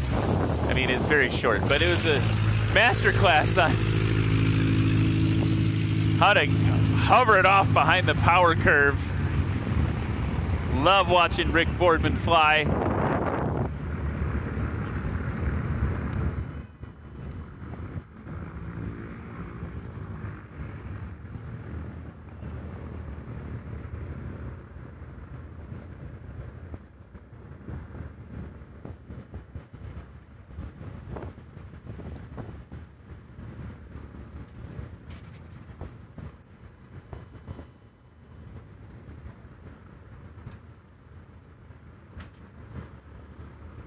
James Barkheimer now in the Carbon Cub. About 1,000 flight hours for James. Flies tailwheel aircraft. Also flies a Meridian. That's a very different airplane than what we're seeing here today. He says here he thrives on continuous learning and self-improvement. Let's see if he can self-improve those scores. First, let's see. Let's look at the scores here. Best score of the day so far in practice, 242. Good over the line. Has to get it stopped. 140 was his takeoff this time. That landing nice and short.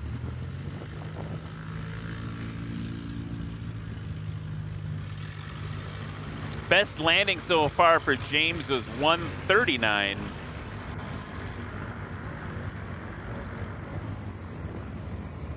And that one was 120 feet. So yes, self-improvement it is for Barkheimer as the 170 Bravos taxi by my broadcast booth. The 172. You know, it's nice of Joel is he actually, it says 172. He wrote it on it, so that helps me remember too. So thanks, Joel, for that. Rick Boardman in 94 with the famous belly pod.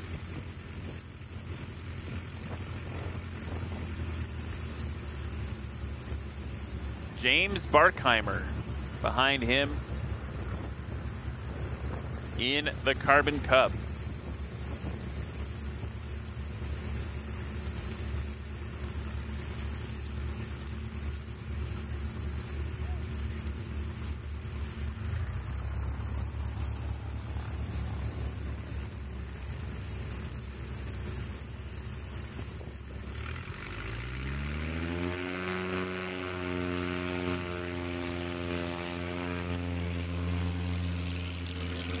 Whoa, look at the way the tail wheel had to work on that one with Micah Lindstrom. Jeff Pohl right behind him now. In Dirty Bird 00.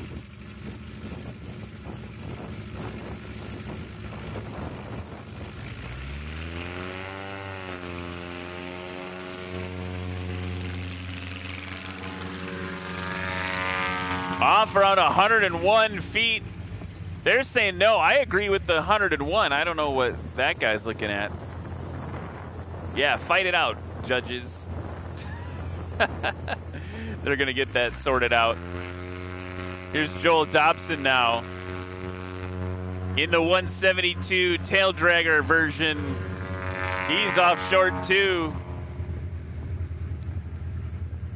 Tomorrow you're going to see these airplanes compete within their classes, and it's going to put a lot of this in perspective, right? So you got the 170 Bravos, the 172. These are heavy airplanes compared to some, well, particularly compared to something like the Chinook. Rick Boardman now. I don't even know what to say about that. That was just a quick yank and he was airborne.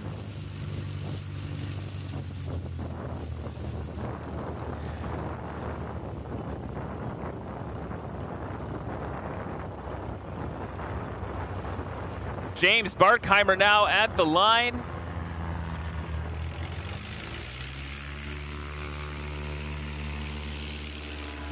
Pulled it a little early. Not quite ready to fly. Let's take a look. Let's go to another Carbon Cub in the competition. I want to talk, we did a little interview with Adam Gordon. Let's hear how it went for Adam Gordon in practice today. Yeah, I'm Adam Gordon from Oakdale, Louisiana, and we're flying a Cubcrafters Carbon Cub EX2 here today. CC 340 engine there with a Kato prop, front of the bush wheels, and Agmero suspension today. Practice went pretty good today. The wind's blowing nice, so nice short takeoffs. I was a little swirly on the landings, though. You really had to milk the power in to get across the line but not be too fast. So things went well today. I don't think anybody comes that doesn't want to win. We're all red-blooded American males and we want to win, but we're here to have a good time. We're all a big group of friends, so we just enjoy coming out and being able to see each other and see some amazing airplanes and see who has some bragging rights at the end of the day. All right, anybody want to say hello to back home? Anybody want to thank? Oh, just wife and kids. They're at home holding down the fort, so Dad's out playing for the weekend, having fun. So that was Adam Gordon. Little interview with him, out here to have a good time. Micah Lindstrom came in during that interview and I'm sure did a great job. Let's see, 85-foot takeoff and an 87-foot landing. So his best so far in practice was 172. Here is Jeff Pohl now.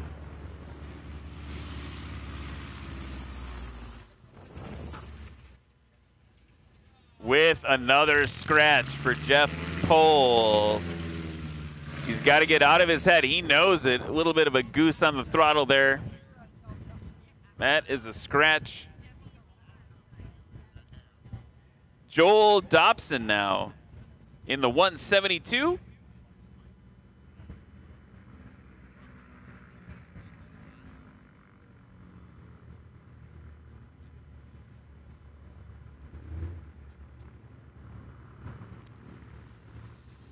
Listen for what he does with the throttle here. He didn't have to do anything. He had it exactly lined up right.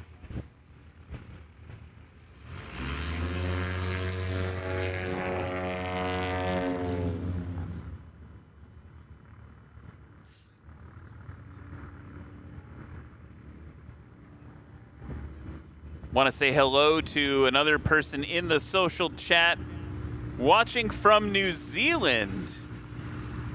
Hello, New Zealand. Thank you so much for chiming. What even time is it in New Zealand? Well, thanks for watching. Look at Rick Boardman there, dropping the tail end exactly on the line. That was game day type performance from him.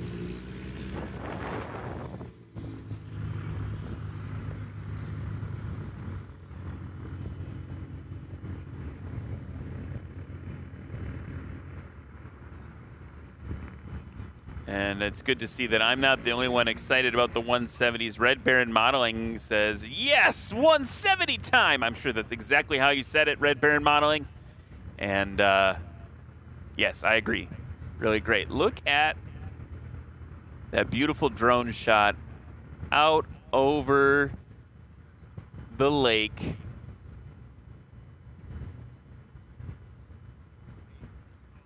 James Barkheimer.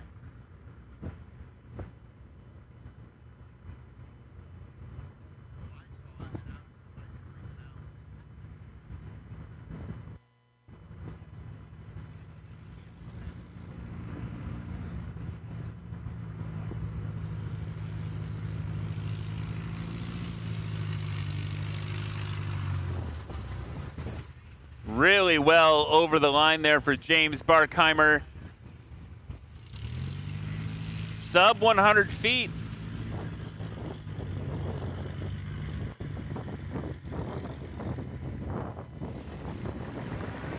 And that was his best combined score so far with 203 for James Barkheimer. Let's check in with some of the other ones. Micah Lindstrom, best so far 172. Jeff Pohl, best so far nothing with 2 scratches in practice. Joel Dobson, best so far 267.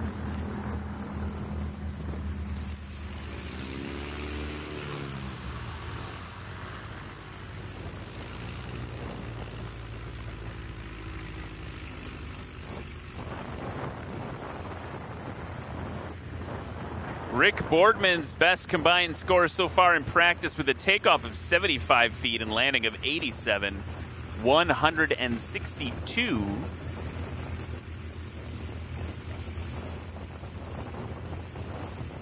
And James Barkheimer coming in again with that combined score of 203.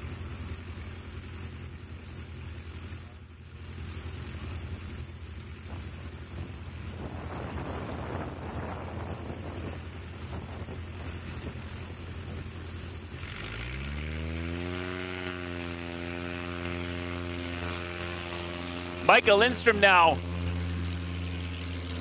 He's off. I love the way he's not afraid to make that tail wheel work.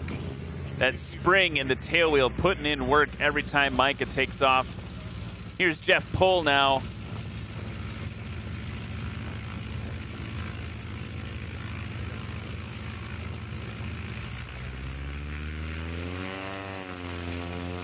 Getting his tail up. Timed it just right. He's off. Started to sink a little bit. Sink a little bit. He started to sink a little bit, but caught it is what I was trying to say. Sink a little bit. Here comes Joel Dobson now at the line in the 172.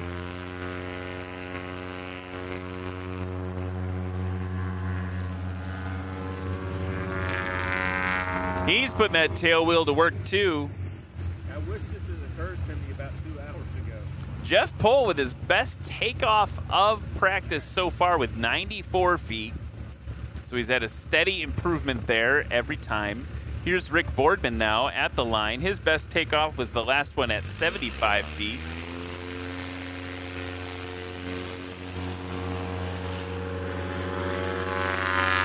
That's going to be definitely less than 75.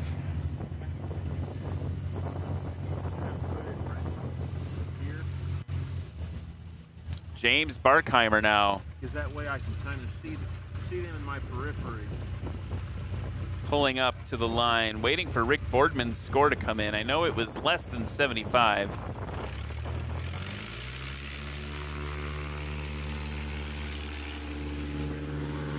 And that right main stuck on the ground a little bit longer than the left for James. And again, as a reminder, we measure from the wheel that left the ground last.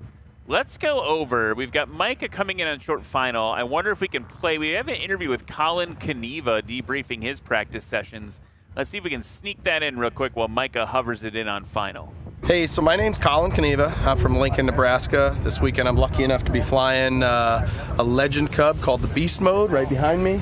And then I'm also flying a Carbon Cub as well. But really excited to get back in beast mode. We did some wing work on it, some other stuff, so constantly evolving, but I'm super excited. Today was a really good practice day. I think the winds are about perfect for what we're doing. It's windy, but the air is smooth, so it's perfect temps. Practice is a blast. I'm flying this in the unlimited. I've got no competition because I'm the best. I just want to say hi to my family, the kids, and everybody, and thank my sponsors: Scooters Coffee, Omaha Aircraft Supply, obviously Legend Cub for hosting this great event. I want to thank National STOL, Web Eye Care, Lincoln Airport, Clemens Insurance for sure. Couldn't do this without them. I'm just really, really fortunate to be able to do what I do. And we did not sneak it in. Micah landed before the package. Hey, so my name's Colin. And he put in a 49-foot landing for Micah Lindstrom on that last practice run. 49 feet in a 170 Bravo. That is bonkers. Jeff Pohl also put a landing in, waiting for it now, but it was, nope, they're calling another scratch for Jeff Pohl in practice. That is not going to have him very happy tonight around the campfire. Normally you want to kind of get it dialed in before competition tomorrow. Joel Dobson now, sub 150 in the 172.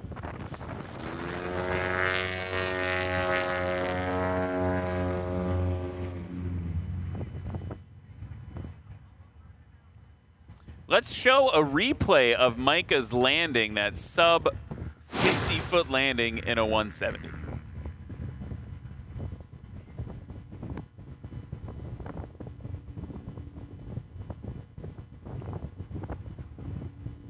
Just watching this, got it exactly on the line and just managed that energy perfectly to get it stopped. Speaking of managing energy perfectly, here's Rick Boardman making those shocks work. You want to let the more energy you can direct into the ground is energy that you are not directing forward, and he put those shocks to work for sure. That's Rick Boardman's final run of practice so far with a 55-foot landing. And look at the difference, just to speak a little bit to what Micah did there and why we wanted to show you a replay of it. Rick Boardman's aircraft much lighter than Micah's 170. I mean, it's got half the seats. So really good landing in practice for Micah Lindstrom there. James Barkheimer now. Little bit of a crosswind coming back. We've had that off and on throughout the day.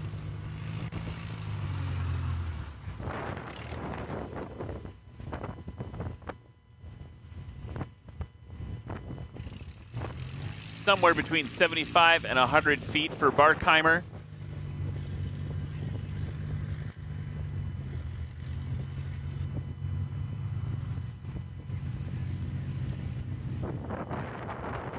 Let's take a minute now and debrief. We talked about Keith Lang and the Lone Wolf Super Cub. Let's hear how practice went for him. Well, I'm Keith Lang, flying a 1956 Super Cub. We call her Pepper. We got another one that we call Salt. That's my white one.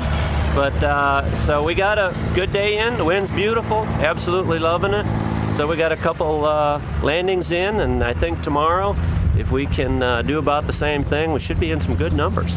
So, got my fingers crossed on that one. Awesome. Lisa Ray had mentioned to me I was around 75 feet on the landing. That puts me, you know, right into contention. So that's what I hope I can keep up with. She just needs a good breeze and a good day, and we're going to come away with a title this year. That's what we're looking for. National STOL, woo! Lonestar. Gotta say, shout out to my grandson Atlas, and my grandson Apollo, and my granddaughter Athena. Scott Sweet from Hyannis, Nebraska, and I'm flying the Blanca Scout.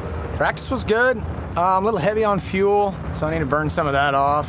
But other than that, the wind is right down the pipe, and it's pretty stable for the most part. Did get a couple scratches on there, maybe two. I think just one, but just got to get lighter. I just want to be competitive. I mean, I just started doing this, and beating Jeff Pohl and Micah is that will be a goal for the future. But right now, just here to have fun and just be competitive. Anybody you want to say hello to? Anybody you want to thank? Folks at home, my brothers for watching out for the ranch, and yeah, just everybody that supports it. So you heard there from Keith Lang in Pepper, the Piper Super Cub, and from Scott Sweet in the Blanca. And love watching them compete and practice. Looks like we've got some more competitors getting ready to come out and do their thing. Want to again just thank everyone who's in the crowd today here in Sulphur Springs. It's so great to see you. Thank you for watching and supporting National STOL. And be sure to come again tomorrow, or watch tomorrow online as well, 10 a.m. Central. So here at Sulphur Springs Airport, or at nationalstol.com. You can watch it on YouTube and kind of all over the internets. Want to give a shout out to Jetman_YT, who says, "Give me shout out because I'm here and loving it." Well, guess what, Jetman? Your wish is my command. We appreciate that you're here, and we are loving that you are loving it. So thanks so much for watching. Hope that you continue to watch tomorrow, 10 a.m. everybody. Check it out. A few more aircraft coming up to the line now. We've got that Aerobat back in the mix. Gonna get a little more 150 practice. Jared Clemens getting ready to rock and roll in the Husky.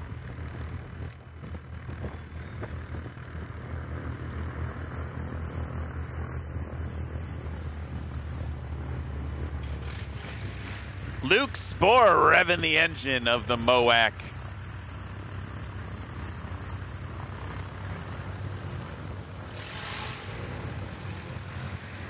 Colin Kaniva in a different plane now.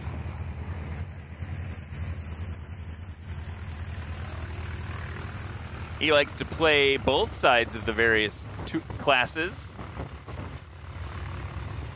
Wes rolling up in the Spencer Aviation Services Rotax 912 powered Chinook. I like those things because they're just so weird. They're just so weird, and I want one. Maybe that's it. Maybe that's what I'll do. Get a Chinook. I'm flying around Wisconsin in a Chinook. That could be me. All right. So we're getting ready for practice again here, folks, and it has been, looks like we've got about an hour, just over an hour left of practice here in Sulphur Springs.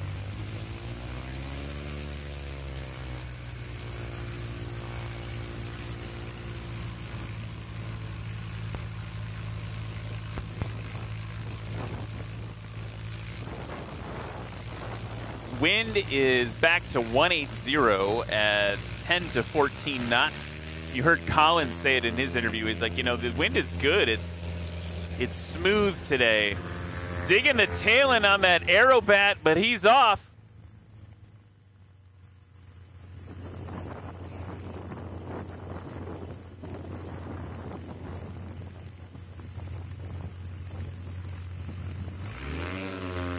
Jerry Clemens in the Husky, getting that tail off. And he's off the ground, grabbing a bite of angle of attack. Jerry Clemens, obviously, maybe not obviously, from Clemens Aviation Insurance, Clemens Insurance, and they are one of the sponsors of Lonestar STOL, so we thank him for that. Luke Spohr now with the gun racks, showing us how it's done.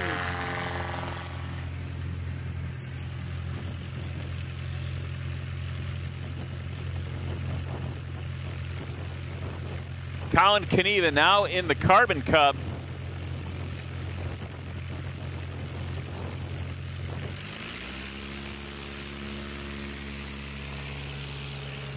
His best run in the Beast Mode MOAC was 160 feet. Here's Wes now at the line. Back for more.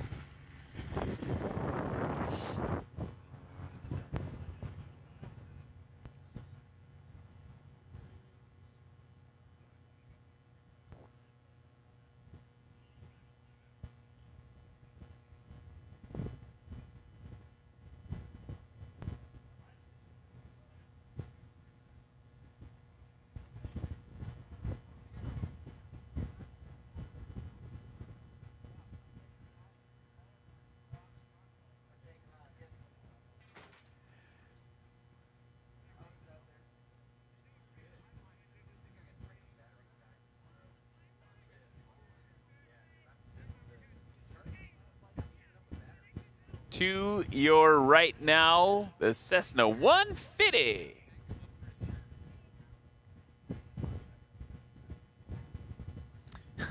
well, the 150 is coming in. Jetman _YT says, could I have one more shout out? JK, you can just say my name. I will say it 3 times. Jetman, Jetman, Jetman. Love having you here. So glad you're having a great time watching National STOL practice. Here's the Cessna 150 coming in. The Aerobat, good over the line, heavy on the brakes. Look at the way these small-wheeled nose draggers just tear up the grass. Love it. They can just get on the brakes super hard, get it stopped. And there's that age-old debate. What is better for a STOL comp? Tail wheel versus nose wheel, and I think in some of it, I think it depends on the pilot, and I think it also depends on the conditions. But traditionally, tail wheel seems to have an advantage, typically because the angles that they seem like they can come in. I might be making that up, but that's my story, and I'm going to stick with it until someone corrects me. Mr. Clemens, good over the line. Was trying to get the reverse pitch going. I believe he's got a beta prop on that plane, and it was what we talked about this morning. Gave it a little goose, and it hadn't transitioned to reverse pitch, to reverse thrust, and so off the throttle real quickly there. Here's Colin Kneva now, tickling the tops of the grass in the Carbon Cub.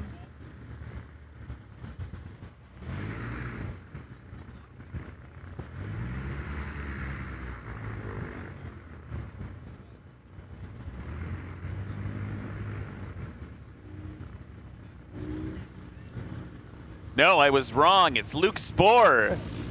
He'll never let me They'll never forgive me for that. Look at that, kind of ballooning up to get it over the line, but we've got a scratch called by Lexi. Now, Colin Kaniva coming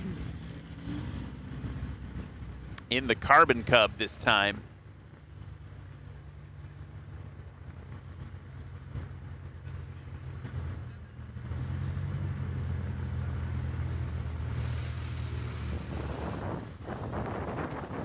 Good over the line for Colin.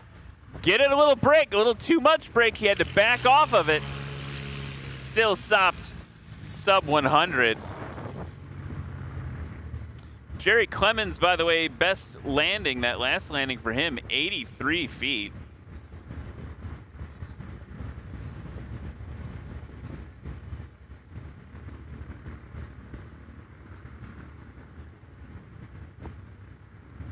Trevor Smith in the 150. Best run so far, 368. This last one, 405. Here comes Wes in the Chinook.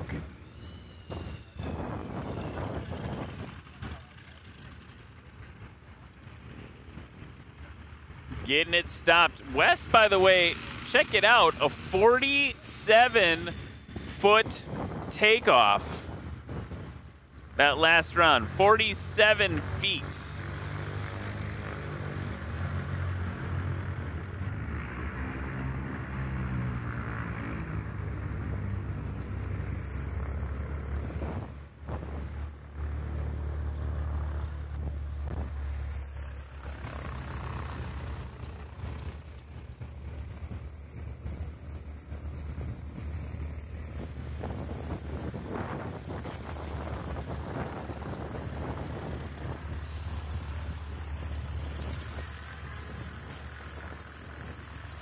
Gonna get a correction, a double check on those scores for Wes.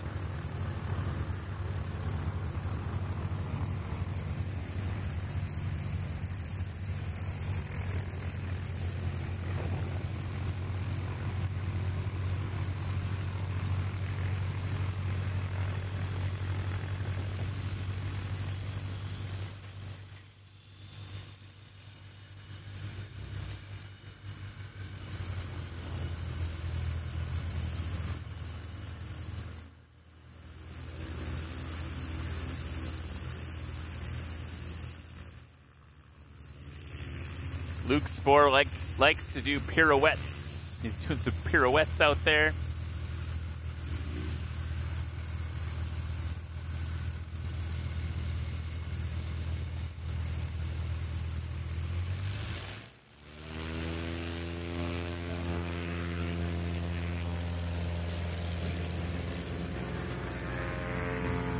There goes the 150 Aerobat off gracefully. Mr. Clemens on the line.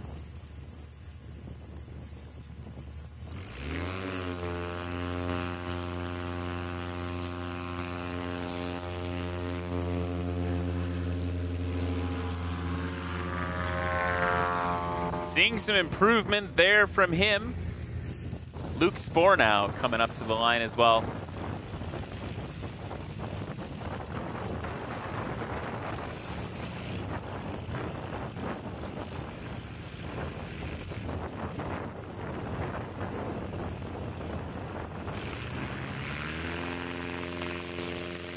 Look at his tail, super high there. Pulled it maybe a fraction of a second too early, and then if you saw, he had his left hand on that flap handle and was easing them off. If you get rid of the flaps too quickly, you will sink, and we don't want to sink because the ground is there. Colin Kaniva now off super short.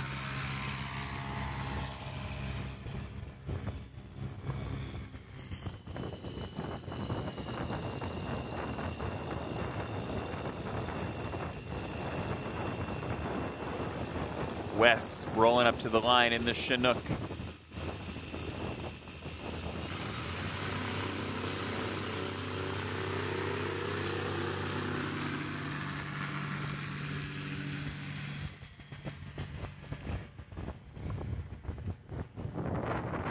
nicely off there for Wes. So we are coming into our final hour of practice here in Sulphur Springs, Texas.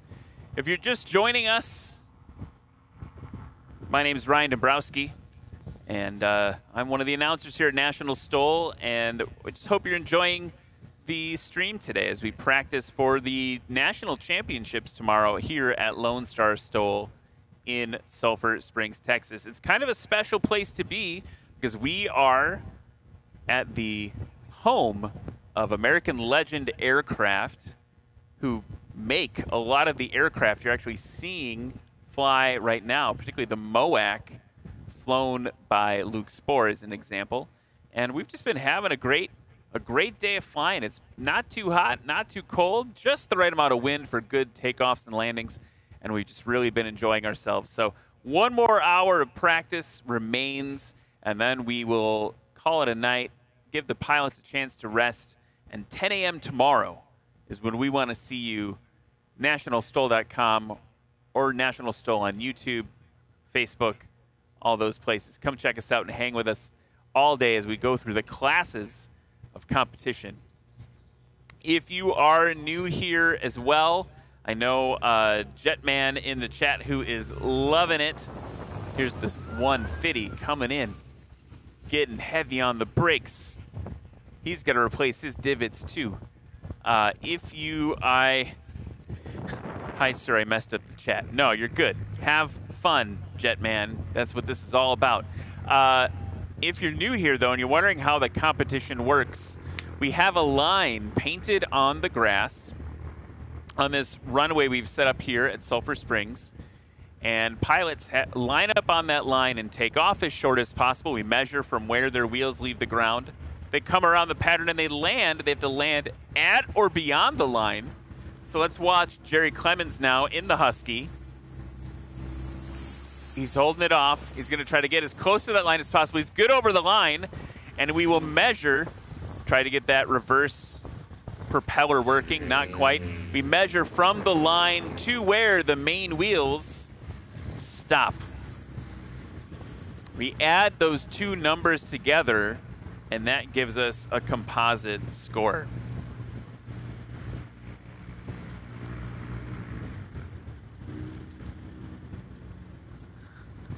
Jeff Jensen in the chat. They have yet to invent the plane that Super Aero Ryan doesn't want. That is true. Luke Spohr getting it stopped there. I want all the planes. One of the owners of National STOL has a saying, fly all the things. And I definitely want to fly all the things. But that Chinook, man, every time I see it, little bit in my heart. Love it. Okay. Let's go Colin Kneva now.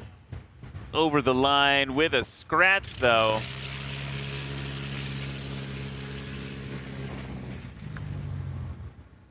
He's got a show, Carbon TV show called Old Green Plane, where he takes his dad's old green plane and flies it around and interviews people. It's definitely worth a check. Here's Wes now on what for a Chinook is an extended final. He's getting ready to come in, do some work. Yeah, let us know what questions you have. If you're in the crowd and you have a question, I'd be happy to answer. Just hop on social and pop it in there. I'll try to get an answer for you. Here's Wes now. Kathy Spencer, the owner of it, says, I should get a Chinook. Kathy, help me figure out how to make that happen. Have your people call my people. I'd love to fly one sometime and see if it feels right for me. We are having a blast here in Sulphur Springs.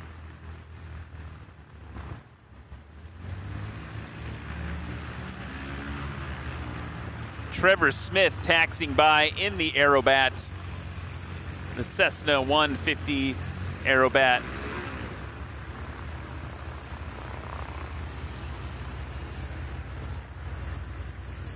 Jerry Clemens just gave me a thumbs up. He's having fun.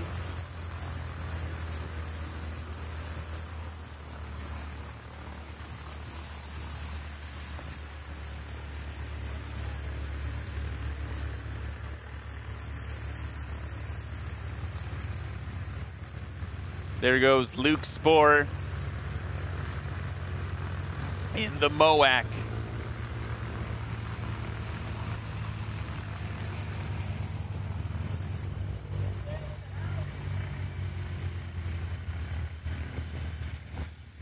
Wes in the Chinook.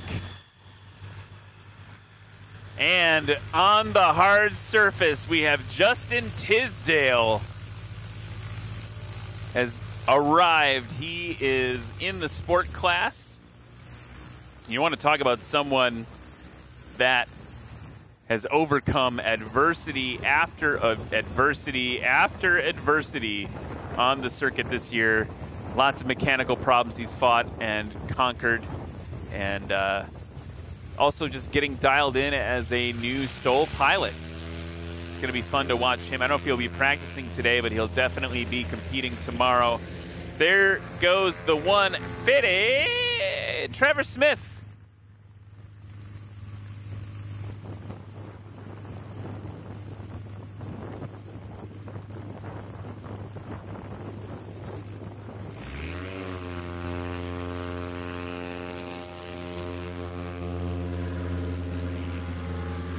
Little bit of an early pull for Jerry Clemens there.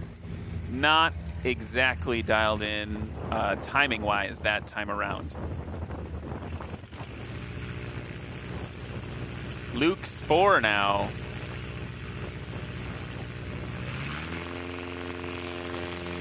The gun racks make it fly better, and he just proved it.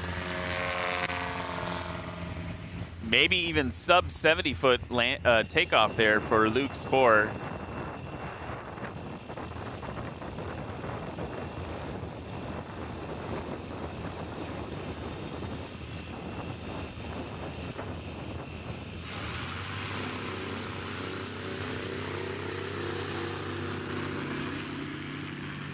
There we go. Wes is trimming it up every time. Luke Spohr, by the way, I wanted to go back and check his scores for practice. Best so far, 130 feet combined.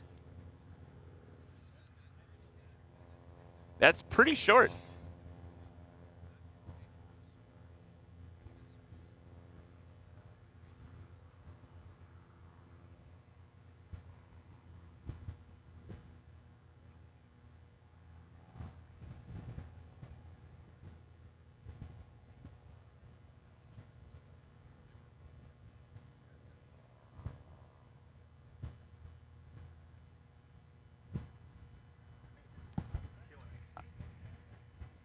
And because it's practice, I'll do this.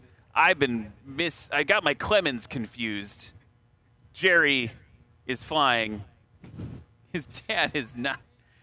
Austin's dad is not Jerry. And they're going to rib me for that around the campfire tonight. I got confused with all the there's so many Clemens. This big aviation family. They're all doing amazing aviation things. Thank you for the correction in the booth. That's going to be fun to see later. Also fun to see the 150 digging the tail in almost, kicking up some dirt. Let's go.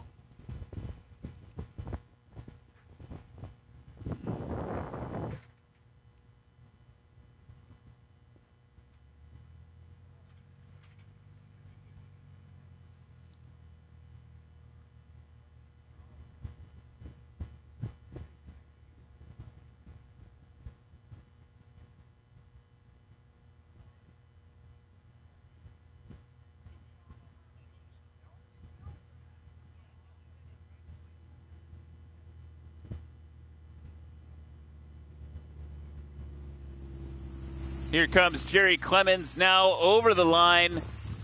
Nicely done. Getting that reverse pitch figured out. There we go. Getting that dialed in. That is Jerry, not Dwayne Clemens. Just so we're all clear. Look at Luke Spohr basically driving it in. Really low. He likes this low. Oh, you can't touch before the line, Luke. So low. There we go. And a scratch called by Lexi. That is a high Not high risk from a safety perspective, but high risk from a risk-reward maneuver sometime if you don't get that timing just right.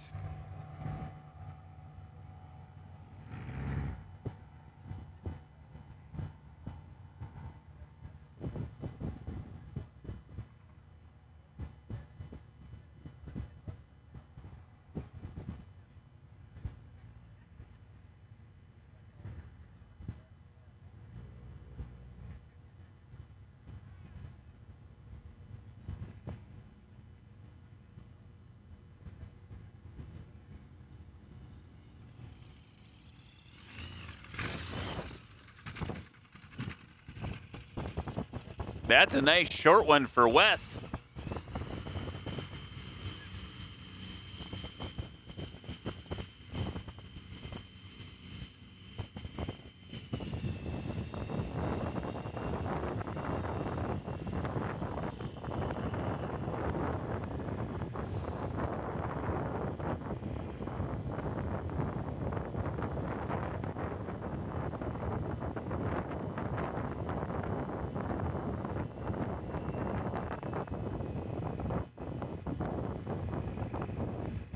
As we reset for another round of practice, just want to thank again all of our sponsors: Behringer, Pappy Aero, Acme Aero, Flying Eyes Optics, Aviation, Committee Coffee, Flight Outfitters, FlightHelmet.com, Rugged Radios, AeroLed, Factory 10 Aerospace Composites, AirTech Coatings, Lift Aviation USA, Duke Propeller, USA Trailers Direct, Sarasota Avionics, Hartzell Propeller, Legend Aircraft, and Ladd Gardner Insurance. I also want to talk about our local sponsors, Etos Inc., Clemens Insurance, such a foundation in the aviation community. I'm getting them all confused. The Clemens, love their support. Nottingham, Sulphur Springs Dodge, Lima Bravo Aviation, Fix and Feed, Garmin Aviation, Thrust Flight, CNB Bank, Texas Heritage National Bank,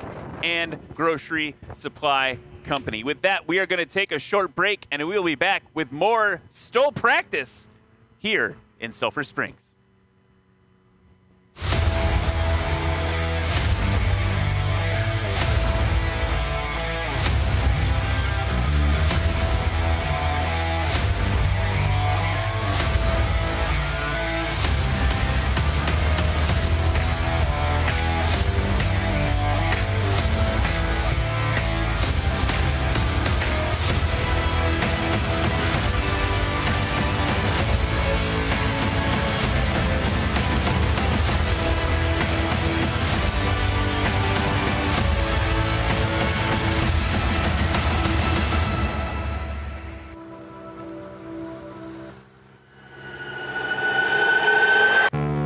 This is Acme Aero.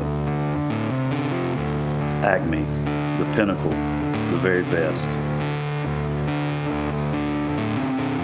Each of our products are made to order and every part manufactured by us here in North Carolina. We design, we prototype, we model, and redesign. Each of our raw materials are made to our specific specifications. We machine, we QC, check prints, go, no-go gauges, and all specifications. We dyno each completed assembly. Each component is proudly branded with Made in the USA. Black Ops isn't the first shock we made, but it's the shock that made us. Acme Aero is the best suspension money can buy. I'm John Mickey from Albuquerque, New Mexico, flying a 1953 Cessna 180. Got the Norland conversion on the engine. Fairly rare mod, helps a lot. MT prop is wonderful.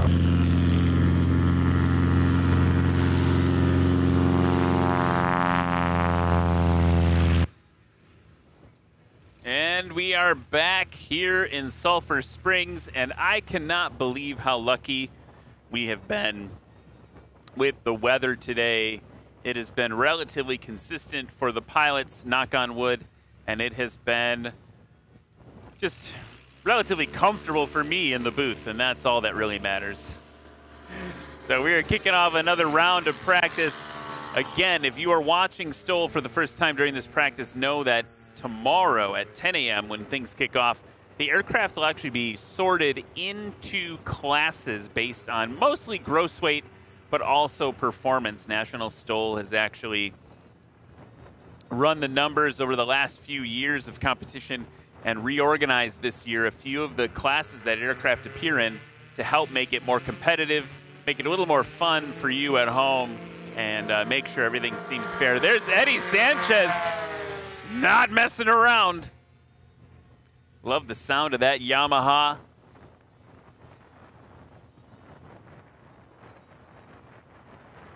Not to be outdone, we have another Sanchez right behind him. Anthony Sanchez now, also in a Highlander.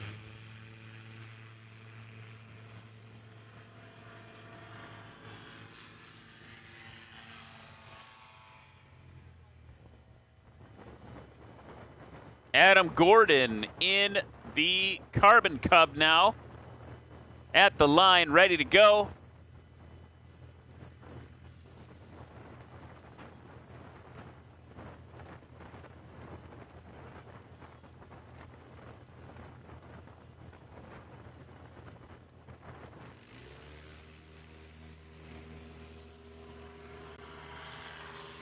Dialing it in every time for Adam Gordon.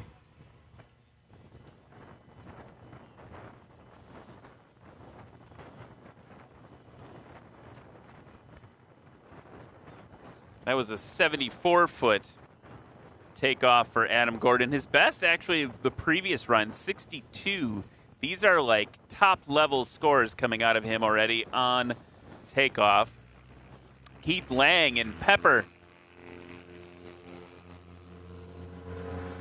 taking a little bow before he flies up into the air.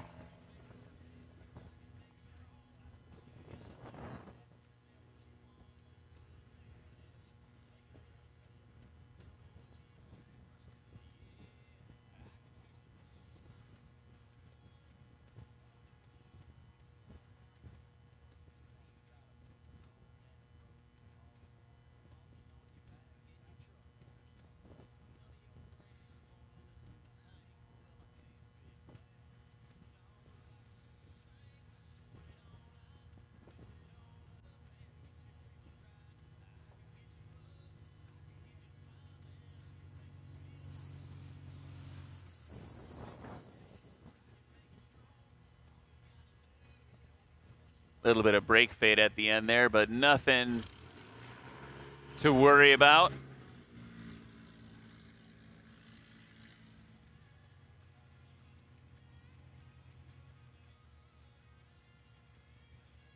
For Adam Gordon.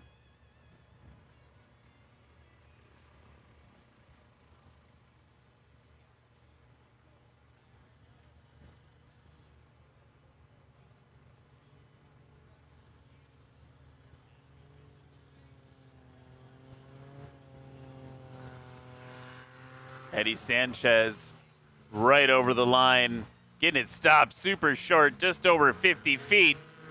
That one, whoo, if you're here, you got to give him some applause for that one. That one was on fire.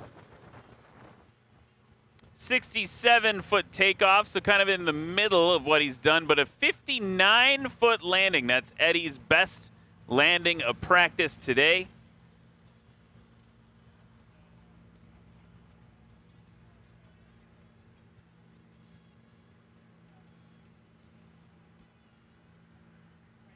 Anthony Sanchez now holding it off the prop.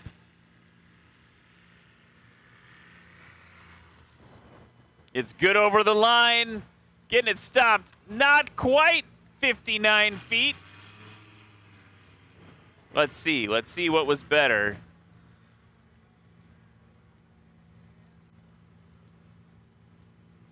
"65 feet for Anthony Sanchez.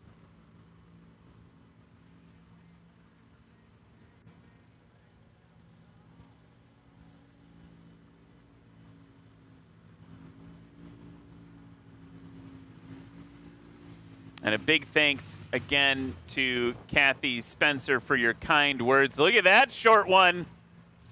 It was a scratch, but woo! We can dial that in a little bit for Nick Ardillo. We'll be in a good place tomorrow. Kathy, I want to thank you again for your kind words. And separately, what you say about it being a terrific family event is absolutely true. I was lucky enough to bring my children to the National STOL event at Sodbusters in Hartford, Wisconsin. And the kids had a great time watching airplanes, playing around with other kids, getting some good food, and just generally hanging out. So totally agree. If you're in Texas and you can make it to Sulphur Springs, I know it's a big state, but there's Keith Lang now getting it stopped. We're dialing it in. Notice, I wonder what the wind's doing. I wonder if it's a little bit less.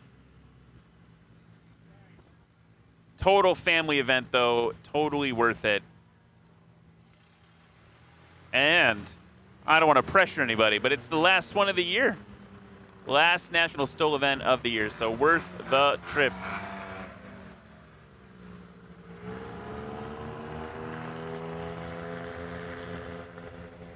As of 22 minutes ago, no appreciable difference in the wind, but the flags right now seem to be a little less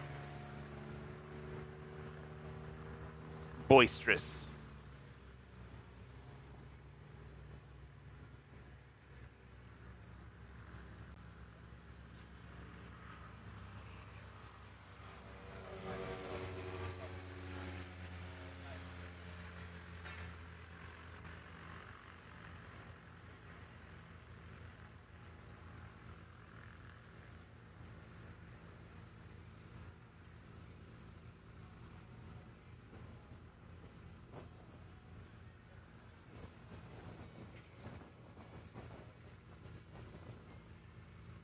So as of 23 minutes ago, winds 190 at 10 to 15 knots.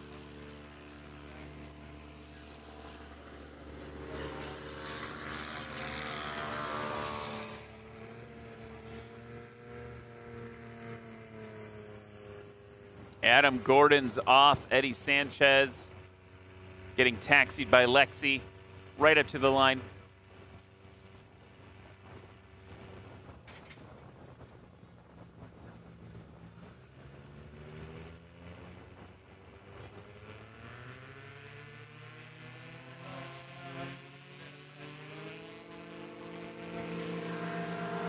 Look at that swarm of angry hornets taking off into the sky. Eddie Sanchez.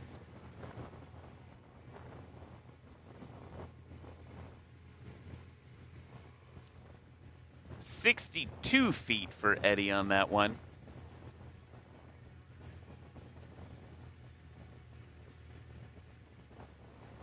Anthony had some ground to cover on his takeoff, 120 feet last time. Different power plant, though. Let's be clear. Different power level between these two airplanes. Awful lot shorter, though. Last one was 120. This one looks like it's somewhere around 100. Nick Ardillo taxiing up to the line in the Carbon Cub. He took me for a flight in one back in Nashville, and I understood why people buy Carbon Cubs. 100 foot on the nose for Anthony Sanchez.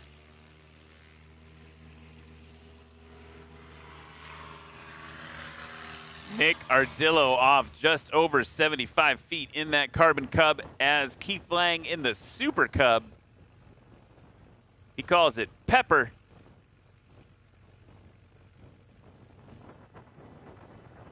Winds 190-10, gusting 15. You can see Keith is cheating into the wind just a little bit to try to get every little inch of the wind on the nose he can.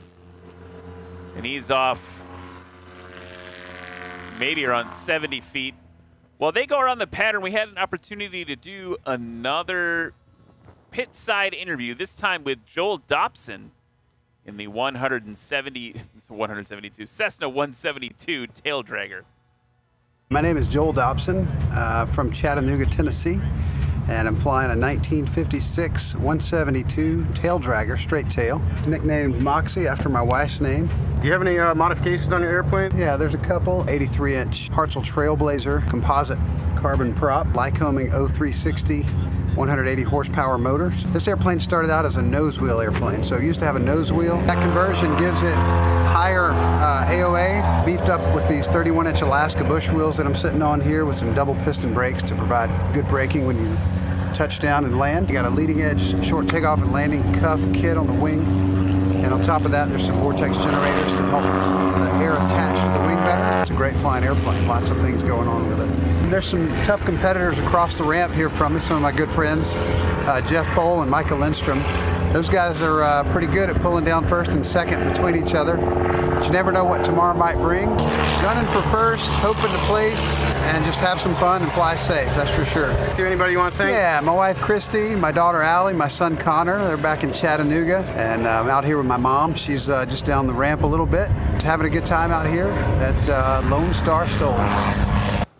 How'd practice go today? Well, it went better for the champ here. What was in your favor today? Just the pilot is the main thing. No, I scratched. I mean, I flew fine, I just scratched good. I am consistent. That's the main thing. What are we going to change for tomorrow? I'm going to land on the other side of the line. What's your game plan for tomorrow? Take home first. Let you boys get back to it. There you go. Love that Micah and Jeff can have so much fun even though they're so aggressively competitive with each other. There we go. Anthony now right over the line, getting it stopped. He's starting to dial in that like sub 100-foot range.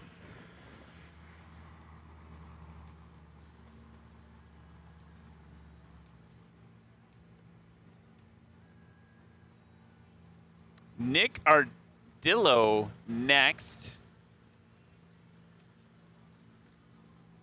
Nick Ardillo coming in 80-foot takeoff this round of practice. Let's see what he can do on the landing.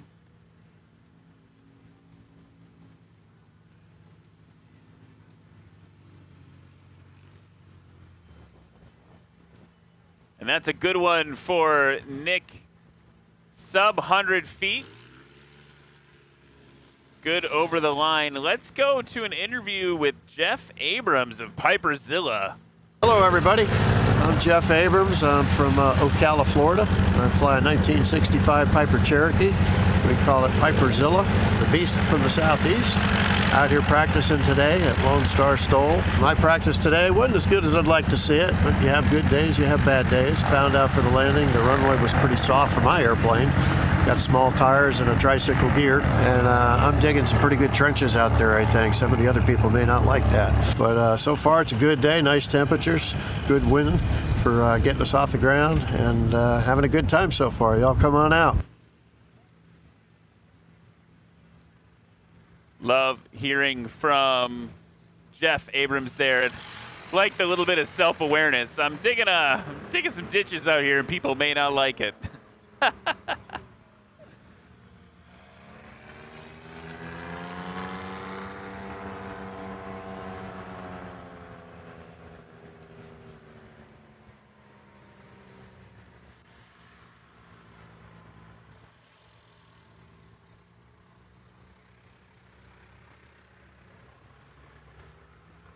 So we've got 2 Carbon Cubs, 2 Just aircraft,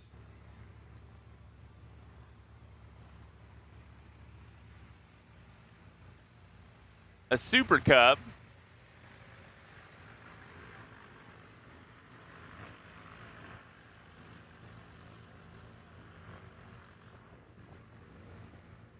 sounds like you've got a recipe for some super fun STOL action.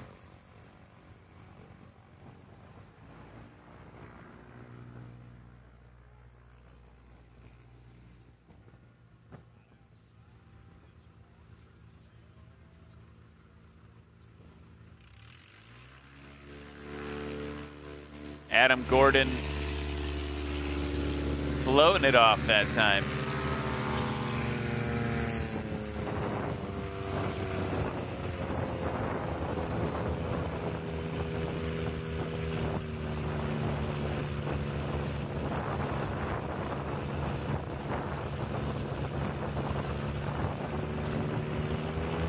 Number 48, Eddie Sanchez.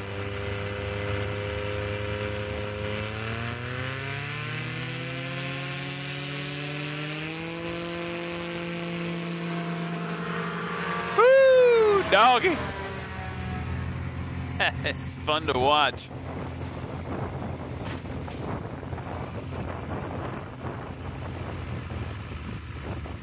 So Eddie's aircraft, a 2023 Just Aircraft Highlander with a Yamaha 998 Sidewinder Turbo. That thing's making 280 horsepower. Anthony, for comparison, is in a 2014 Just Aircraft Super STOL with a Rotax 912, which is making about 100 horsepower, typically. Kind of depends on how it's tuned.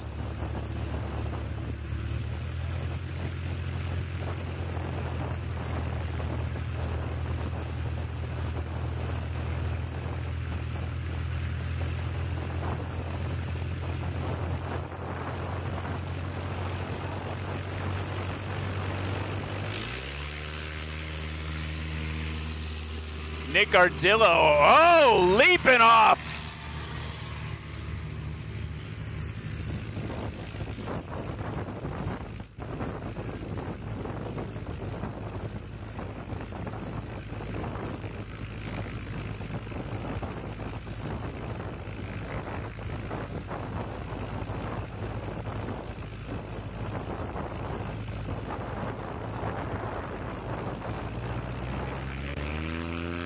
There goes Keith.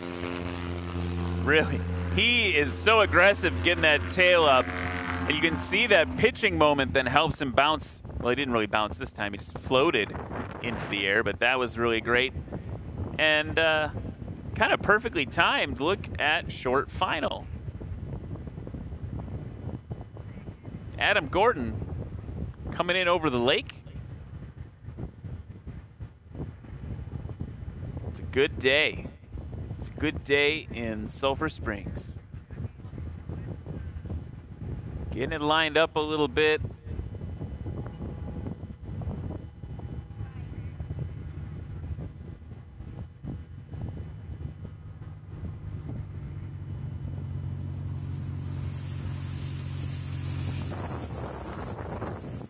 Good over the line.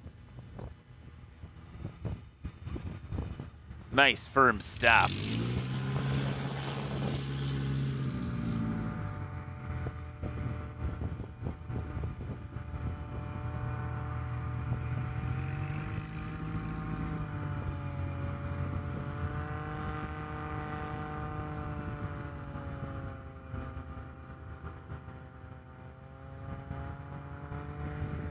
Just listen to that motor.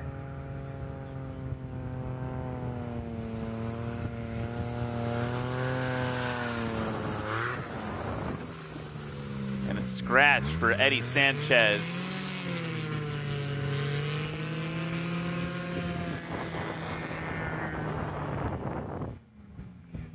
Anthony Sanchez now.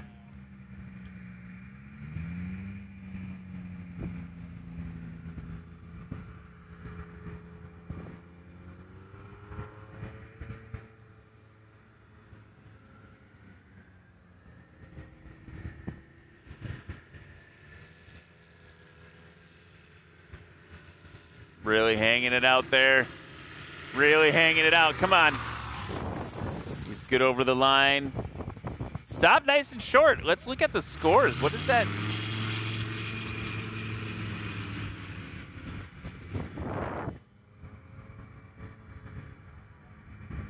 Yeah, there we go. Anthony Sanchez with a 65-foot landing. So he had as low as 62 feet. This round he had 65, 95, and then 65 again. So great performance by Anthony Sanchez. Here comes Nick Ardillo now. Previous landing, this round was 103. He's good over the line. Can he get it stopped shorter? Oh yeah, he absolutely can.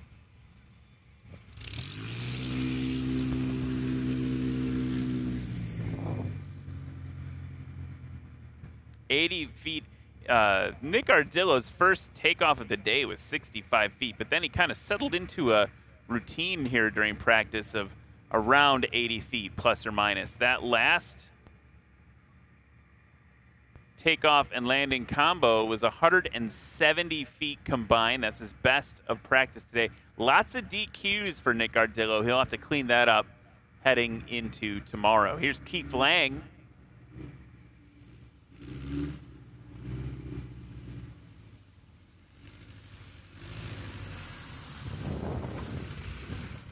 Dropping it in real good.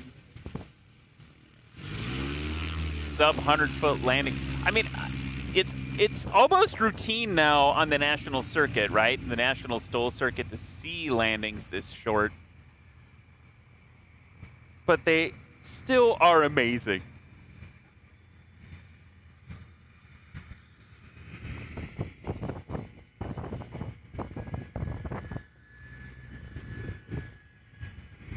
These types of takeoffs and landings, if you compare them to your own, like I'm trying to compare them to my own when I'm flying at home, nothing like this. Everyone here has put in the time. They are all making it look easy because they are so proficient. So really love that. Love to see that. And that's actually something that the folks at National STOL talk about a lot, is that idea of proficiency. You know, we talked about how this is a spot landing contest turned up to 11, but why do we do spot landing contests at airports? It's because we want to have a reason, another excuse to become more proficient, and that's what we're doing here today. So we hear during the pilot briefings, all the safety briefings, about how this isn't a slow flight contest, it's a STOL contest, a landing contest, a takeoff contest. And we got some jet action taxiing by behind us on the runway. But really what the opportunity this gives you, if you want to compete, and any pilot can really compete in National STOL, you just have to put in the time and be safe and proficient, and it gives you a reason to really crank that out, work through that. So that's a big goal of the sport. It's a good entree into competitive aircraft flying. And we've got another heat of folks taxiing by now. Yeah, I'm gonna hurt tomorrow. Scott Sweet in the Belanca Scout, getting ready to put in some more practice.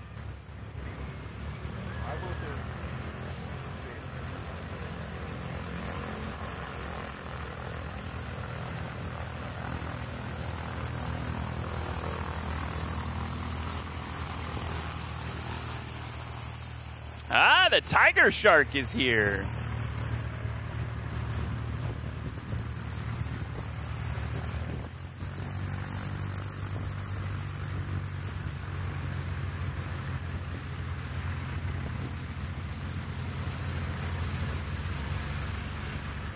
Tiger Shark, you can tell which one I'm talking about. Joel Milloway at the controls.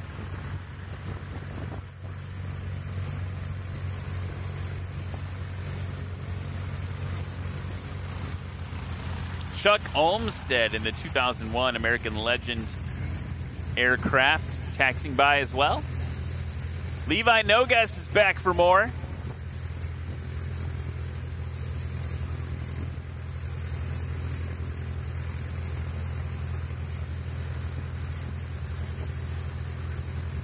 Patrick McIntyre looking for trouble.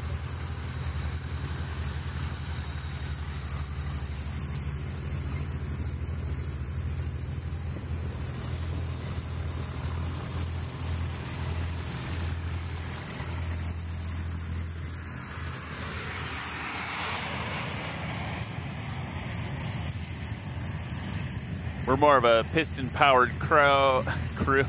We're more of a piston-powered crowd here at National STOL, but sometimes it's nice to hear a little bit of jet noise.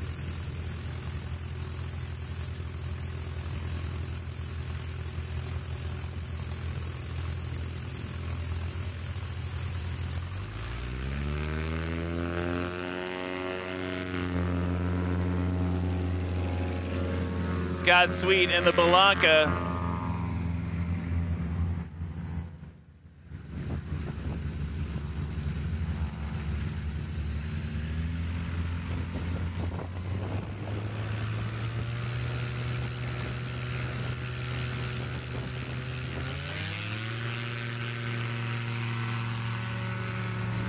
Joel Milloway's first takeoff of practice puts him around 75 feet.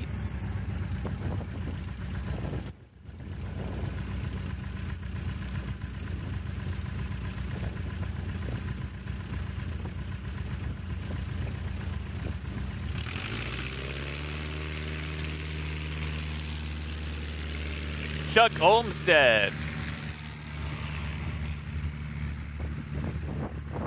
Says here that Chuck Olmsted was initially trained by his high school history teacher.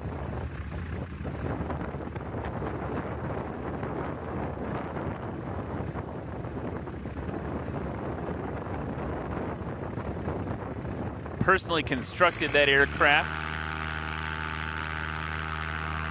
Patrick McIntyre now in the Rans S7.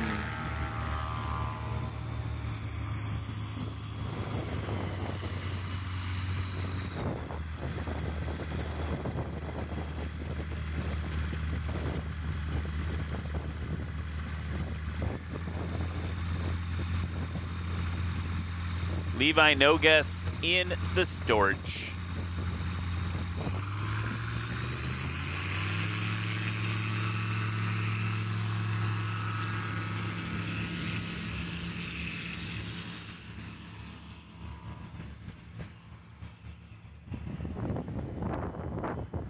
"117 feet for that last takeoff for Levi.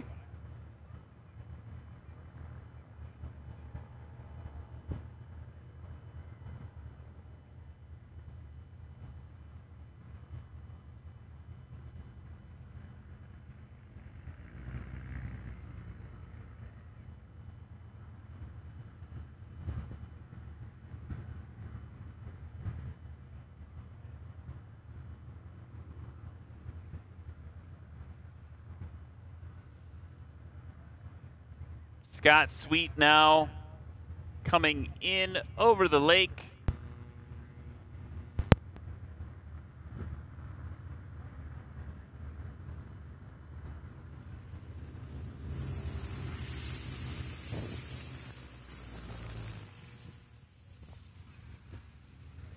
And a scratch for Mr. Sweet. Dare I say that one he may find a little bitter.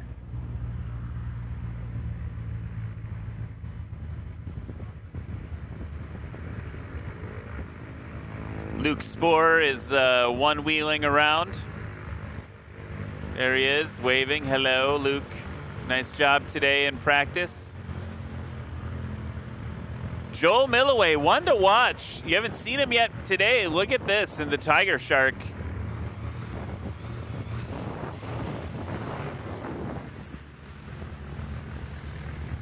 He knows how to land it short. Also in an S7, much like Patrick McIntyre is in. You've got a go around for Chuck Olmsted just to keep things safe. Joel Milloway there, that takeoff for him was 73 feet. We'll see what the landing score comes in as. He's another one to watch.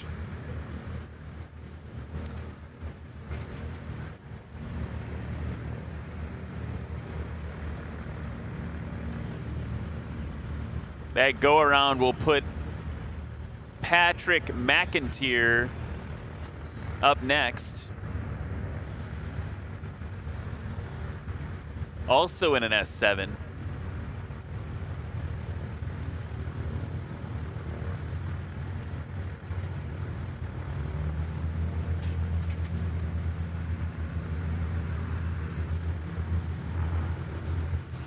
He's holding it off. And another blue flag for Patrick McIntyre.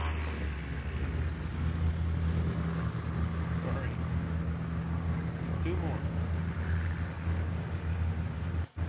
That puts Levi Nogas on short final, but we'll be here a while because that thing flies slow. Love the unique droop. I know I said it before when he was flying, but I love seeing the unique gear of the Storch. As he brings it in, pay close attention to the amount of travel the landing gear has, how far it can actually move to absorb shocks.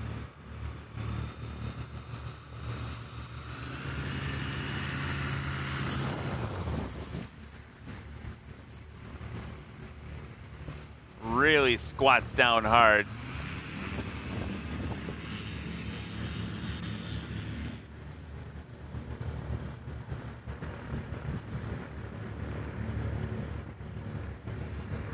Bringing up the rear then due to the go-around will be Chuck Olmstead.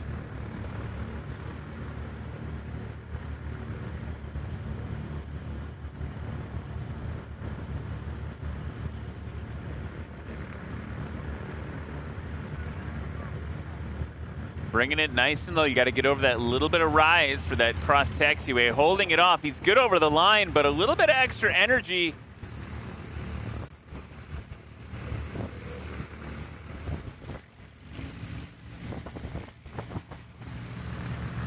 And that, we have now, with that, recovered that heat.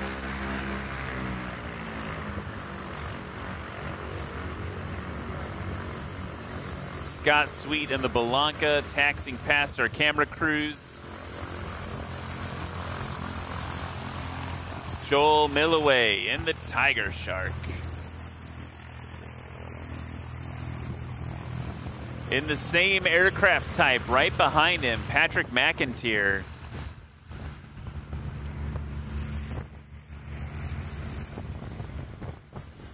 Levi Nogas in the Storch.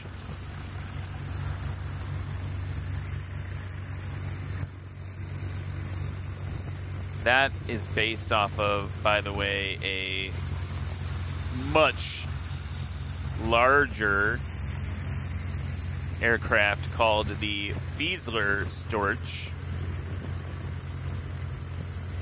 It's a liaison and reconnaissance plane for the Germans in World War II. If I'm not mistaken, Levi's is like an 85% scale replica of it, so it's not. I think it's the original ones are quite a bit larger. There goes Scott Sweet now.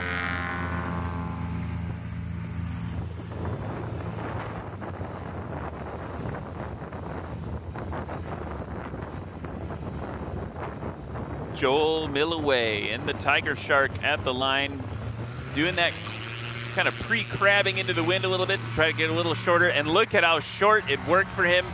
Sub 50-foot takeoff for Joel Milloway. 48 foot for Joel is incredible. Now, Patrick is going to try to do the same thing. Cheat into the wind a little bit, get a little more nose wind than crosswind, a little more lift from that. A little more wind over the wings. He's up. He's short. It's longer than Joel, though.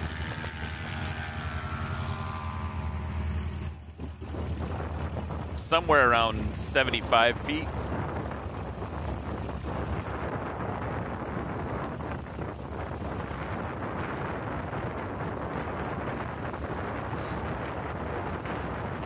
Joel Milloway with that 48-foot takeoff. One of the shortest we'll see today. Dan Reynolds, for perspective, had 39 feet. Chuck Olmstead off the ground, which I guess is maybe a little obvious because he's in an airplane, but that's definitely what he did. Here's Levi now, getting ready to go.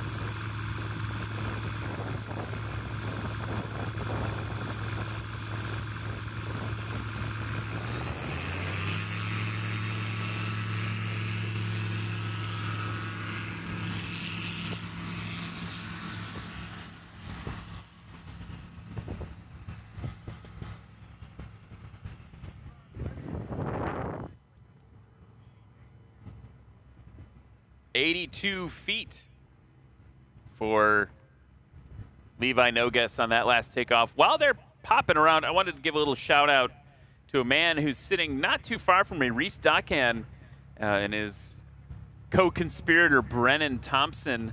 They've been working real hard to bring those interview packages right from the pits. So as soon as pilots are coming in from their practice runs, they're running up and making sure that they get some interviews so we get a little information from you or for you about how practice went today. So Brennan Thompson, Reese Dockan, my hat is off. My hat is tipped to you.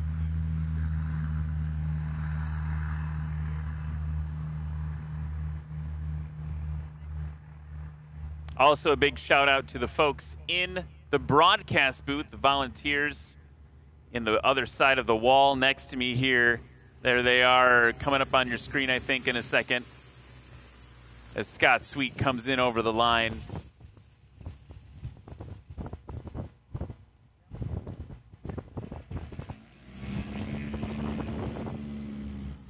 All those volunteers working hard to bring the stream to you live. So big shout out to them, big thanks to them.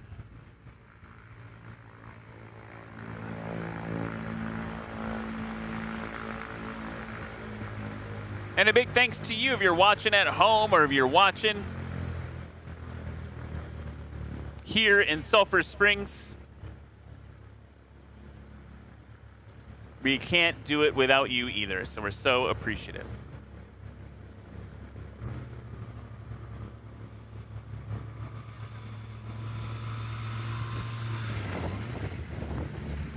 Joel Milloway with a scratch and a little bit of brake fade at the end to add it all up. Clearing the runway for Patrick McIntyre now. Won the Unlimited class in Nashville at Music City STOL.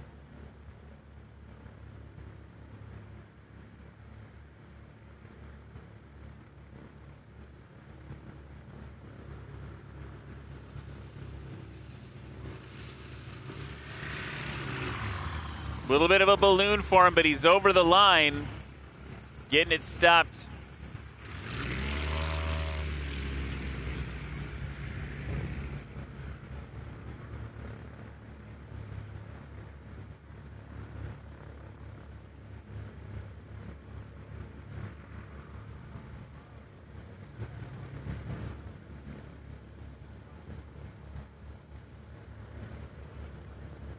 If you are here in Sulphur Springs and you want to get your hands on some National STOL merch before the crowds show up tomorrow for the full competition, you have 5 minutes to buy some sweet Lonestar STOL, National STOL merch. I've got this awesome zip-up hoodie on that I really love. The blue on blue is something else. Check it out. Love that. There we go. There I am. Check it out. You can get that if you're here. It's got the little patriotism going on. And then the back, I'll see if I can show you the back. Oh, that's the first time I've stood up in hours. I don't even know. Here, check it out. There we go. The National STOL back with the... That's pretty cool, right? You got to check that out. So if you're in the crowd, you couldn't see what I just showed everybody. But it's worth, it's worth taking a look at. Go check that out. At the booth. They're closing in about 5 minutes. So here we go now. Levi Nogues.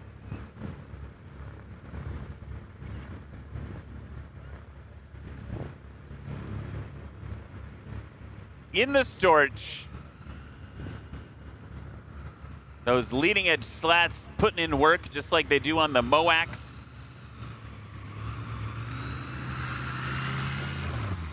And he's good over the line. Little, I wouldn't know if I'd call that squirrely, but little lateral movement from Levi on that one.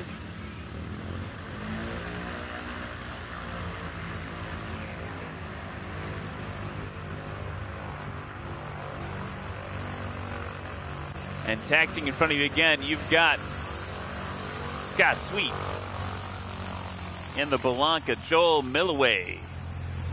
in the S7 Tiger Shark. Patrick McIntyre in the S7 Little Yellow Friend.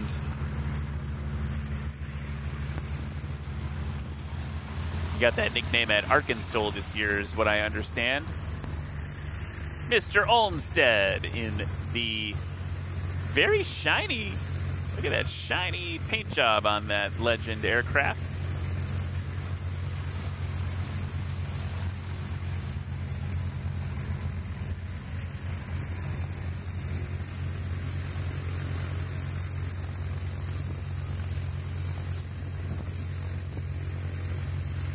And Levi Nogues in the Storch. One more lap around the pattern for them here in practice. And again, if you are just joining us here at the tail end of practice here in Sulphur Springs, join us again tomorrow, 10 a.m. It's 10 a.m. Central Time. We'd love to have you here in person. And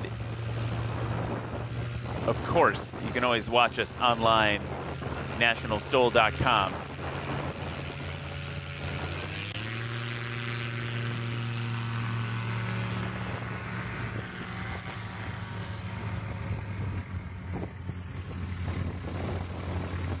.68 feet for Milloway on that one. Here comes Patrick McIntyre now.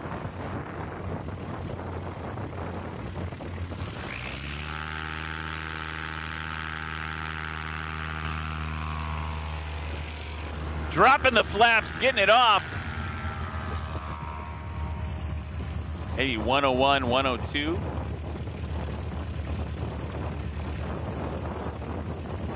.103. I was close on that one. Chuck Olmsted at the line.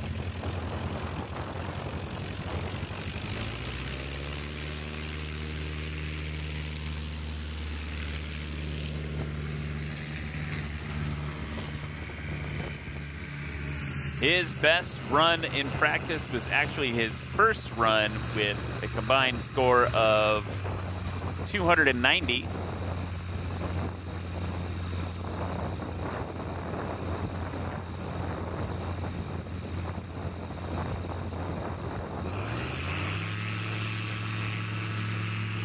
Levi Nogues on the roll and kind of perfectly popped it off there.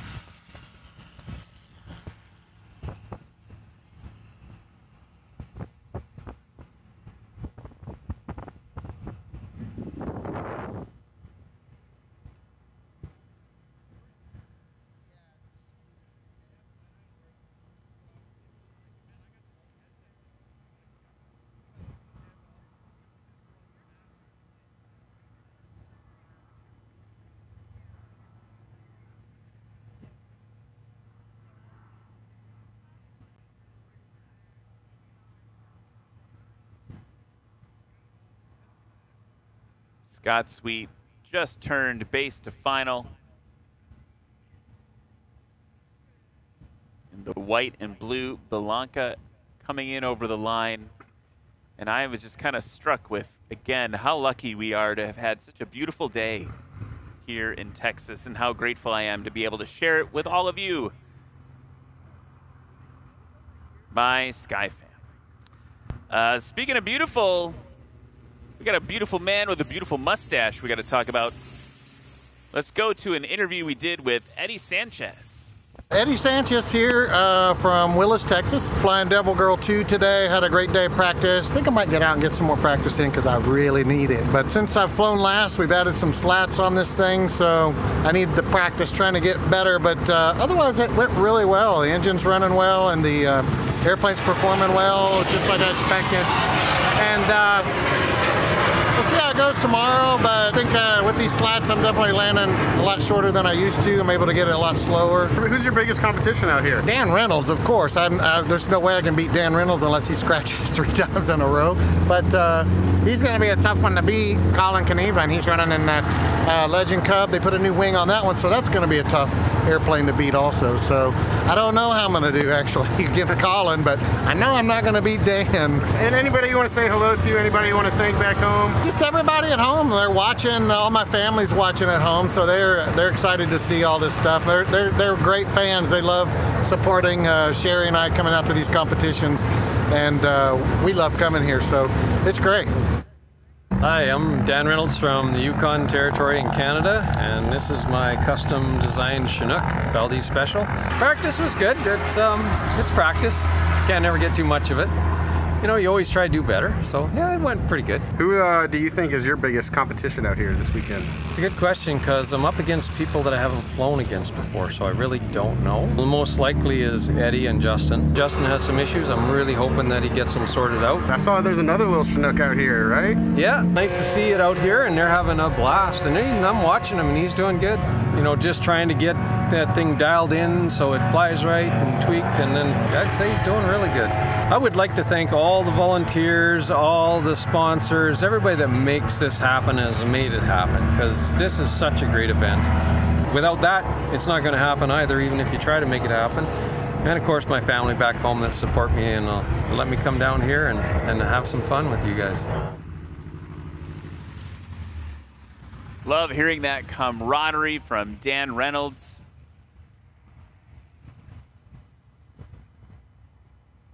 Chuck Olmsted coming over the line there. A little bit long that time for Chuck. I'm wondering what the wind is starting to do. Look, now at the end of the day, our windsock has definitely turned into a left crosswind for our pilots.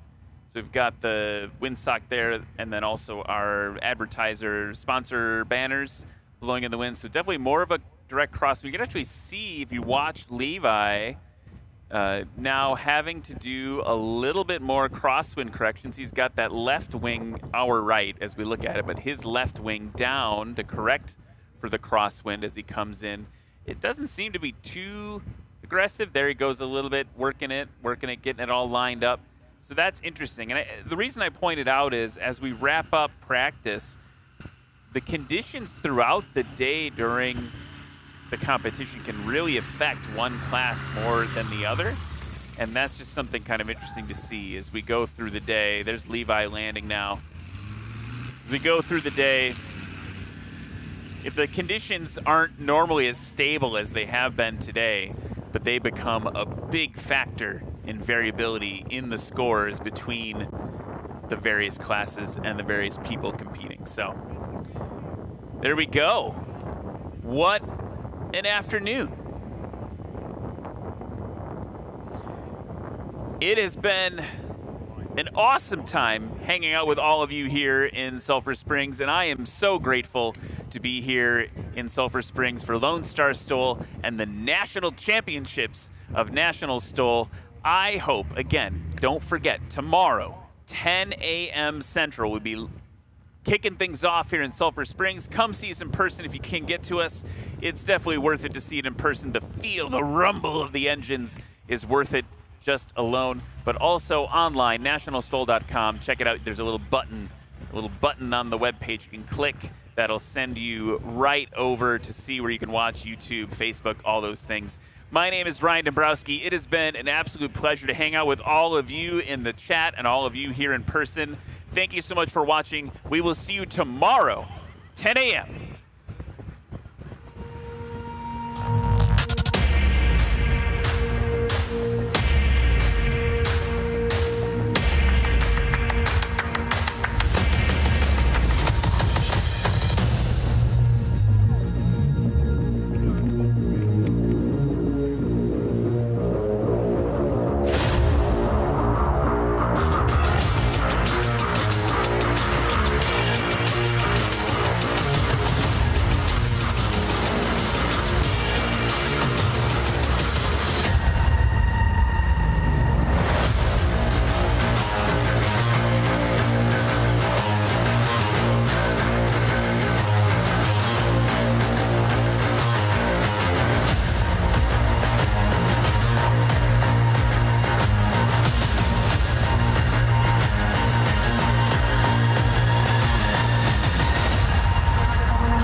Hello, I'm Brandon Korn out here at Pinedale, Wyoming. Here's a quick look at what we do at the shop.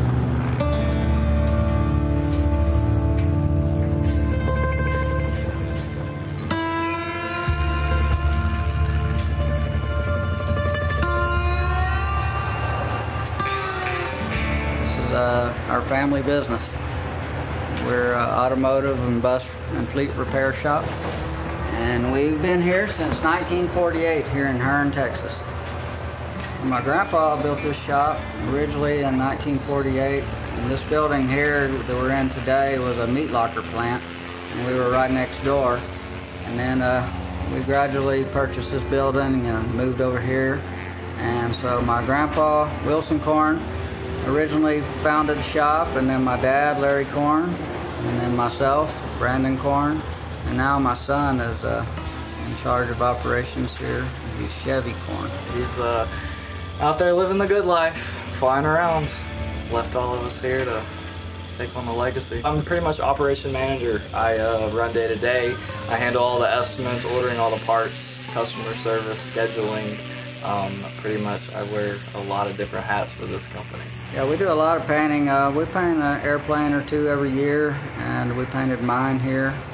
Completely disassembled it and used everyone in the shop worked on it. Yes, sir. What's going on, buddy? Good. What's How are your you? name? I'm Chris. I'm from College Station, Texas. All right. We did some rivets and stuff like that, and I helped put in the seats, the floor. I did some wiring on it, stuff like that. Little stuff. Brandon did most of it though, but. It took a lot of help from everyone to complete that project. It was a big project. My name is Samuel, and I have Brandon to assemble the airplane. This is our paint shop. We mix all the colors here in-house, and we can match them. We have a digital camera to scan the colors, dial in the color matches, and we use all the top-of-the-line products. There's no shortcuts on paint. There's no such thing as cheap paint. This is my home airport, Hearne, Texas.